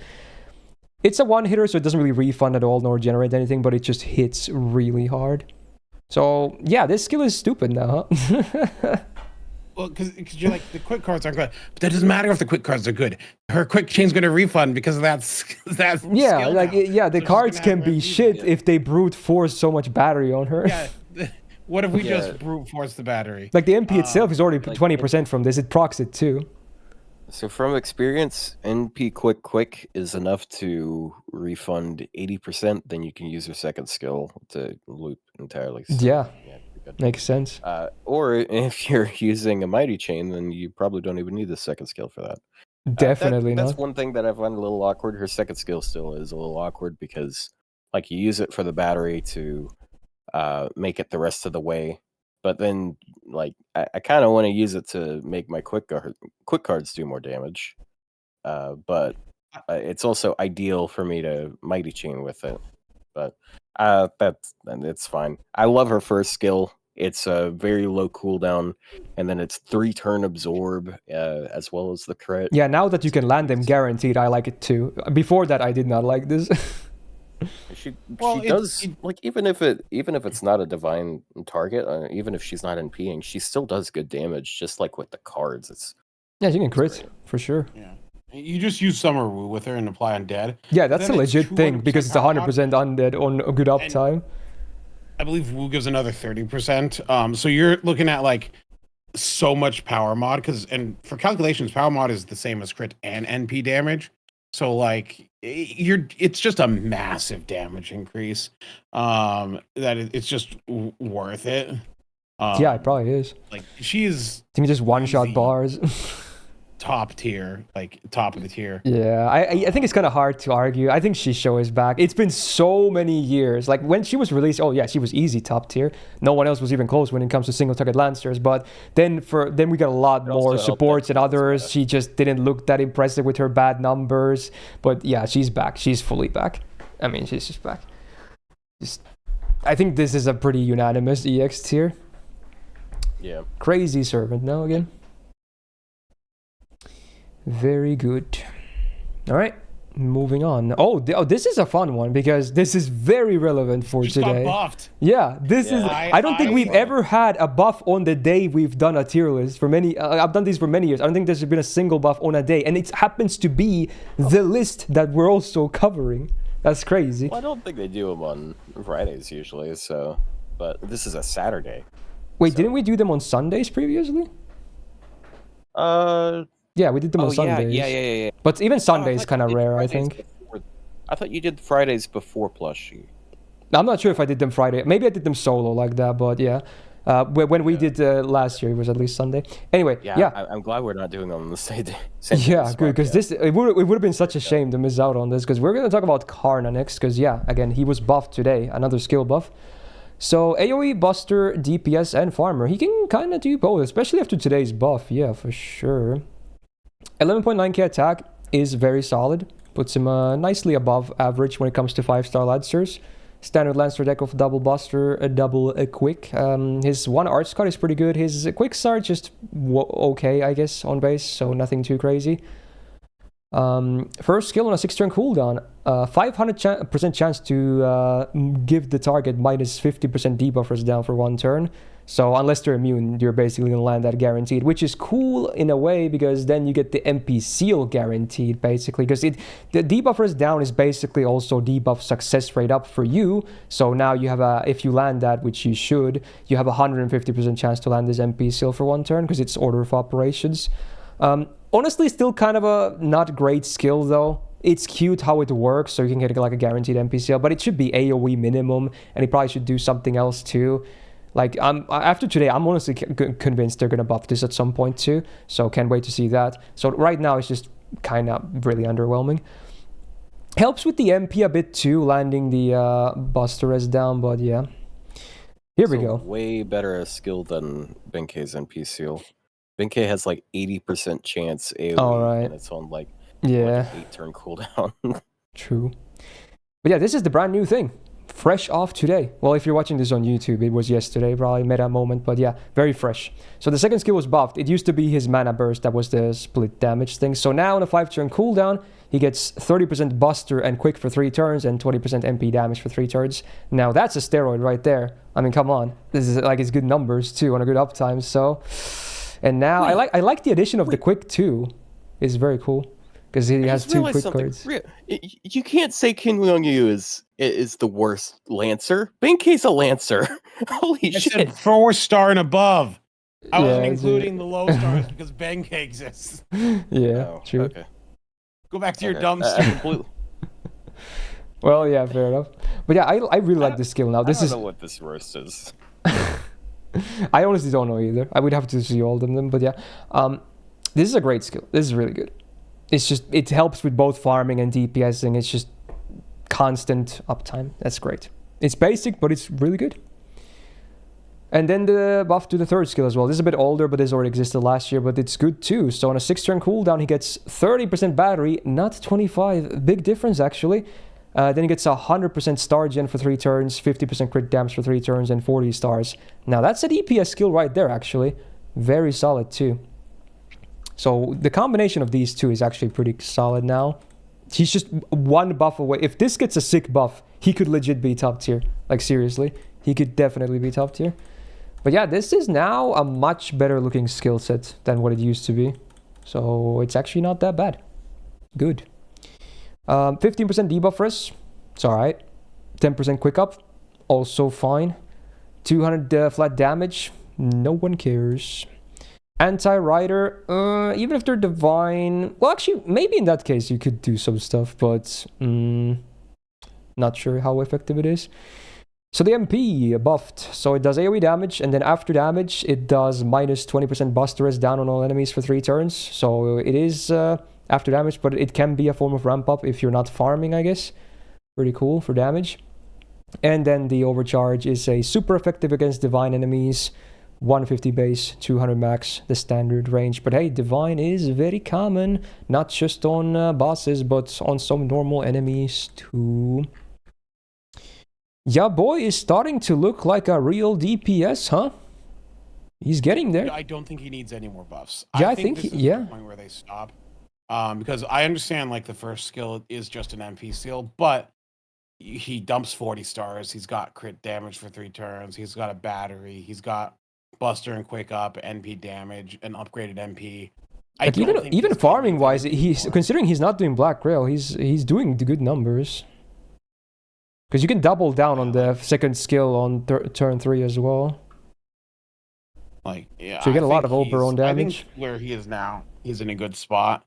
I think he like farming wise, I still think like because of traits. Yeah, I still like him more as a DPS though.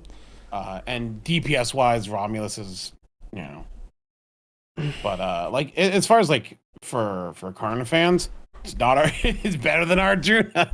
I mean, that's not even a fair comparison anymore. It's not hard. Dude, it's getting to the point where it was like Ozzy and Quetzalcoatl, right? It's the same thing. Oh no.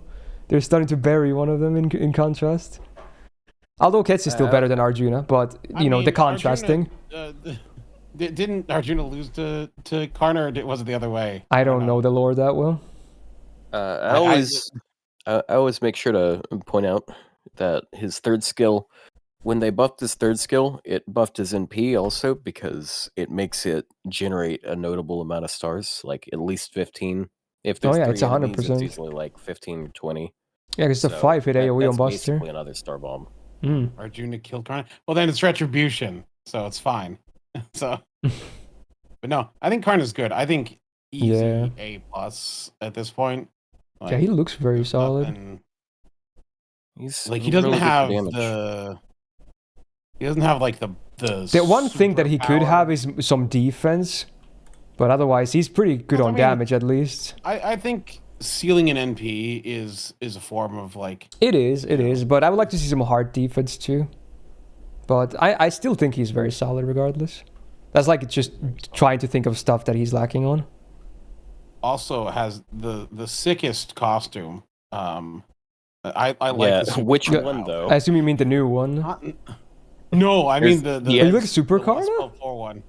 Wait, really? I love Super Karna. I like that. I'm one that does not like Super Karna. I think his best design is Ascension 2. This sexy mantle with the flying shoulder. This is peak. This is peak design. Ascension 2 is where it's at. I love the Ascension 3 sucks. It's way too much. The lance looks stupid, and he wears this weird like spandex. Freaking Ascension 2. This is peak. Look at his golden armor piece. This is so good. This is beautiful. It's like not too much, not too. This is a beautiful design, really. Like he looks much more like some kind of godlike thing in the Super Card. I think it tries too much. It's good though, as well. I mean, he has a lot of good stuff though. Yeah, they love Karna. They do. Much, maybe. Honestly, even the summer costume is good. I do like the summer costume. It must say I think the good thing about the summer costume is on costumes. The sprite is the lance is not there in the sprite. Yeah, it's kind of surprising. Works in his favor for the summer one. All right, let's go with A+ for now, and then we'll see you again later. He's very good. Next up, now for the exact opposite. Gonna talk about the Brynhild. So, single target, the Buster DPS 11.4k attack puts her basically average among 5-star Lancers. Standard Lancer deck of double Buster, double Quick. Her arts is okay, her Quick is okay. They're both okay. How about that? First skill. Man, this is funny after Karna just now. It's the same skill. You know, actually, this was even a worse version on base. This is less numbers. Ouch! 25. Ouch! It's not even it totals to 40 instead of 50. Alright, so on a 5-turn cooldown, 25% Buster, 15% MP damage 1 turn. It really hurts after... It was literally... We just saw Karna before this. Now they have to buff this. That's too cruel. Yeah, this is not a good skill. Second skill on a 6-turn cooldown, she gets 30% battery, 50% minus crit chance down for 1 target for 3 turns. So they're not critting at all. And then also minus 30% MP damage for 1 turn. Not sure why it's 1 turn when it's 30, because that's not going to save you anyway. Just make it 3 turns. Like, why? I don't get it. Especially because it's a 6-turn cooldown. But otherwise, I like the other 2 effects. They're fine. They're okay. I like crit chance down, especially high numbers. Third skill. 5-turn cooldown. Targeted skill. Target gets 3k absorb for 3 turns. 40% crit damage for 3 turns and a 3k heal. I mean, it makes sense, I guess. You know, you get the absorb and the crit damage. So, if you're giving this to a non-Avenger or Berserker, they're basically guaranteed every single star because it's a 4-digit absorb. Heal can be cute too. It's a bit basic, but you know, it works. But the thing is, I would not really bring her as a support, so you probably just use it for herself. Because there's like, I mean, the MP helps a bit too, but there's like the main support thing that she has, because otherwise there's only. I mean, there's some utility here, but I would not bring her for a supporting reason. Skill set overall, not the best. Could be worse, but certainly not very great either. 17.5% debuff is cool. 10% quick up. It's alright. 100 flat damage is nothing. Anti-Lancer. Well, even if they're Brynhild's beloved, unless you have a fat copy, I would not bother with it too much, probably. Then the MPs. So it has been buffed. After damage, the full party gets 50% star gen for 3 turns. So it's an interesting form of ramp up. It's like for star generation in particular. But sure, it's cute. And then the overcharge is super effective against Brynhild's beloved, base 150 to 200 range. And it covers a good amount of servants too. Mostly dudes, but you know, some girls as well. I swear no one knows what the criteria is. And I bet a lot of people have tried, but no one figured, so everyone just gave up. You just have to look at the list. Yeah, it's funny. People do underrate this because like no one knows who's loved ones, but like the criteria is weird, but there are a lot of targets. Yeah. Who knows? She loves her. What can we say? What do you want her to say? So, here's my opinion on Bryn. She's a victim of being an early FGO servant that was really, really bad at launch, so they buffed her. But she was an early FGO servant, and she got early FGO buffs, which were terrible. So she's been buffed 3 times, and none of them are good. So she is just. I think legitimately. Yeah, they're just minor upgrades, if anything. They could be better. Yeah, it does. It increased the absorb a lot, at least. They should have put her second skills buff on her first skill. I don't know why they put it on the second skill.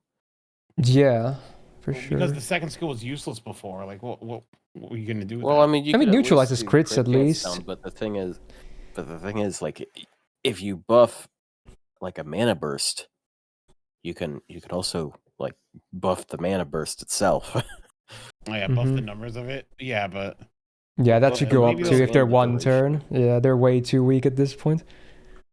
That's why I want to buff on Kentucky's first skill instead of his third skill, because there's. I mean, that would be for his main use case. So yeah.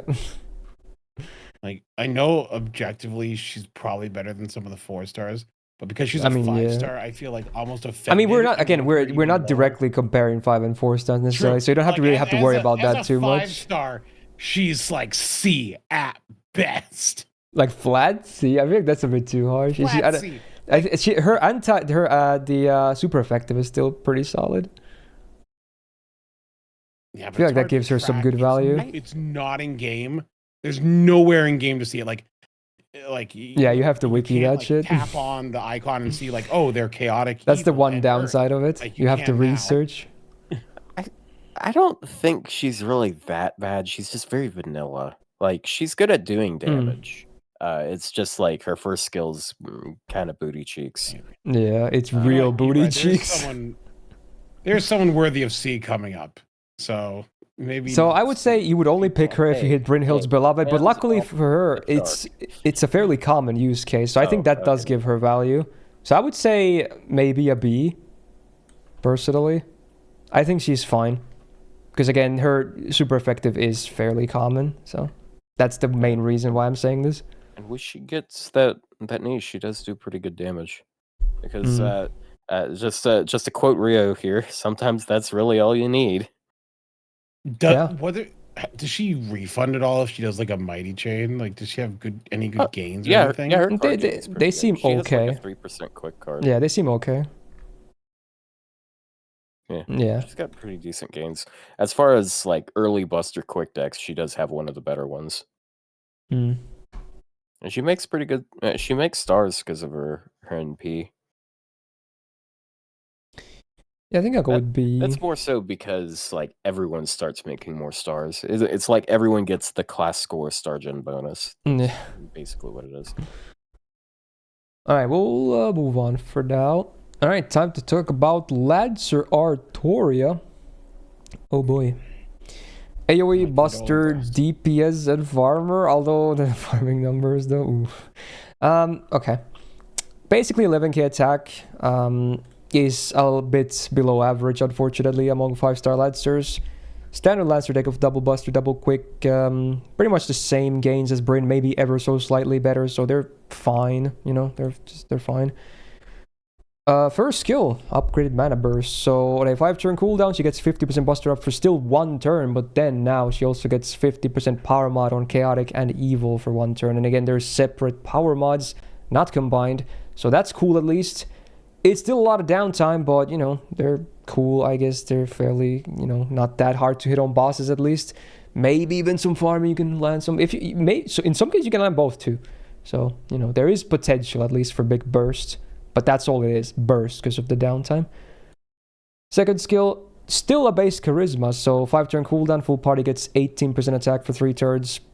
It's just weak, it needs more. I don't know why it's not buffed yet. Third skill, 6-turn cooldown, 50% battery for herself with a cleanse. So pretty standard to get the 50% battery on the 6-turn cooldown for a SSR. And her version just gives her a cleanse instead of something else, but can be cool. Sometimes useless. Obviously for farming you would prefer something else, but for bosses can do something. But man, that's not a whole lot of stuff. I can't help but notice. That's what is that? Like 6 effects total from an entire SSR skill set. Yeah, okay. Cool.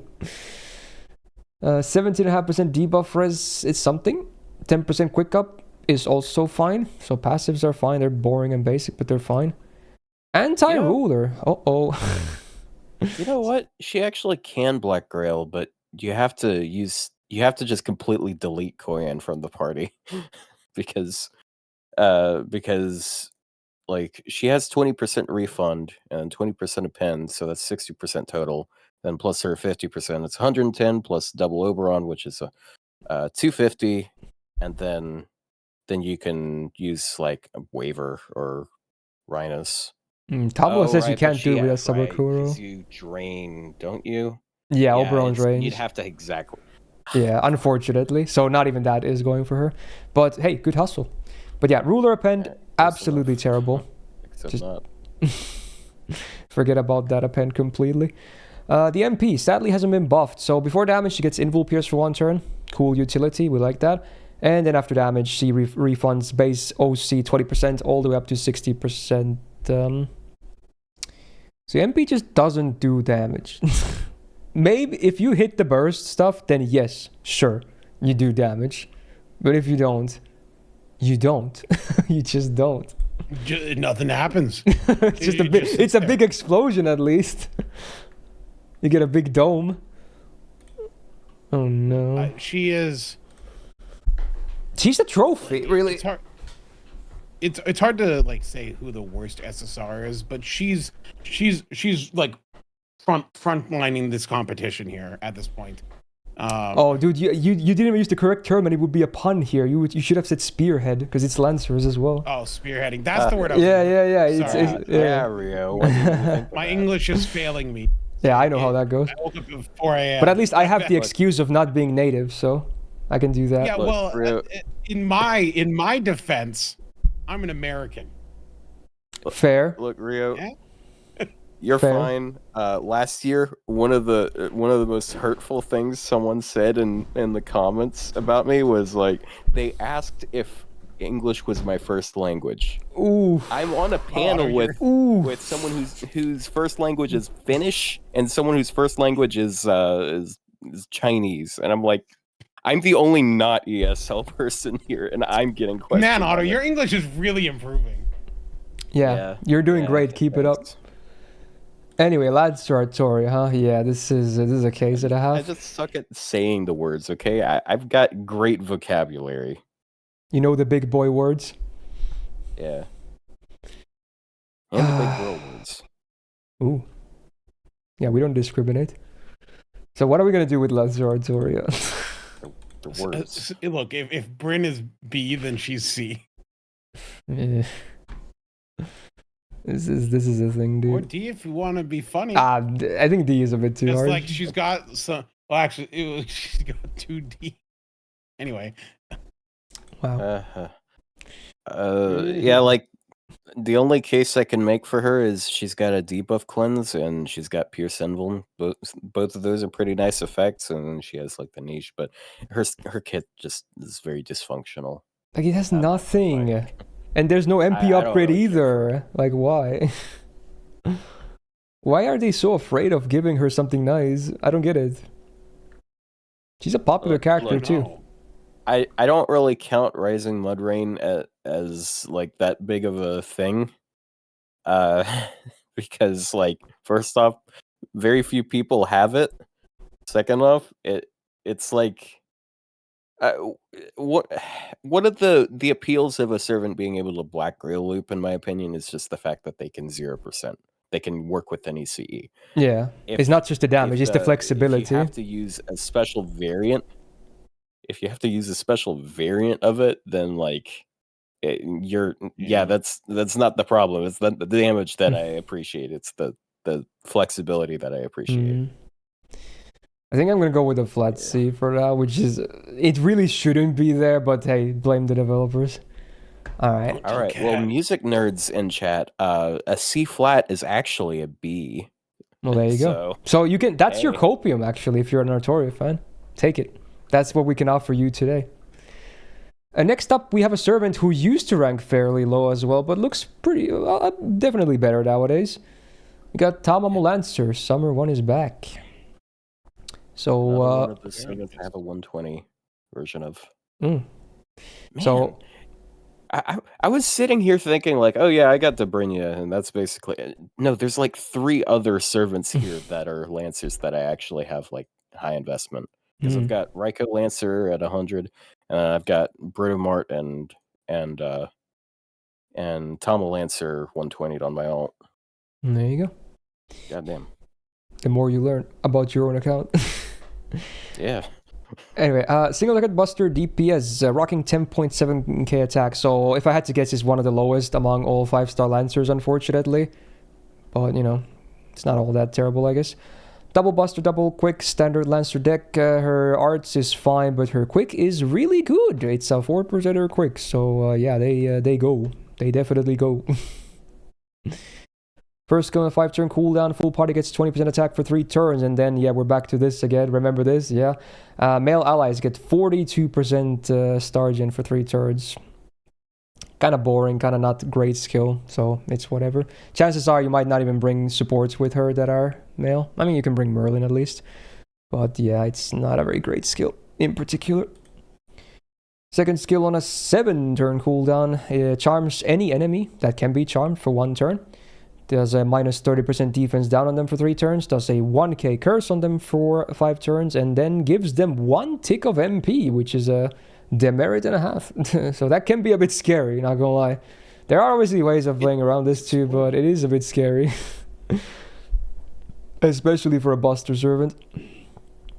But yeah, the defense down is high at least, and charm on command, you know, that's, you know, not tied to a trait or anything like that, is pretty cool at least. Still a pretty big cooldown. I feel like it can be, if they want to keep the demerit, this could have been a 6-turn cooldown, but I digress. Third skill, this has been buffed, and this is cool because it used to be not so cool. 6-turn cooldown, she gets an invul for 1 turn, 50% crit damage for 3 turns, 50% star gen for 3 turns, 50% MP gain for 1 turn, 50% debuff rest for 1 turn, 50% healing up for 1 turn, and 30% battery. I mean, that's a good skill. It's just good. Maybe it's sometimes a bit awkward because you might save it for the invul, but it's not that bad, honestly. Has a lot of stuff. A lot of stuff. And if you have this MP get up and do like a mighty chain with her MP and you crit with the crit or the quick, the bar just goes. It just goes. So yeah, it works. Not all of these will obviously all be utilized because it's such a mixed bag of effects. Like sometimes the debuff res does nothing, sometimes the healing does nothing, but you know, at least most of them are fairly usable and universal things. So I like this skill. It's pretty cool. Overall, the skill set is average to maybe ever so slightly making my thumb, twist upwards. Passives, 10% quick up and arts up, both very solid because she likes them gains, especially the quick one in particular. 230 flat damage, no thanks. Anti-berserker, hey, good, especially if they happen to be male, then very good. MP has never been buffed and it's very boring. It only does damage on normal effect, and then the overcharge is her super effective against male, 150 base, 200 max. So I still want to say that if you're not fighting male, her damage is not very impressive in particular, but much like Guchan, luckily for her, male enemies are semi-common, so it's not like a bad niche to have, even if, that's kind of what she... Again, I wouldn't bring her against non-males. I have a grilled one too on JP, so... Also, I gotta point out, she has a better NP than you. Guchan, yeah. Because the dot doesn't really do anything, but she actually does have scaling. Yeah, I'd rather have the scaling than the flag, because the dots, both the dots there. Unless you like they're pairing with Shufu, I guess. But otherwise, yeah, I think this is better, even though this is like the bare bones MP as well. Yep. It is nice for anti-male. She is definitely carried by it, but she does it very well. So, I mean, also that third skill buff was really nice. Yeah, because it used to stun her too, and then they made other effects better too. You could circumvent with command codes, but like you have to make sure you're driving. Yeah, it's just annoying though. Yeah. But yeah, she spams very good right now. I think that in a lot of instances she's going to be outperforming some of you. Okay. So in P1, she does get outdamaged by you, but in P2, they're about even. They're basically even. So higher investment, she is just going to destroy her. Because that's another selling point that Lancer U has. She is also very spammy, but then yeah, they're both very spammy anti-male. But I like the charm. I like the charm that even though it gets them closer to the NP, you can also use it on their NP turn, and then it doesn't do anything. Or the turn before the NP, and it still doesn't do. And there's a one small upside to it as well, which might be relevant mostly for me because you guys probably don't play CQs the same way I do. But for me, a CQ is like I never try to go fast. I just bring like good DPS, good supports, and then my favorite Mystic code is Atlas. So in a case where let's say you're fighting one enemy, like a archer, because that's the best case scenario. They have a 3-bar MP. Let's say you use this when the bar is not full. You give them 1 tick, right? That means I get to use my Merlin illusion earlier when they MP on turn 2 instead, so I can have that cooldown come faster, and then I can use Atlas on Merlin and get his cooldowns faster back too. It's a very niche thing, but it's like you can get the train rolling a bit faster, I guess. I don't think it's that niche. Yeah, it's just something worth mentioning. My most used Mystic code outside of farming is I basically always use Atlas. Oh yeah, no, Atlas is one I use all the time. Yeah, I love Atlas. I'm ride or die for Atlas every time. But yeah, Summer Tamamo, A tier? I think so. Yeah. Yeah. Like she works. Yeah, and I would not bring her much against non-males, but again, male is common. So, and she has an anti-berserker and a pen too, so even more reason to bring her there too. She's just good, just good. There you go. Next up, more single target stuff. We got Enkiru, the Clayman, or I guess they're not gendered, so can't really say that, but Clay, yes. Single target, the Buster DPS, rocking 10.7k attack, so very similar to Tamamo Lancer just now, which still is not very impressive, but a lot of HP, I guess.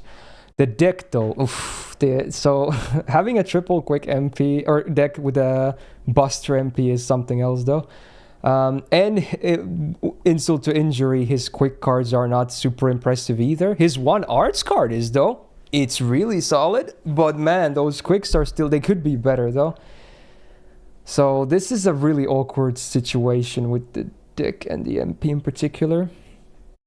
Anyway, first skill, it's his weird mana burst. So on a 5-turn cooldown, gets guaranteed buster, 50% up for 1 turn, and then you flip a coin, you either get 50% quick or arts up as well for 1 turn. So sometimes it will completely screw you depending on your hand available, and sometimes it's just going to be a slightly better mana burst, yay. But it's still not a good skill though, definitely not.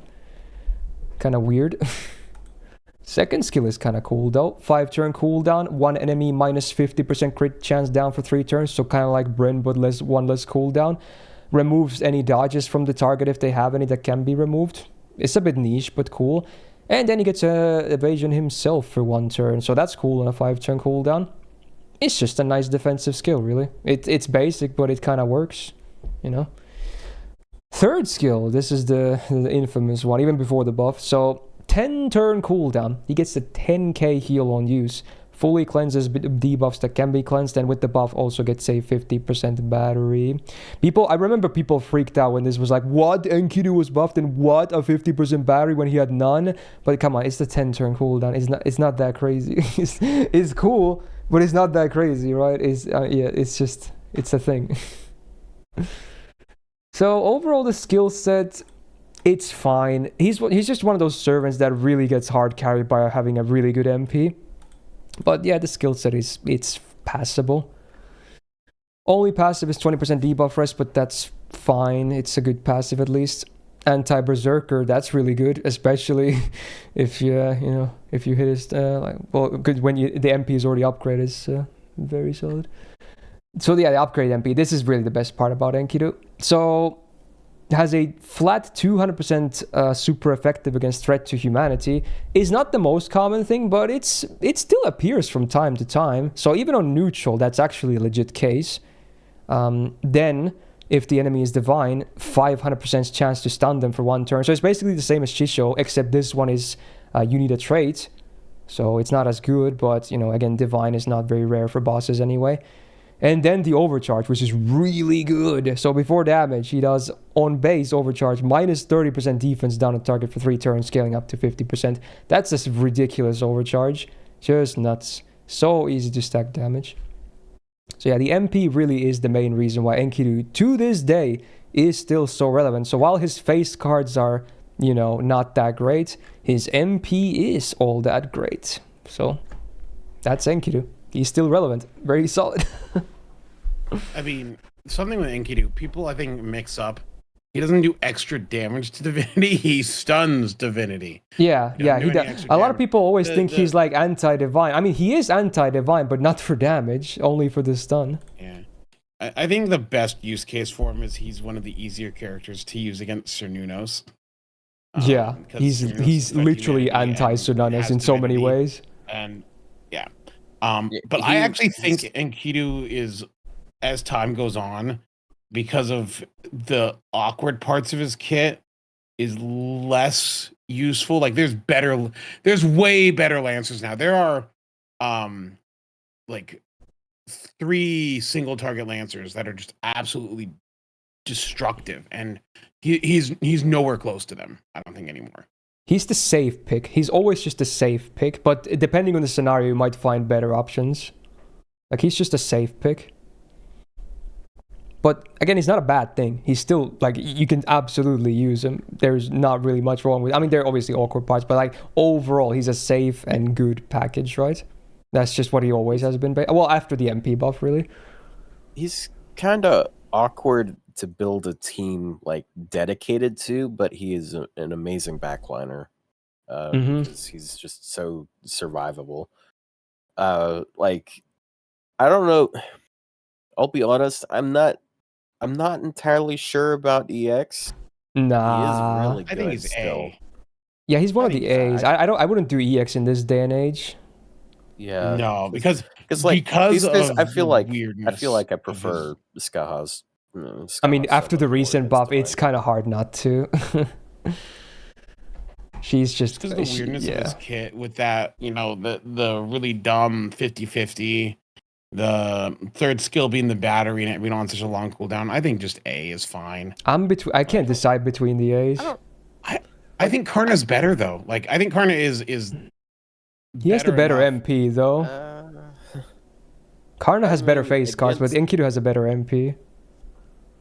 Look, this in chat, like it's obvious. This is the anti-stun guy here talking. It's because No, he no, doesn't don't- like stun I- characters. No, on a character like Enkidu where he's always stunning Divine, that's I wouldn't complain about him stunning Divine because I would take him to stun Divine. When it's a guaranteed because stun, You can pick him for without any other Divine reason. too, to be honest. He still does crazy damage on his MP. Yeah, I understand why people don't like his first skill that much. I don't think that the 50-50 matters that much because like you use it on the NP turn when you got a 50%. And then you just hope you get a bonus. Buster. Like, yeah, I mean, it's probably better to get it on the arts if you have the arts card. No, I mean, best case scenario is MP yeah, Mighty Chain and you get the arts boost. Then you refund fully. That's the best case scenario. You just get it back-to-back MPs for free. I think I'm going to go A+. I still like him a lot. I don't think he's top tier, but I think he's really good. Okay. You know, it feels good seeing Dobrynya as the top 4-star Lancer. I think it's well deserved. All right, next up, a big fat favorite. We're going to talk about Eresh Kigol. I'll be right back. Finally. Okay, fair enough. I can still hear you guys. But... Okay. So, AoE, Buster, DPS, and Looper. I definitely prefer her on bosses by herself, but she has some farming presence too, and even multi-core, which is cool. So she's pretty flexible overall. The one annoying part about her is the attack. 10.3k is not very flattering. In fact, it is quite a bit below average of 5-star Lancers, so that's like one of her actual downsides. There's not a whole lot of else to complain about. Double Buster, double Quick, the standard Lancer deck. Her Quick is just okay, but yeah, obviously we have the 3% Eresh Arts card, so I'm sure anyone has ever used her knows that if you let's say you get an overkill arts crit, it's an instant refund and then some, even without buffs. It's ridiculous. So yep, it's that one card that's famous. Now, this, I'm not sure if this is new to this list or not, but it's a cool buff. I really like this one. So on a 6-turn cooldown, the first skill, she gets debuff immune for 1 turn, 100% instant kill immune for 1 turn, 100% buff removal resistance for 1 turn, invul for 1 turn, and then -1 cooldowns on herself. So before this, there used to be some RNG with all the other effects, which was always annoying, especially the invul. If you whiffed that, then unfortunate. But now you don't have to worry about that anymore, and then you also get minus cooldown. So this was a very solid buff. It's just great because now effectively her kit goes from a 6/6/6 to a 5/5/5, and that's not even counting the 5th append. So that's something to think about. Yeah, that's good on Eresh. So the first skill is now very good. Second skill is her mana burst. So you get +1 cooldown, making it 6 turns total. You get the same 50% buster up, but you do get 50% battery, so it's definitely better than a mana burst. Probably pop it third one, or not. You can save it too. It's a bit flexible. It's boring, but it works. There it is. Third skill. I really like this skill to this day. It's so cool. So 6-turn cooldown. The party gets this unique blessing for 3 turns that cannot stack. Then the party gets 20% defense for 3 turns, 30% MP gen for 3 turns, and 3k max HP. It just feels good to use this skill, especially in boss. It's just like so many nice effects just happening, keeping you safe, giving you gains, and then when you MP, you get more damage and whatnot. It's just a nice skill, very good.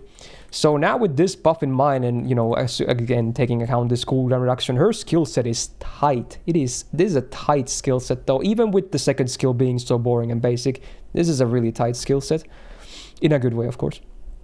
Passives, 12.5% debuff res is not a whole lot, but she has a good amount of she has immunity on the first skill too to help with that as well. 11% arts up, making that one arts card even more nuts. Otherwise not a huge deal. She does get another 22.5% debuff res from the Goddess's Core though, so that's what 35% debuff res permanently. So now it's actually pretty good. Very solid. So passives are fine. Nothing crazy. She's anti-assassin on the append. Unless they're earth attribute, you're probably not going to do this too much. Well, yeah, not the greatest case. And then the buffed MP, it's a very cool buff as well. So flat 150% super effective against Earth attribute. Very common for both normal enemies and enemies. It's a good one to have. And then after damaging, all allies with the blessing buff from the third skill get 20% attack for 3 turns. So it's a free charisma. And again, you can apply this multiple times as well. You just can't stack the blessing itself from cooldown reduction or whatever, but you can get multiples of these from, MPing several times in that 3 turns. Then party also gets 20% crit resistance for 3 turns, which already eliminates a lot of crits on base chances in the game. Party gets instant kill immunity for 3 turns, in case that happens to be a problem. And then before damage on the overcharge, she gets 10% buster for 1 turn, scaling all the way up to 50%. It's not ramp up, it's only a little bit, so it's not a very impressive overcharge, but it's not instant kill, it's not dots, it's still something. It's a very good MP after the buff though. There's a lot of nice things here, especially for both farming and bosses. This buff really just rounded her up even all more. I've already considered, after Eresh got her MP buff, I've always considered her a very solid servant, but this really rounds up even better. Just this cooldown reduction, because her skill set is nice. I think she's really good. Quick irrelevant question for chat. Do any of you guys drink Monsters? And if you do, what the fuck is wrong with you? I was about to say, don't drink Monster. Red Bull Gang, baby. I got one because I was worried about making it. Did you get the base green one? Don't tell me. No. Okay, thank God. I got a watermelon one. Okay. It's called Rehab, and is it because they make you want to go to rehab? Yeah, maybe. Ugh. How can something have so much sugar and also taste like a diet drink? Yeah, Monster just overloads on sugar. Time to crack open a dew. Nah, Red Bull, baby. I really like Eresh. Yeah. I think Yeah, Eresh is... Eresh. Eresh, the only downside of Eresh is that there are just better AoE Buster Lancers. Okay, dude. There's 2 of them specifically that are much stronger. And that's our only downside. Is that there's just a better option. But I would maybe argue about the other one. I can maybe see one of them, yeah, sure, but I would maybe argue about the other one. Britomart so much. No. I said Buster. Oh. Yeah, I know exactly Also, who he's talking about. Of course. There's 2 I'm talking about. Talking There's about only 2 other AoE Buster Lancers, aren't there? Is there more than 2 left? Actually, yeah, you're right. Is there? Yeah, there's only 2. Yeah, I guess they're by process of elimination. We already know who they are. Yeah, it's Melusine and Romulus. I'm sorry. Yeah. I would make an argument versus Romulus with this new buff. No, I think there's an argument Romulus, to be. I mean, yeah, he can do more damage. Yes, but sometimes damage is not the end all be all. No, you don't understand how high. No, I understand he can hit a lot harder. I'm not arguing about damage here. I'm arguing about the other stuff. The thing is, if you use Karna, you can immediately do a lot of damage. You don't have to buster card, then. No, so Romulus. Anyway, I'll talk about Romulus. And coming from me, who I hate Romulus, I can't deny Romulus's power. But anyway, Eresh is number 3 in a competition that is unfair. But Eresh it's like the Fallout New Vegas good. quote: "The game was rigged from the start." Yeah. So Eresh is extremely good though, especially when you're against Earth. Mm-hmm. She got her cards really good, as everyone knows. She can loop in events, especially. Having events with 50% starting charge CE. She's got 50% charge. She's got party buffs. She's an AoE Lancer. It's really nice to have. I think especially in bosses because the third skill she's really good. She can also Black Grail if you double Oberon. So I hate double Oberon. I refuse. Yeah, look, That's so disgusting. Double Oberon is gross unless it gets you to Black Grail. Then it's not as gross. I'm not using Black Grail in my events. Yeah. I'm better than that. I'm better than you. Yeah, you hear that, Chad? Whoa, that's getting personal again. No, not better than Chad. Better than you. You, Otto. Me? But I can relate to the people more than any of you guys can. So, so when he says that he thinks he's better than me, he's posturing over you Wow. guys. All right. Get Otto's redirected. projecting. Otto is trying to drag you guys down to his level. He wants you in the dumpster with him, eating his dumpster drinks. I think I'm We're gonna playing A fake plus Grand Order. Arash. You're as in the dumpster as I am. I think he has to be A plus for sure. I mean, there's maybe some world argument you could play EX, but maybe if we take the competition into account, then yeah, fair, I guess. But yeah, she's still really good. Arash is just very good. So yeah, there you go. Okay. I feel Now, like next- she's better than Karna. Okay, sorry, we'll discuss later again. Okay, that's the initial placement. We'll still do the shuffle at the end, so chat, don't get mad yet. You can get mad later potentially. Yeah, it just occurred to me that I barely said anything about her, but yeah, I don't have much to say. So. Okay, fair enough. I do. Anyway, next up, we're gonna take a little chill break here to talk about someone who's not maybe so broken, but I think does she have a new buff from last year? I think she might. I think she does. Yeah. Wait, does she? I think she does. I think she's good now. No? Okay. It was around that time. It was CBC when she got the buff. I mean, Britomart has one, but I thought maybe Bradamante got one too. Okay. Sorry, they're the Blitzkrieg same and character. Britomart. Whoa. Bradamante and Britomart both got NP buffs in the same year. Anyway, let's talk about Bradamante next. So AoE quick DPS farmer, probably more over DPS. Her farming is not very pretty. So 10.8k on that attack. Again, a bit below average among 5-star Lancers, unfortunately. Her deck is also not generous for damage. She's double arts, double quick. Her arts is pretty sad, and her quick is fine. So again, at that point, you probably just prefer a more damaging deck like Double Buster. So unfortunately, up here, she could do a lot better. But she's known all about the downstairs anyway, am I right? Okay, that was an easy segue. Okay. Anyway, first skill on a 5-turn cooldown. She gets 30% of her main card types of quick arts for 3 turns. This needs another line. Like we have all these other servants that have the same stuff now, so she needs another line here. The card types are fine; they're good, but there should be at least one more line here. Maybe like MP damage or something. I don't know, something. Second skill, 6-turn cooldown. She gets guts for 1 time 3 turns with a 3k revive, and then she gets 30% defense for 3 turns.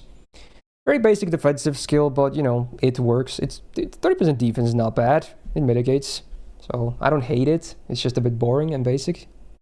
Something. Third skill. So is this not new? Like when was this out? No, MP upgrade was 359 days ago.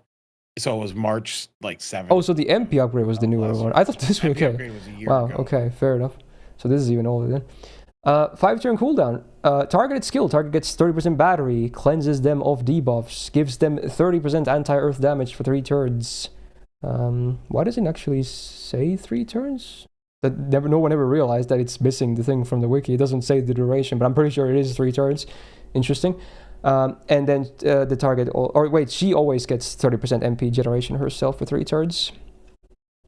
Pretty good skill, actually. This on a 5-turn cooldown is very solid. Like targeted 30 already on that is good, but then you get all the other stuff. So yeah, it's actually a great skill. So this is good. These two are kind of basic, but this is a good skill.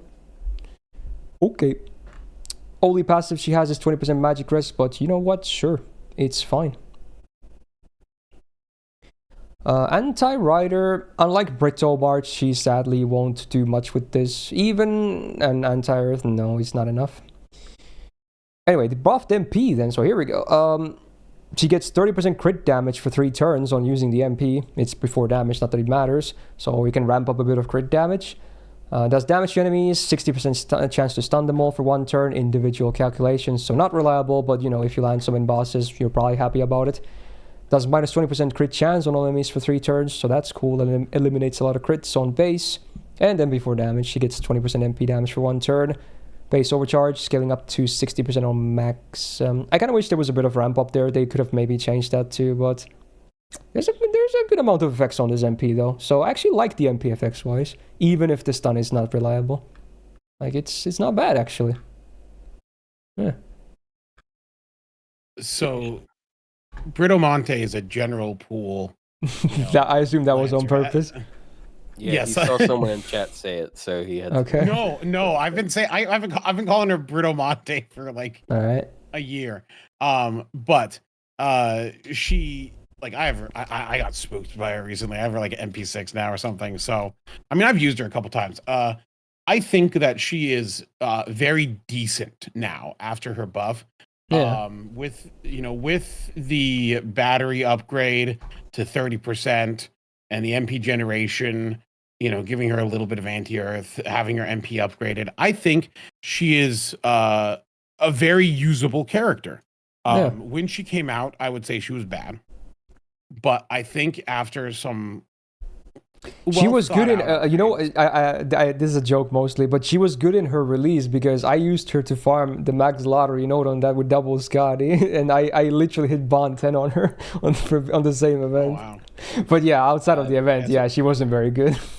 So people do make fun of her because when Bradamante and Britomart were both out, when they were both new before all these buffs, they were very similar in what they did, and so there was the joke of like, oh, they released the same character twice. They've buffed them in different directions now, so now they're different. They're not even that similar. They're just AoE quick lancers, and that's it. Yeah, Like, AoE quick lancers with a 30% like battery. They were. One is 3 turns of like they do Pierce Envuln, and then they have a niche against riders, and then they have debuff immune. This one's more defensive with the Look, Otto, you're looking too deep into people making a joke about them being the same. Ouch. The point is that they were similar enough that people could make the joke. Because people aren't always joking. Like, well, anyway. The look, point is, I know think you're she's smarter than most.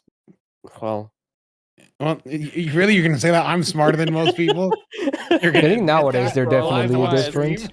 That's why I stopped. Okay, I was like, well, actually, on second thought, Like honestly, I used to be very mid on her, but I do think she's actually pretty decent nowadays. This MP upgrade is good. Decent. Yeah. Because this gives her some face card damage potential too. It's not the biggest crit ramp up ever, but she generates a good amount of stars with it. Put on pants. Okay. I think B plus because I don't think that I think her counterpart is better.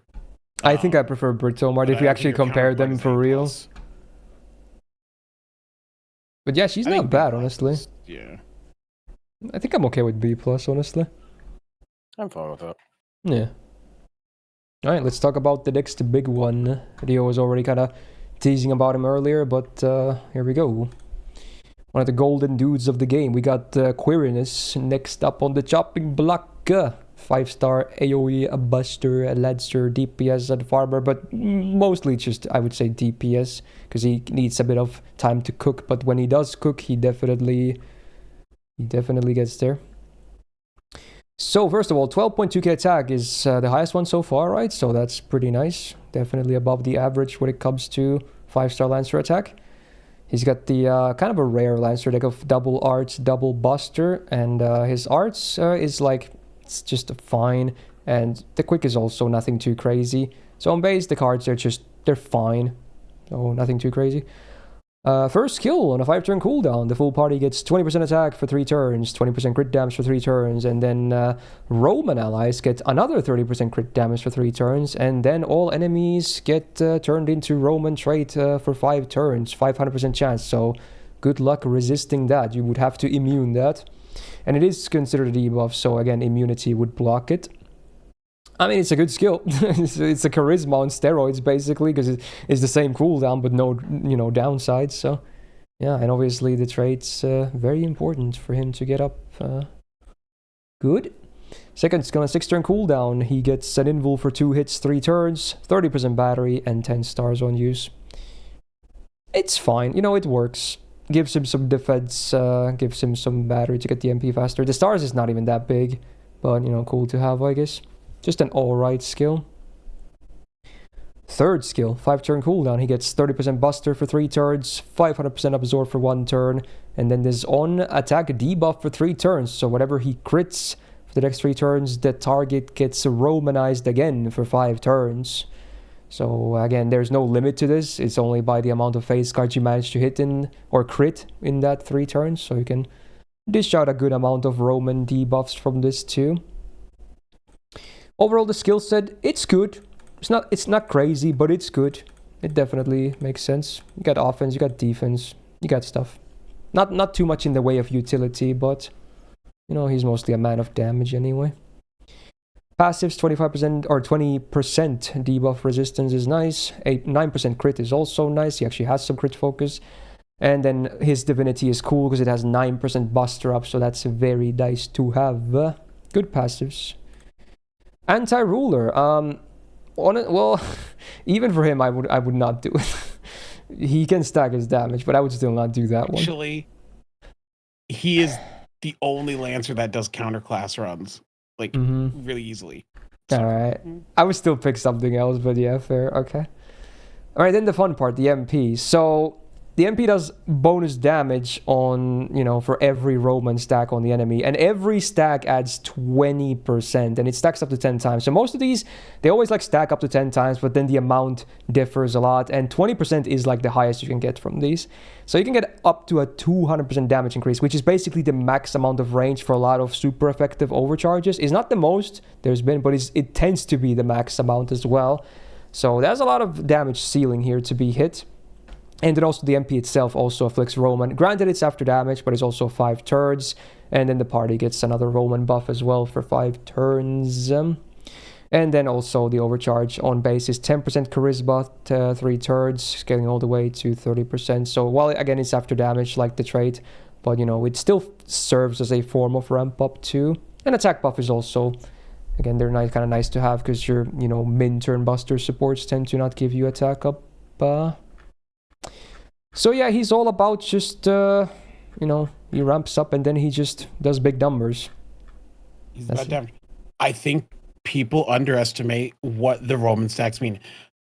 With, you know, you can double stack his skill 1 and skill 3 right away for, to get, you know, 4, like, to get like 2 stacks on there, and then a single crit applies 2 more. That's basically at 5 stacks, by the way, he does single target damage. At 10 stacks, he does class advantage damage as a neutral. Class advantage single target damage as a neutral. So, and then there's the CC as well that gives you the Roman trait. Yeah, and then there's the CC that gives the Roman. So if you have the CC that gives the Roman trait and you double stack his skills, he is single target damage from turn 1. It's as an AoE Lancer. I think we should consider the command code. We consider the dots too, where it applies. In fact, you're going to see one of those later today too. So I think it's a fair thing to consider. I'm not going to spoil the fight, what it's about or anything, but the fight that came out yesterday, he, in the min turn for it, he takes out the first 3 turns. He takes out the first 3 bars, like effortlessly. He is this chart is not indicative of his damage performance. Like farming wise, his numbers are not that great. Yeah. But as like someone, if you need damage, he's the guy you go to. And I hate him. I didn't like him in Lost Spell 5. I don't like his design. I think he looks kind of ugly. But okay, now we're going versatile. I cannot deny how strong he is. Also, yeah, Constantine also is good with him. But anyway, yeah, I think he's EX. I think he's like top tier. Okay. I just hate that, like, what you guys keep referring to with them is like super recollection quests. Okay, it's great that he can do really high single target damage. You know who else can do single target damage? Single target servants. But he does more than the single targets. You have to consider that he yes, he does. So like you have to consider like he has to jump through hoops for it. Like this is all it's not that much. This is all ignoring the fact that he is not very good at getting himself to crit. Like this is a like I've got a chat member who is a big fan of his. He acknowledges that's a problem too. Like he has 1 turn absorb, and then like okay, well you can use Koyan's 3rd skill to help him with absorb. Okay, well his arts and quick cards like get nothing then.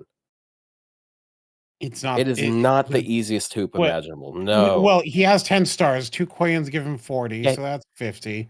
And Yeah, then bam, look, if you you're got one invested turn. in Now him, next you turn, got you have no Lancer class stars. score and you've generated stars. Look, I think I understand that he's not perfect at everything, but in his specialized area, we're not- he is so insanely strong that he We're not talking outclasses about like high everyone. investment though. But what's wrong with having a character that is more technical and high investment and performs to the level that fits that investment? I think I don't think having a there's character that is certain point.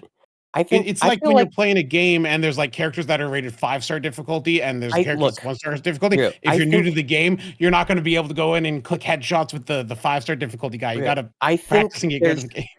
I think there's a certain point where it doesn't matter because if you're already like breaking the bars with other servants, then like what sells him?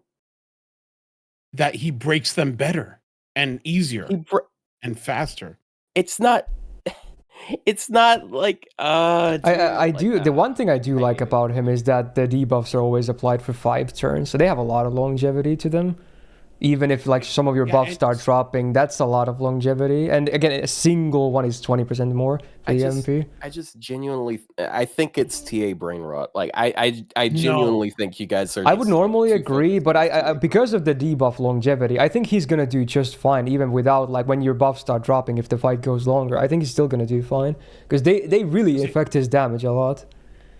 Once you get those 10 stacks on, if the fight goes long and you maintain your thing and you keep the 10 stacks on, like even if it's not 10 stacks, even just 5 stacks alone is already a lot of. That's 100%. Yeah.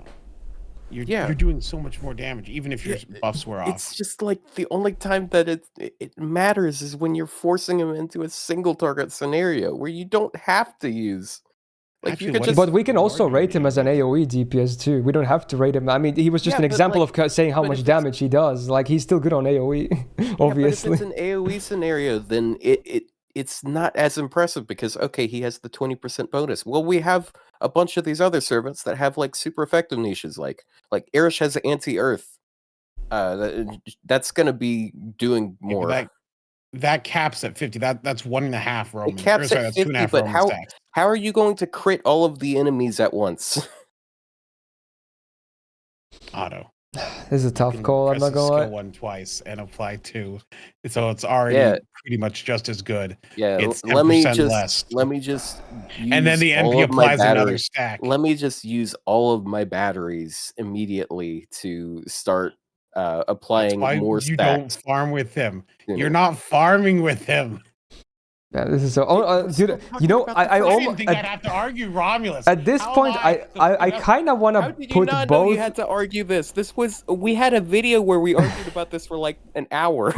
Dude, honestly, I want to put both into EX. I want to put both Aroma and Eresh into EX personally. I don't think Eresh is in EX. I do think she's really good. With the new skill buff, I would consider her EX. Honestly, I wouldn't think that's unfair. Because she doesn't maybe hit the damage ceiling that Roma does, but she's so solid and just, can go immediately with damage too and whatnot. And I like the defensive stuff she has going on too. Because it can matter too. Buster is not always guaranteed to live. I think she's really good. Should be on the same tier. Yeah. And I think I want to put both into EX. I want to put both there. I think I might do that. I think both are solid, like really good. Amazing even. I'm doing it. Fuck it. Alright, we'll discuss again at the end, but there you go. Alright. Moving on for now. I'm sure we're going to discuss more about this after the initial placements, but yeah, we still have 6 more placements to go. So. Eresh is great for farming, Roma is great for bosses. Wait. Look, when you say it that way, you're excluding her effectiveness against bosses. I mean, Eresh is really good on bosses. Stupid. Yeah, yeah. Because, this is just TA brain rot. Like, you're just ignoring everything she does because he does big number. Like, there is more thing than big number in game, okay? All right. Anyway, my validation comes from the numbers. All right. Yeah. Okay. We'll return to that later, but yeah. Ritual time. let's talk about Ritra. So AoE, Arts, DPS, Ladser, and Farber as well. Can kind of do both. Maybe not the most amazing thing in either, but I feel like she gets a bit more flack than she deserves. 12.3k attack. Very good start though. That's among the higher end of 5-star Ladsers though. Cool. Her deck is double Arts, double Quick, which is not the most damaging one, but gains wise is just fine. So, again, she's just one of those things that kind of wants to MP a lot. Also, my phone keeps going off. I'm gonna have to take my evening meds after this. Good reminder. Gains are just whatever. They're okay. Skills then. So 5-turn cooldown, she gets 30% Arts for 3 turns and 500% Absorb for Arts for 1 turn. Kind of wish the Absorb was 3 turns too, so you can guarantee them on the same cycle, but alright. At least the main card type is good uptime. Maybe could still use a buff. This is a bit basic. Doesn't really do too much. Second skill, 6-turn cooldown. A full party gets 30% anti-divine damage for 3 turns, and then she herself gets an instant 30 battery. A bit of multi-core presence maybe there as well. It really depends, obviously, because it's a trait, anti-trait in particular, but I kind of like it being AoE. It's pretty cool. Overall, not the best skill either. Third skill, 7-turn cooldown. She gets a Guts for 1 time 5 turns with a 3k revive. Then she gets 10% gauge per turn for 5 turns. And then the full party gets 20% MP damage for 1 time 5 turns. So this is a little bit awkward because obviously this applies to herself too. And then you're probably going to pop this turn 1. In some cases, you can obviously save it because 10% is not the most. But especially in bosses, you kind of want to like to have it as well. So obviously the first MP you do would consume that MP damage. Not that it's the highest amount to begin with, but yeah, sometimes a bit finicky. I still kind of like it though. It's not a bad skill overall. Also a bit of multi-core boost there because the AoE MP damage. So this skill set is just okay. It's an okay skill set. And that's about it, I would say. Kind of shocked she hasn't been buffed yet, honestly. First passive, 20% debuff res. Pretty cool. Then she has the dragon passive that Ibuki also has. So 10% buster up and 180 damage cut. 10% buster up is good. Unfortunately for her, she only has 1.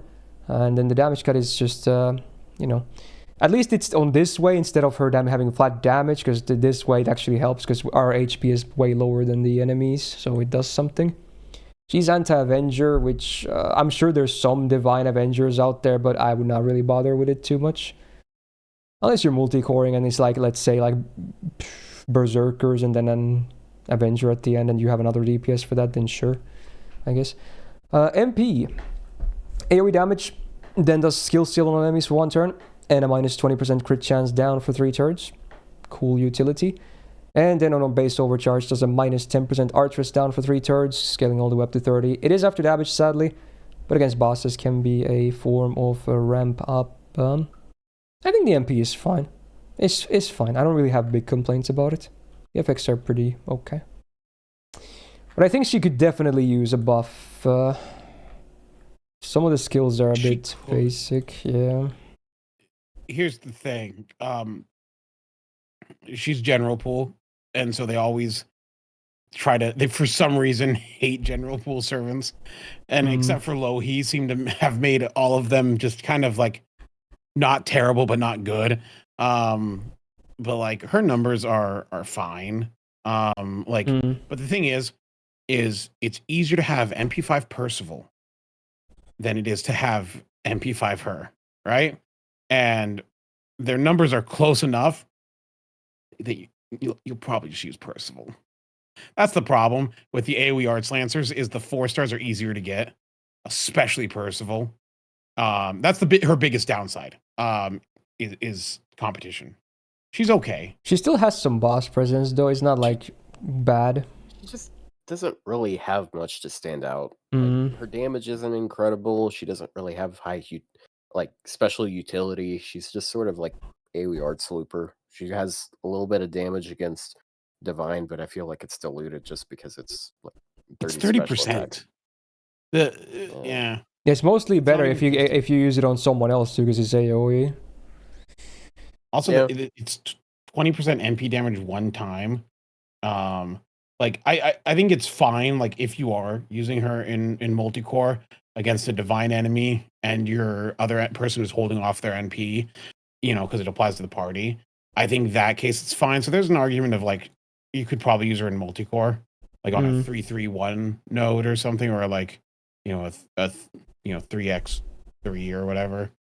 Yeah. But like, it's just kind of she's just okay. Like she's not bad. She's not great. Yeah, I think there's a common consensus on her.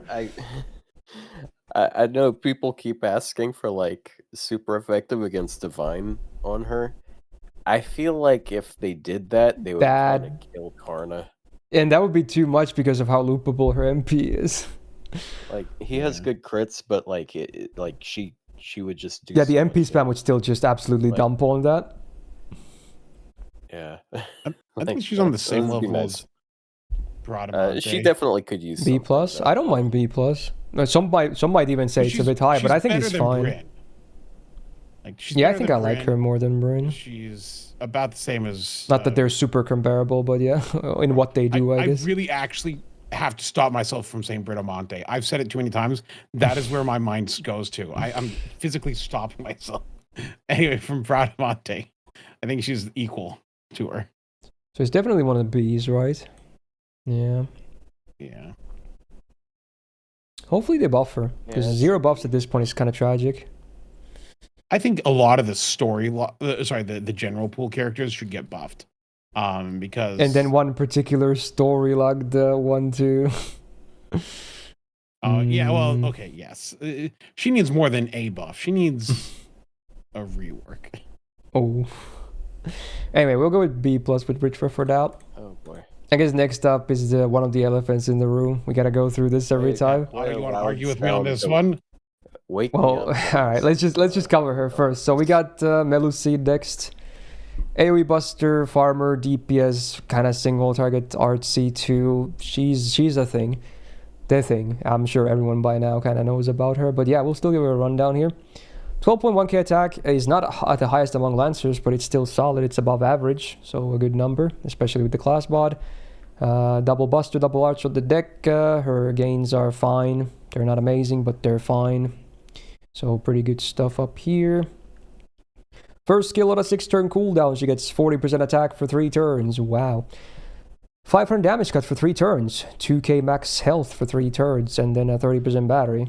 I mean, that's just a good skill. 40% attack. Like, what? Yeah, okay. It's good. It's a good skill. Second skill, 5-turn cooldown. She gets 5k absorb for 5 turns.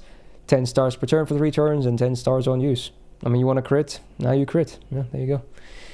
There you go. That's your crit skill 2. And then the third skill, the funny one. So 5-turn cooldown. If you don't start on stage 3, Ascension 3, you transform into Ascension 3. You get 100% battery and an invul for 1 turn. And then if you happen to be on Ascension 3, either by Morbin or starting from it, you get 30% MP damage for 3 turns and 1 turn of invul. So the only thing that changes the battery to MP damage. I mean, obviously this is the big thing that, I mean, she has 130% battery just for her own kit. 150 if you count the append as well. So basically loops by herself. Really good skill set, huh? Yeah, to this day. Well, who would have guessed? The first Buster Looper. Yeah. Pretty much. You've seen those comps, right? Back before. Yeah, it was like just before Koyan and Oberon were out. Yeah. Yeah, it's kind of funny.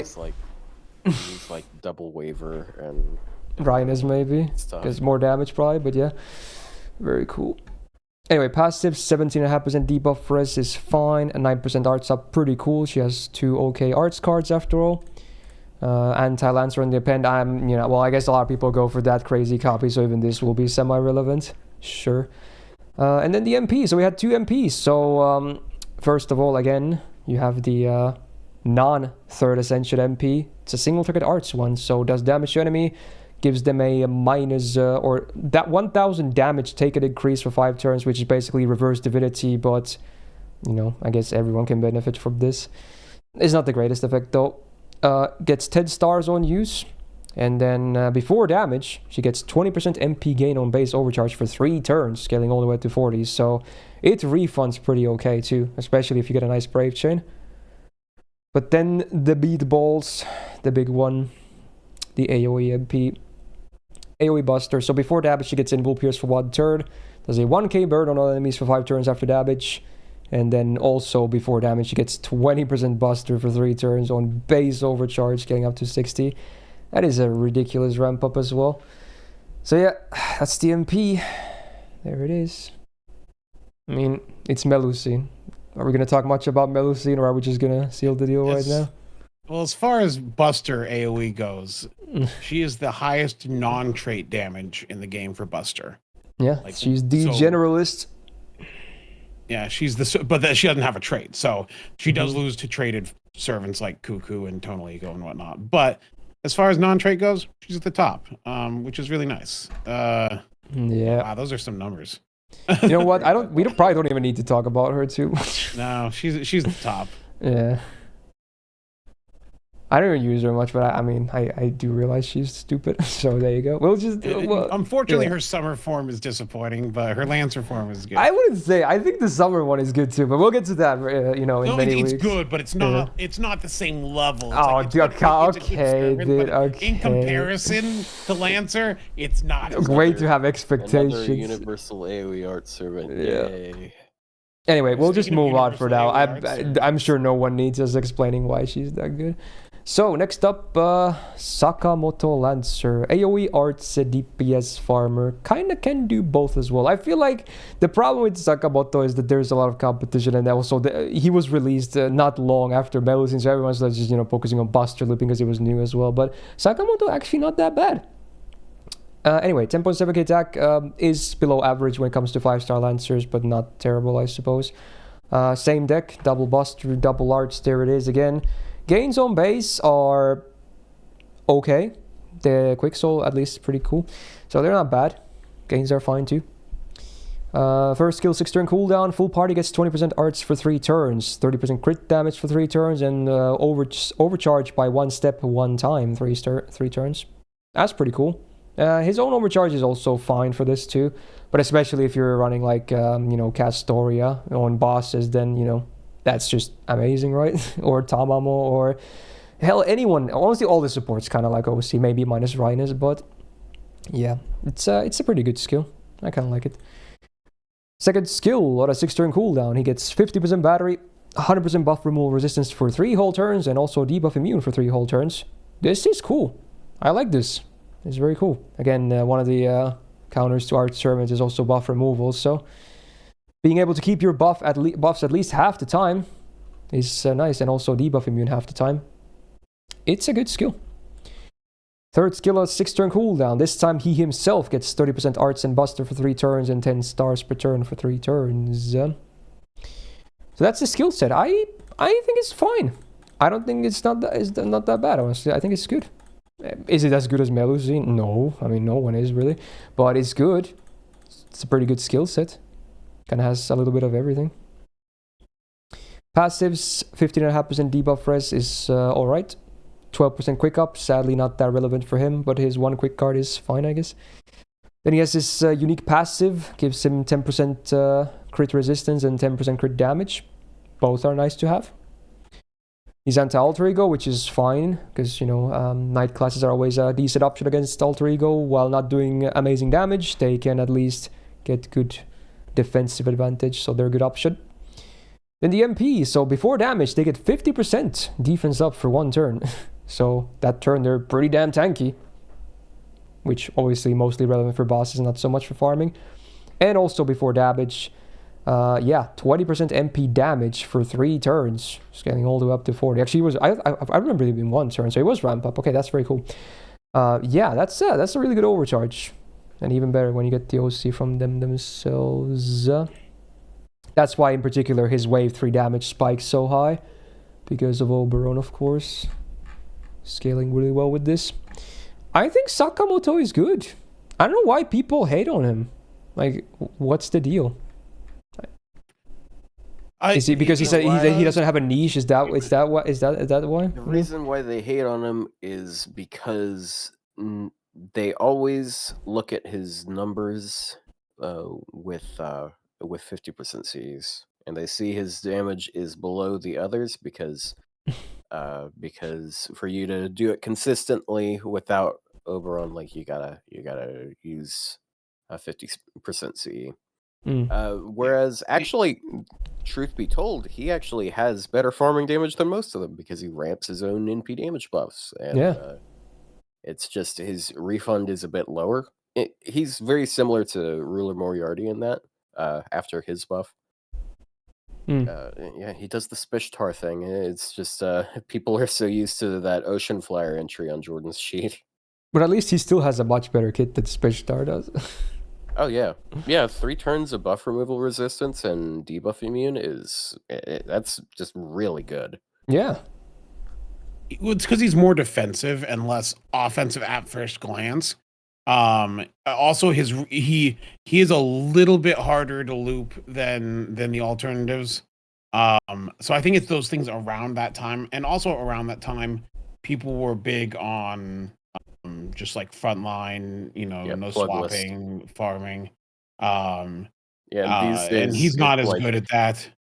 And nowadays you do multi-core and you don't care about swapping anymore because you have to swap. Yeah, bro, I hate that so much. How people were constantly judging arts loopers by whether or not. Yeah, that was such a weird time. It was like you want to press less buttons. And then Buster looping, and they're like, "Oh yeah, well, I absolutely have to plug this servant, but it's fine because that's just par for the course." Yeah, they have to use a hypocrite that you that are. That was a weird time of FGO for farming. I mean, before Buster looping came and thing, I was also like, I don't want to swap. I mean, obviously you'd still prefer not to, obviously, if you can, but it shouldn't be like looked down upon. Oh, plug suit? Oh no, thanks. You know.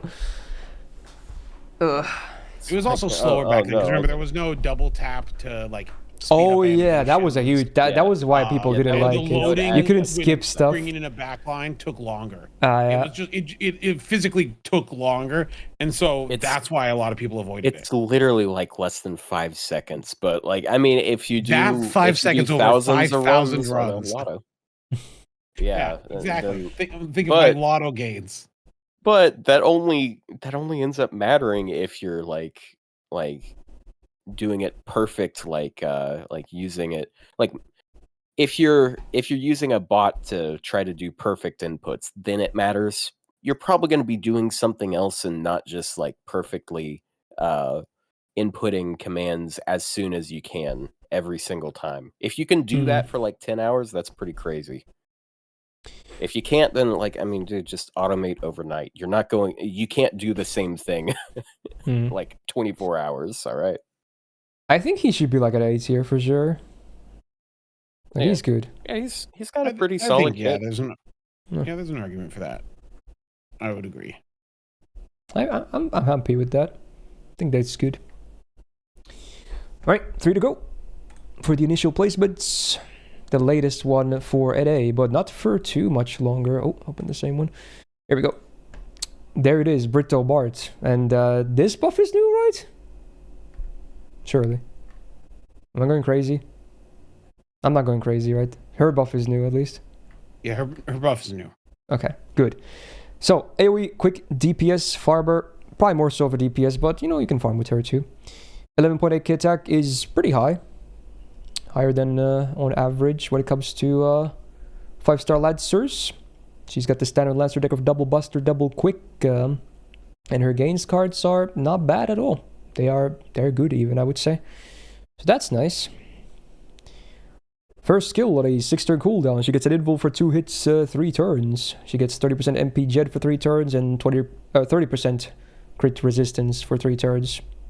I kind of really like this skill. I like the flexibility of the invul, and then you get 2 nice effects. Yep, and it doesn't have any offensive effects, so you can pop it earlier or later. Yeah, I wouldn't feel too bad about popping this on non-MP turns as well for the enemy. Second skill, 6-turn cooldown. She gets 10 stars on use, 10 stars per turn for 3 turns, 3 turns of debuff immune, and 30% crit damage for 3 turns. Again, just a nice, solid skill. And again, it's not super awkward to use. You just pop it and you're going to be happy. Go. Third skill, 6-turn cooldown. She gets 30% Buster and Quick for 3 turns and 30% battery. Simple, but it works. Like, that's the whole kit. It's simple, but it works, right? yeah, it's just I'm okay with it. I think it's fine. 18% debuff resistance was the only passive, not too much to talk about, but yeah, cool to have. Anti-Avenger, is there any, I guess Lobo might have riding or something? Yeah, probably. Otherwise, yeah, maybe not the most useful thing to have. Right, the MP, the buffed one indeed. So, before damage, she gets an Invul Pierce for 1 turn. She gets 50% anti-riding trait power mod for 1 turn. Flat 50. And then we get the overcharge stuff. So, before damage, the targets get minus 10% quick at Buster Rest down for 3 turns on base overcharge, scaling up to 30%. And then she does super effective damage, the base 150 to 200 range against the Rider enemies. Again, this is the class this time. And it's not just servants, it's Rider class enemies, okay? And obviously a lot of even Rider servants, most of them have the riding trait, so you get the power mod there too. And fun fact, she actually does a lot of damage against Riders, even on neutral. That's the funny part, actually more than most AoE assassins. Not all of them, of course, not by any means, but she actually fights along the same turf with the MP. And I like the fact that they moved the card resistances before damage as well. They're not the highest numbers, but certainly helps with both star and MP generations and damage. So actually this MP is pretty nice now. I really like it. It's a great MP. I think they heard me say that that she was better against Riders than Semiramis. because like her damage against Riders is actually no joke these days. Like if it's just a Rider and they don't have riding, she basically does the damage of like a weaker assassin, like a mediocre assassin. And then if they're Rider as well, it's like she outdamages a lot of assassins. Yeah. So yeah, the MP buff really helped her. Because it basically it gives you just an extra class you can fight her against. So you can do archers or you can do riders. It's fine. And riders have riding sometimes or sometimes, yeah. It's sometimes, yeah, just sometimes. Sometimes, not all. When they feel like it. Every now and then. Yeah. Once in a blue moon. I mean, look, not every rider is on that list with riding. Some may not have. I'm sure there's got to be a couple. But it's still frequent enough that it's. Yeah, it's super frequent. Well, we'll see. We'll see them all next week. By the way, that's the funny part. Well, the gold ones at least. Version of Bradamante. Yeah. So. Any alcoholics in chat, be sure to do shots every time we see a rider with riding. I love that's such a non-context. Like any alcoholics in chat. Any alcoholics. This is a funny way to start. Look, they got other addictions that they're funding right now. I don't blame them for not being into alcohol. All right. True. Britomart is good, huh? This is a very good servant. She was kind of iffy before, like the comparison between her and Britomart. Bradamante. I can't be the one to do it. Exactly. It gets into your head. Bradamante is like they were like she was lower damage for like a short period. Yeah. But now she's a solid looper. You can use her against more than one class. She's got pretty decent crits because she's got a good deck. Not bad gains either. Yeah, her gains are good. Especially now that you get the shred before damage on the MP. Her refund is also better than Bradamante's. Honestly, is this an A+ angle? Is that too high? See, the last time Rio and I had that debate, it was her versus Romulus, and I thought she was on par with Romulus. Okay. No, and in fact, I've run numbers on Aresh comparing her to Melusine. I'm gonna fight back when we get back here. Aresh against trait doesn't even do the same damage as Melusine traitless. There's no way that Aresh is an EX. I'm just gonna say that I bet this week's mobcast is gonna be very spicy. we I'm could doing definitely- calculations over last week here. was I'm awful. doing math. Yeah, that's Last gonna be a week good we one. started playing FGO like within a couple minutes of starting the episode. That's usually not a good sign. I have a feeling you have a I lot to love talk about Arash, this time but again, I though. will fight to keep her out of EX. I don't think she's EX though, but she's very good. Okay. Anyway, 2 more to go. Next up, the next one, NA will get. We got Bima. We already got teased of him in the Valentine's event. I didn't actually know he appeared there, but that was a cool little surprise, I guess. So single target Buster DPS Boyo. 12.3k big ones on the attack. That's nice. Very good. Standard Lancer deck of double Buster, double arts, and his gains, much like Bradama. No, I didn't think now. Brittle Bard. God damn it. Okay, well, don't talk to me. That's what. That's Okay. That's what I was arguing. I was arguing that if you were hitting damage checks, like she's definitely better than Romulus. Fair enough. Okay. Anyway, Bima's gains are fine. He has a pretty nice deck as well. Okay. Meeting damage checks. Okay, first skill on a 6-turn cooldown, he gets the guts for 1 time 3 turns with a 3k revive, 30% battery, and fully cleanses himself. It's basic, but it's a good skill, right? It just makes sense. It's easy to use. Don't worry about it. It's fine. Second skill, a 6-turn cooldown, he gets 30% Buster for 3 turns, 30% crit damage for 3 turns, and 15 stars all use. I mean, it's all offense, right? You pop it and you just go. Go. Third skill, also 6-turn cooldown, he gets 30% attack for 3 turns, and then this on attack buff for 3 turns. So whenever he uses quick cards before damage, he gets 10% crit damage for 3 turns, and whenever he uses Buster cards, he gets 5 bonus stars. Both are nice. Very good. It's a good offensive skill as well. So while there's nothing crazy going on, it's just a lot of good stuff, you know, right? It's good numbers too. So can't really be mad, and he has high attack, so good. Passives, 15% debuff res is fine. 175 damage flat is not very good at all. Poison immune is kind of cool though as a bonus. Sometimes it could be a bit annoying, so nice to have, I guess. He's anti-berserker, which is hella nice. Can definitely do work there. Then the MP, so before damage, he gets 50% crit damage for 3 turns, so he can ramp up his crit damage too. And also, before damage, he yeets the target's buffs. Very cool. Not just defensive, not just offensive. Everything that can be removed is gone. And then his cool as hell overcharge. So his MP gets more damage if you overcharge him, including more hits. So it's like basically like Arash all over again. You get more hits. Very cool. On base, you obviously don't get any bonus damage, but then anywhere after the base, you start getting more hits and damage. Woohoo! And I like that they make it a continued MP animation as well. They should really do more of this stuff. He's really good, right? Like, he just hits hard. Like, he's a damage machine. He's an easy EX. He is one of the best single target units in the game. He's just loaded with damage. His numbers are really high. Yep. Crit ramp up. You know, with OC, he's hitting really hard. Removes buffs before damage, ramps up the crits. Like, his skill set is very simple, but it's a strong kind of simple. It makes sense. And then he has a debuff cleanse as well, like for just in case something happens.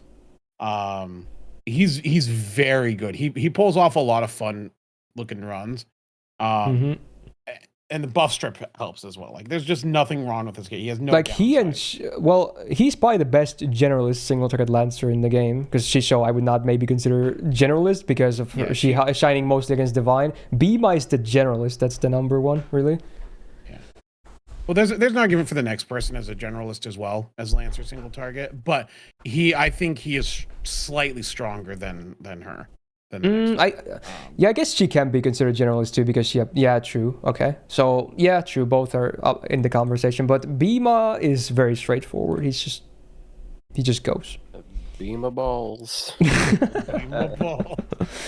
Okay. Honestly, I'm not mad with EX. I think it's an easy EX. Yeah. Just loaded with damage. You get what you pay for. All right, time to talk about. So right now he's on rate up. So he is. If you wanna get an EX tier Lancer and an A+ tier Lancer, There's a good banner going on right now because he's rated up. That's only in with Soma JP though. Gabrina. But NA gets Yeah. soon. man. Yeah, he is released not long Years from ago. now on NA. Well, Oh yeah, the thing that is true. like Alright. OC1 People are is gonna sleep- not so people- long. may sleep on him because they look at him, they're like, oh, that's just a dude. And you know, they're like, I'm not gonna roll on this guy. But like, you know, read OC1, see if you like him. He's okay story wise. Gameplay wise, at least he's super solid. Anyway, time to talk about the last new entry. The only new 5-star off the list. We got Bishone. So single target quick DPS, yes indeed. Attack isn't the highest, basically 11k, puts her below average among her peers, but that's like maybe the worst thing about her, if anything, I want to say. Standard Lancer deck of double buster, double quick. Gains are good. They're good. Not bad at all. So at least that stuff is good. First skill on a 6-turn cooldown, she gets 30% debuff success rate for 3 turns. Then she gets 50% crit damage for 3 turns. Does a poison on all enemies of 2k for 5 turns. Does a 5-turn poison amplifier of 100% on all enemies as well. And then does a minus 50% healing received on all enemies for 5 turns. The healing one obviously pretty niche, but sometimes it could be cool. The poison amplifier, not bad, but the poison is the real thing you definitely want here. But, you know, crit damage is not bad on her either. And the debuff success rate, very good, because while her debuffs tend to be like, you know, 100% base, there are innate resistances, so having bonus chance is always welcome, I say. So it's just, it's like her bread and butter skill, if anything. It kind of enables a lot of her damage. Second skill on a 6-turn cooldown, she gets the main card types up, Buster and Quick, 30% each for 3 turns.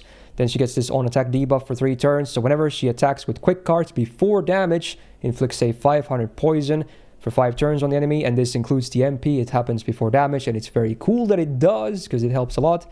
And then she gets this on-attack buff for 3 turns, so whenever she attacks with Buster cards, she gets 5 more stars. So again, it's basically the same as Bima, which is funny.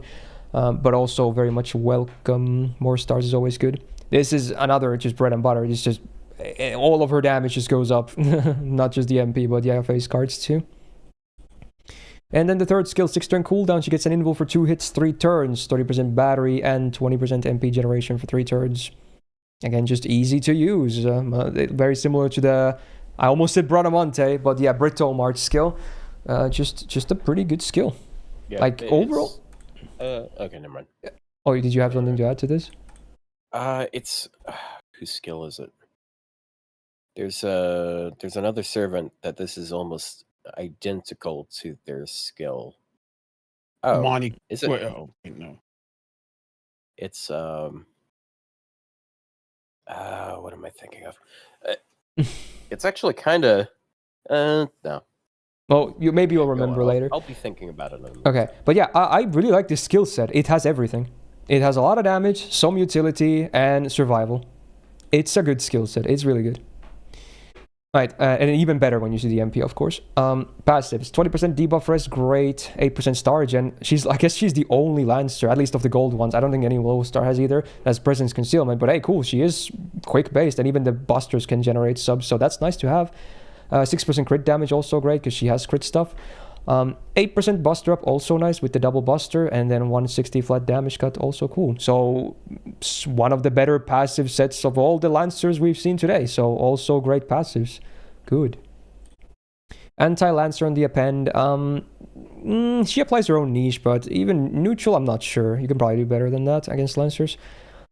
Alright, so the MPs. So before damage, does a poison amplifier of 100% on the enemy for 5 turns. Also does a on base overcharge, a 1k poison on the target for 5 turns, scaling up to 5k on max overcharge. Again, very important, it's before damage, because the MP itself deals anti-poison super effective damage, so she gets plus 15% more damage per poison stack, stacking all the way up to 10% increase, so you can get 150% more. The base super effective on overcharge for most servants, which is still very solid. And then she also does a tick down on the target guaranteed, which is hella nice, especially for Quick, who might sometimes struggle against MPs. So this is very cool because normally, when I saw her being able to poison quite easily, I was like, surely the MP is 10% per stack, right? But it's 15. So that's actually really nice. She can actually hit really hard with her MP, and it's not even, again, this is not even factoring in command codes. She can still apply a fair amount of poisons herself too, even from her kit. So she functions similar to Romulus, so you can do quick This is MP. Lancer Locusta. It is. It's a better version, but yeah, Lancer still. Locusta, but on a card type that's better for doing a lot of damage. Mm-hmm. But the flow kind of you can do poisons if you do a quick card with a poison command code. Or you that's, could use a quick card afterwards and get like 50% charge. That's 3 stacks of poison right away. The MP applies another stack. 4 times 15. I don't know if you know that, Otto. It's simple math. 60%.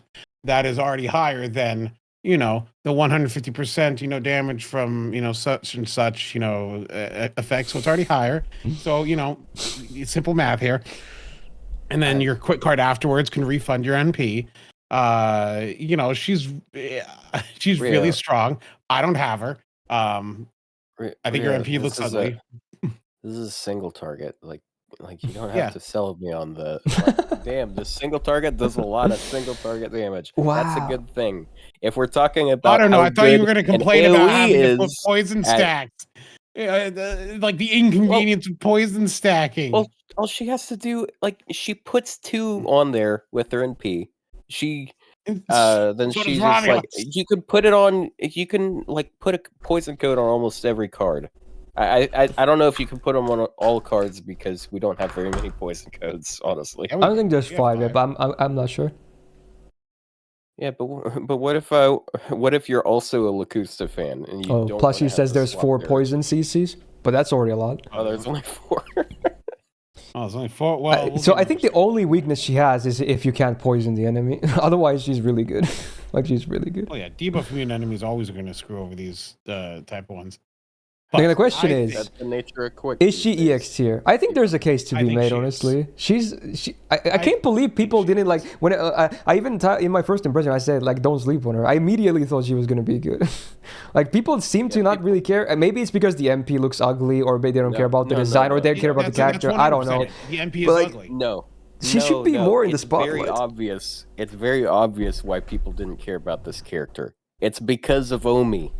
It's because of the hot. Well, the NPC. Well, yeah, say it, Otto. Go ahead.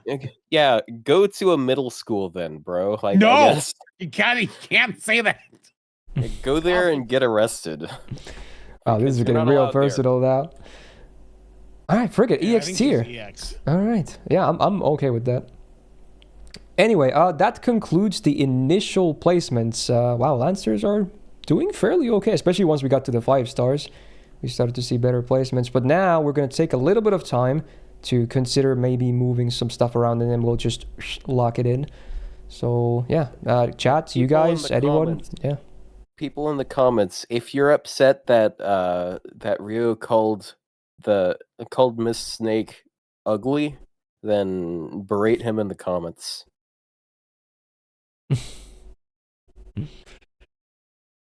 All right. Quick, while he's still processing what I just said, move Britomart up. You think Britomart is No. Britomart being an A+ is my. I think I like her in A+. To come down. We can maybe consider moving some stuff down from EX, but I like Brito in A+ though. A Resh non-trait is Melusine non-trait does 1.45 million damage with Black Grail. Double Vitch. And I feel like the Black Grail should be taken out of the equation 30 again. Some odd percent. But the numbers you were looking at before with Black Grail. Look, the point is I think Aresh is really good, but I don't think she sits with the rest of the ones at the top. She's a good farmer, and she's a decent. I think she's better on bosses than farming. Rio, are you talking about are you talking about double Koyan damage with double Koyan Oberon with Aresh and Melusine? Mm-hmm. So what's her What's the craft essence for Erish? I'm talking Black Grail for both. Oh, okay. Arash with the Pen 5 can run Black Grail, so that's not an issue. Well, if anything, that's more of a merit for her, like to consider that her a high tier. But I was 50%. always, I mean, I can see her A+, I can see her EX, but I really like the new buff as well. The effectively making her kit 555 on base always, and then 444 for the first cooldowns that's pretty strong. Come on, dude, that's considering all the stuff you get from it, especially with using the MP with Deep Blessing. Wait, is Arash BG VOO, not VVO? Yeah, it's VOO. Yeah, I would guess she's double overall. Disgusting. Well, yeah, it's because she has the low cooldown battery. That's what it is. Yeah. Also, she's able to use her big battery more than once, unlike Melu. Yeah, but Melusine, you press Melusine's skill 1 on turn 1 and you start with 50% charge. Because the first skill, you actually just blow it just to get the attack up instead. Melusine has too much charge. She has more than enough charge. VOO means wave 2 is gonna suck really badly, and wave. Wait. Oh, never mind. Yeah, I guess we're good there. I still like her more on bosses than farming anyway. You like I think Arash is good. Just so much stuff for boss, so much nice stuff for bosses the though. Refund and the defensive utility. But like I like Arash. I just don't think she's as good as the other 5 up there. Is the thing. That's my only problem. Is I see the other 5 there, and I'm like, yeah, those 5 I recognize as like amazingly good, and Arash is like really good. But I'm just one person. He just doesn't like. I have a 120 space Arash. You want to fight me? Yeah. Here? Yeah, I was about to say it. Just look, you're a fake soccer fan too, all right? So what do you mean? What do you mean I'm a fake soccer fan?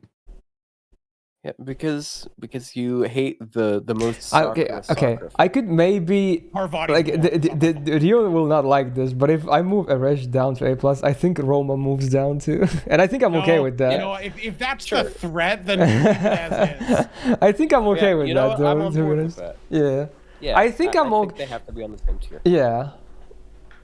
I think I'm okay with that, because then we have less bloated EX as well.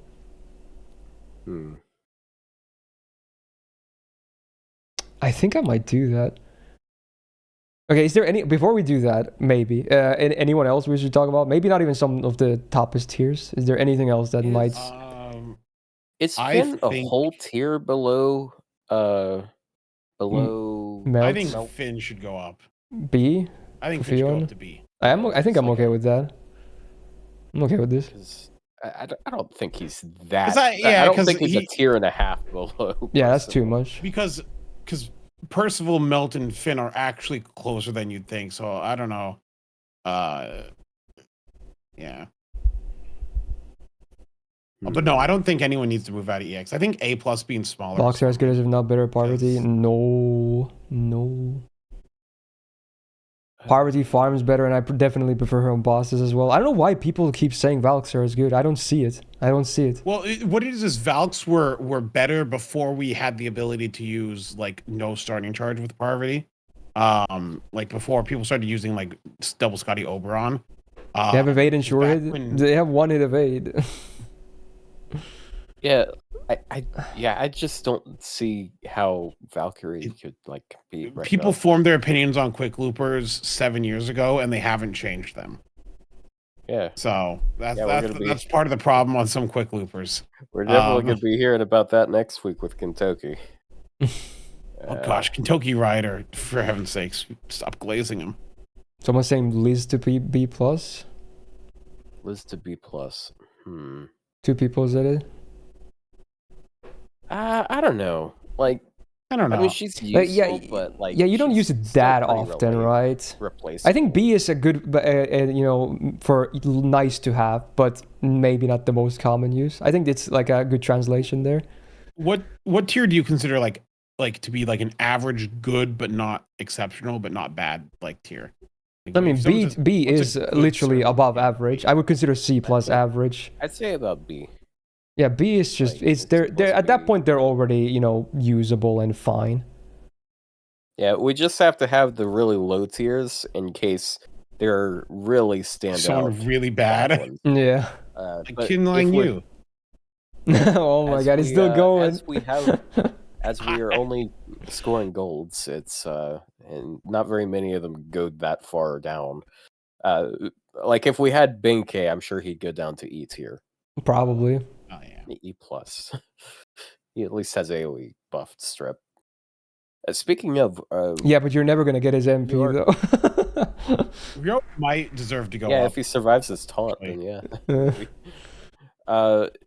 Speaking of, what's your plan with the low star? Well, if we're gonna do them, we would do knights, we would do cavalry, we would do extra, all gold, and then after extra we would do low stars, and they would be split into 2 lists, and they're all like I have the I think it was split between knights and cavalry, and because there was not many low star extra classes, and then we dumped the extra classes into one that had less, and they were actually the split came out very even. So that was like the plan. I don't know the exact numbers, but I remember seeing them. They were very like, you know, even. Wouldn't it make more sense to not do them back to back and maybe have them interspersed in the other weeks? I feel like normally I wouldn't be that opposed to it, but I feel like most people will not care about low stars. So I don't really want to kill the hype train, if that makes sense. Yeah, but I also feel like that's a good argument to not have them at the very end. Well, although I would have done them at the beginning, because then we would go from lower stars to higher stars. But there's no way I'm gonna start with low stars. You got to do the sabers to start with a big bang. You either wind up with it or you wind down with it. So you don't roller coaster your momentum. No, we have it as like little interludes, like it's when people go to get their popcorn during the tier list. Yeah. Times that you just don't watch. I think I might do the thing now. What thing? The thing. You know what I'm talking about. You saying move both of them down to A+? Mm-hmm. Oh boy.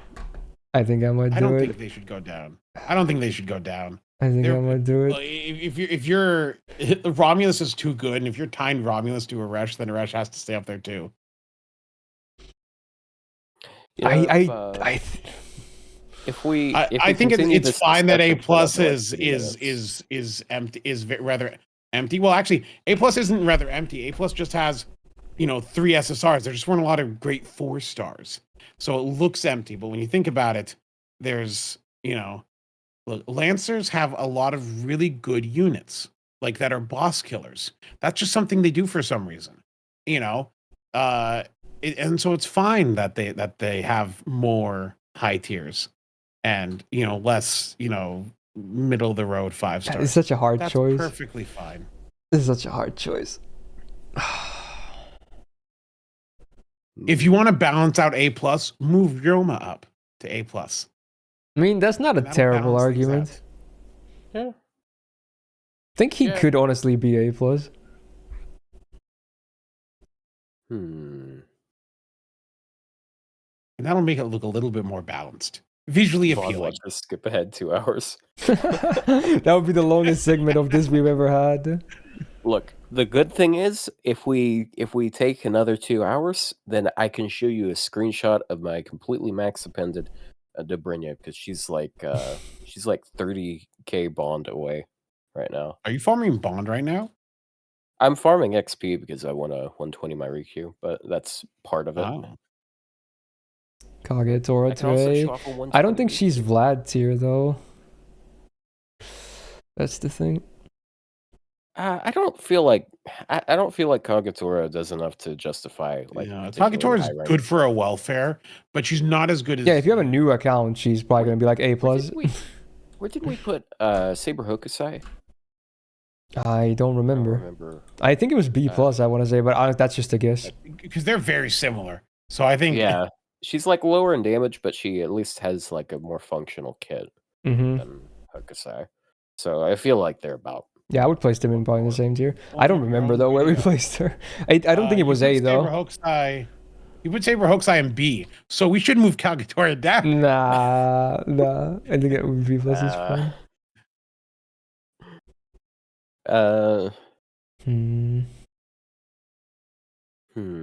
Is Van Gogh really an A?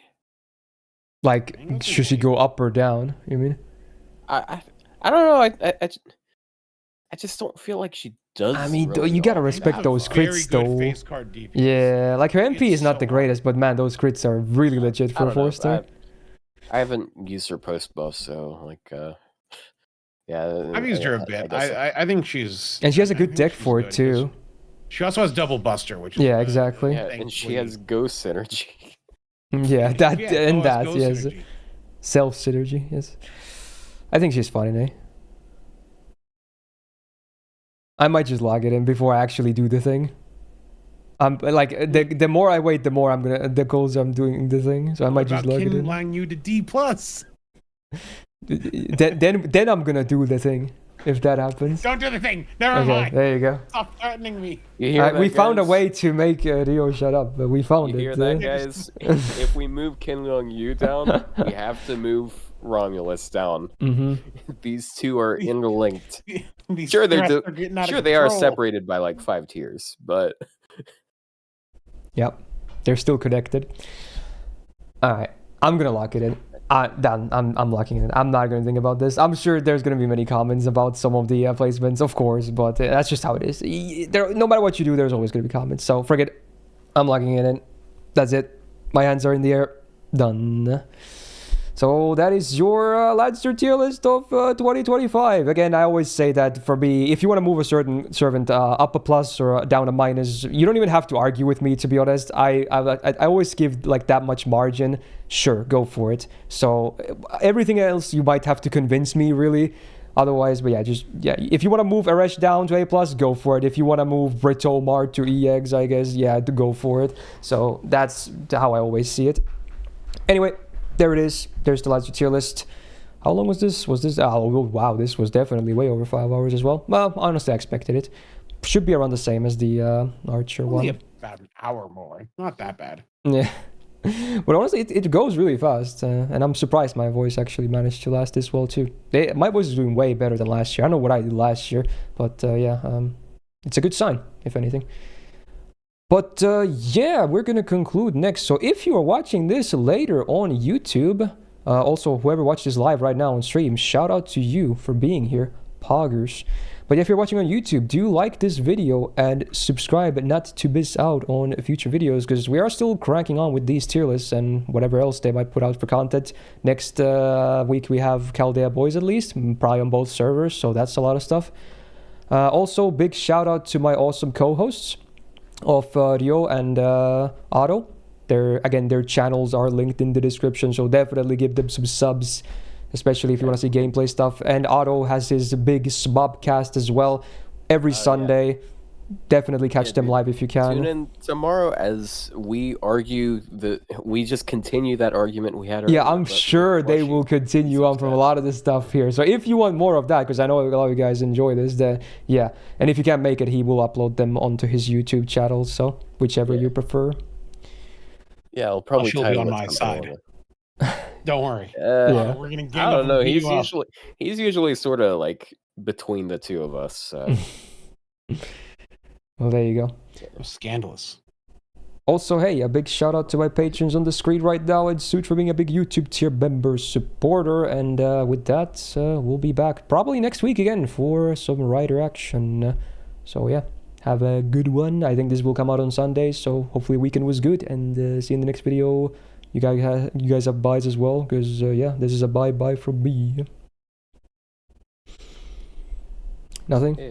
There you go. Bye. Oh yeah. Good. Oh yeah. Writer tier list is going to have Plushie and I. Oh, confirmed. There you go. Like writers. Yeah. I just think writers are boring. I don't like they're the most boring class in my opinion. I understand some people like writers, but the only writer I like is Habitrot, and the rest just kind of bore me. I especially dislike Ozzy.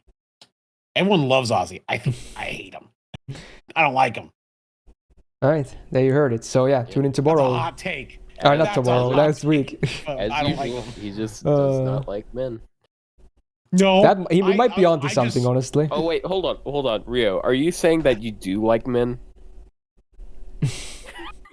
got me in a catch-22 here. Yeah. All right, see you next week. Bye-bye. See ya. Bye. Oh wait, that's in the video too. Yeah, I'm gonna leave that in. That's Wait, a good. that's That was the recording. fight. It's over now. I'm gonna end it on that. That was funny. Dude. Okay. Oh no! We ended out the I thought episode if you with said the me Patreon thing, you insinuating- stopped No. recording. You gotta leave it on that. Yeah. Come on! I wouldn't have said. All right. But yeah, there you go. Shit, dude, that was a good one. Went by fast, and once again, thank you for joining me today. Very cool of you guys to wake up early to do these, of course. Always a pleasure. Yeah, Otto said I should be more aggressive this week. I feel like you accomplished that, so hey, yeah, that's I good. took it out on Otto. Yeah, I'm usually pretty good at riling him up, so yeah. That's either that or he likes bantering with me, and that's it. And he likes men too. Great. Yeah, that too. All right. Apparently, that's our new allegation. All right. Oh, Well, so what is We it? got nothing. Is it lolies or men? Pick one. Well, Could be maybe both. both, yeah. I'm not gonna keep you guys here for long. I assume you guys want to eat something. I definitely want to grab some Judging dinner on- as well. On the So second one, I'm not judging. yeah. But hey, I'm sure one of you guys will at least join me next week. Probably Otto and Plushy, if we were to believe that previous segment. Although Plushy seemed surprised in chat, he was like, "Okay, I guess." So I guess you might have to do some convincing, but yeah, we'll see. We'll figure it out. Nah, All right. He'll be good. Yeah, he'll get to talk about Carmilla. Yeah. But yeah, thank you for joining me, and I'll talk to you, at least some of you guys, next week, surely. Yeah. Yep. All right, have a good rest So, of your Saturdays, my dudes. See you around. Peace. Have a good one. Bye. Bye, chat. I got Rio. He was gonna say bye as well. That was unintentional PM. Okay. Anyway, there it is. Good. That went by fast. That really did. I'm sure there's gonna be some spicy comments on YouTube, but hopefully of the funny kind. We like funny stuff. Nothing too serious. Yeah, midterms the week after next. That's why he said that. Oh, obviously, if you can't make it, then we'll make it do. So, do prior your studies, of course. This is only a secondary thing, if anything. But yeah, wow. We're gonna be ending here just under a 6-hour stream. But let me see. I think there was some resubs during the stream. In fact, let me enable my alert box on. So I'm gonna read those because obviously couldn't really read any of those. We just keep going. Let's see here. Jaffa, 14 months. Ariosta with 19. Actually, no, those are part of the intro thing. But yeah, hey, thank you again, though. 19, here we go. 1998, 4 months. Pio with 5 months. Zolo, 30 big ones. Space Chacho, brand new Prime, thank you. Ninja with 30 months. Orga, brand new sub as well. Yo, Helapog. Flafla with a gifted sub. Oh, wow. Yugid, 37 months.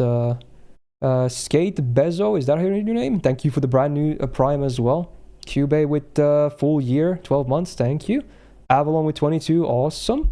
Skuzurek, 5 months, very cool. And that's it, now we're up to date. Hey, dudes, welcome, Adler, welcome back to the Go Gang. Thank you so much.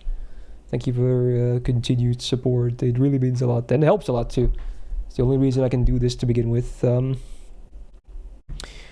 So there you go. I'm probably just gonna wrap up. Probably gonna do push-ups tomorrow. I know there's some of them racked up, but yeah, I really need to just chill after this and get the video also going, so it's done by tomorrow morning. But yeah, speaking of tomorrow, we'll be back for one last stream tomorrow, of course, and it is FGO related. We're gonna be doing Support Review Sunday, because it is the first Sunday of a month. So do join that if you want to maybe have a chance of getting your support list checked out, or if you just want to listen to me talk about all this stuff. We're going to talk about all kinds of ramblings while having FGO stuff on the background, so would be nice to see people, and if not, hey, see you next week at least, hopefully. But yeah, if you missed this tier list or want a recap of something with timestamps and everything, this whole thing will be up tomorrow on YouTube. So give or take just over 12 hours from now, I'm gonna try and get it up. So yeah, you can check it better then as well. But yeah, that will be it for me. So for today, thank you for all the subs, the resubs, the gifted subs, the bits, the tips, the follows, and most importantly, thank you so much for being here, hanging out with me today on this lovely Saturday, on this weekend. We wrapped up the night class. That's good. That's good progress. We still have a lot of tier lists to go, but hey, we are chucking along just fine. And my voice is making it through, which is awesome, which is a good sign for tomorrow as well, because tomorrow is very yap heavy. But on that note, have a great rest of your Saturday, Sunday, wherever it is you're at. Your weekend in general hopefully continues to be a good one. And we'll be back tomorrow, same time as always, for the Support Review Sunday. Let's wrap up the week well, okay? Hope to see you there. And take care.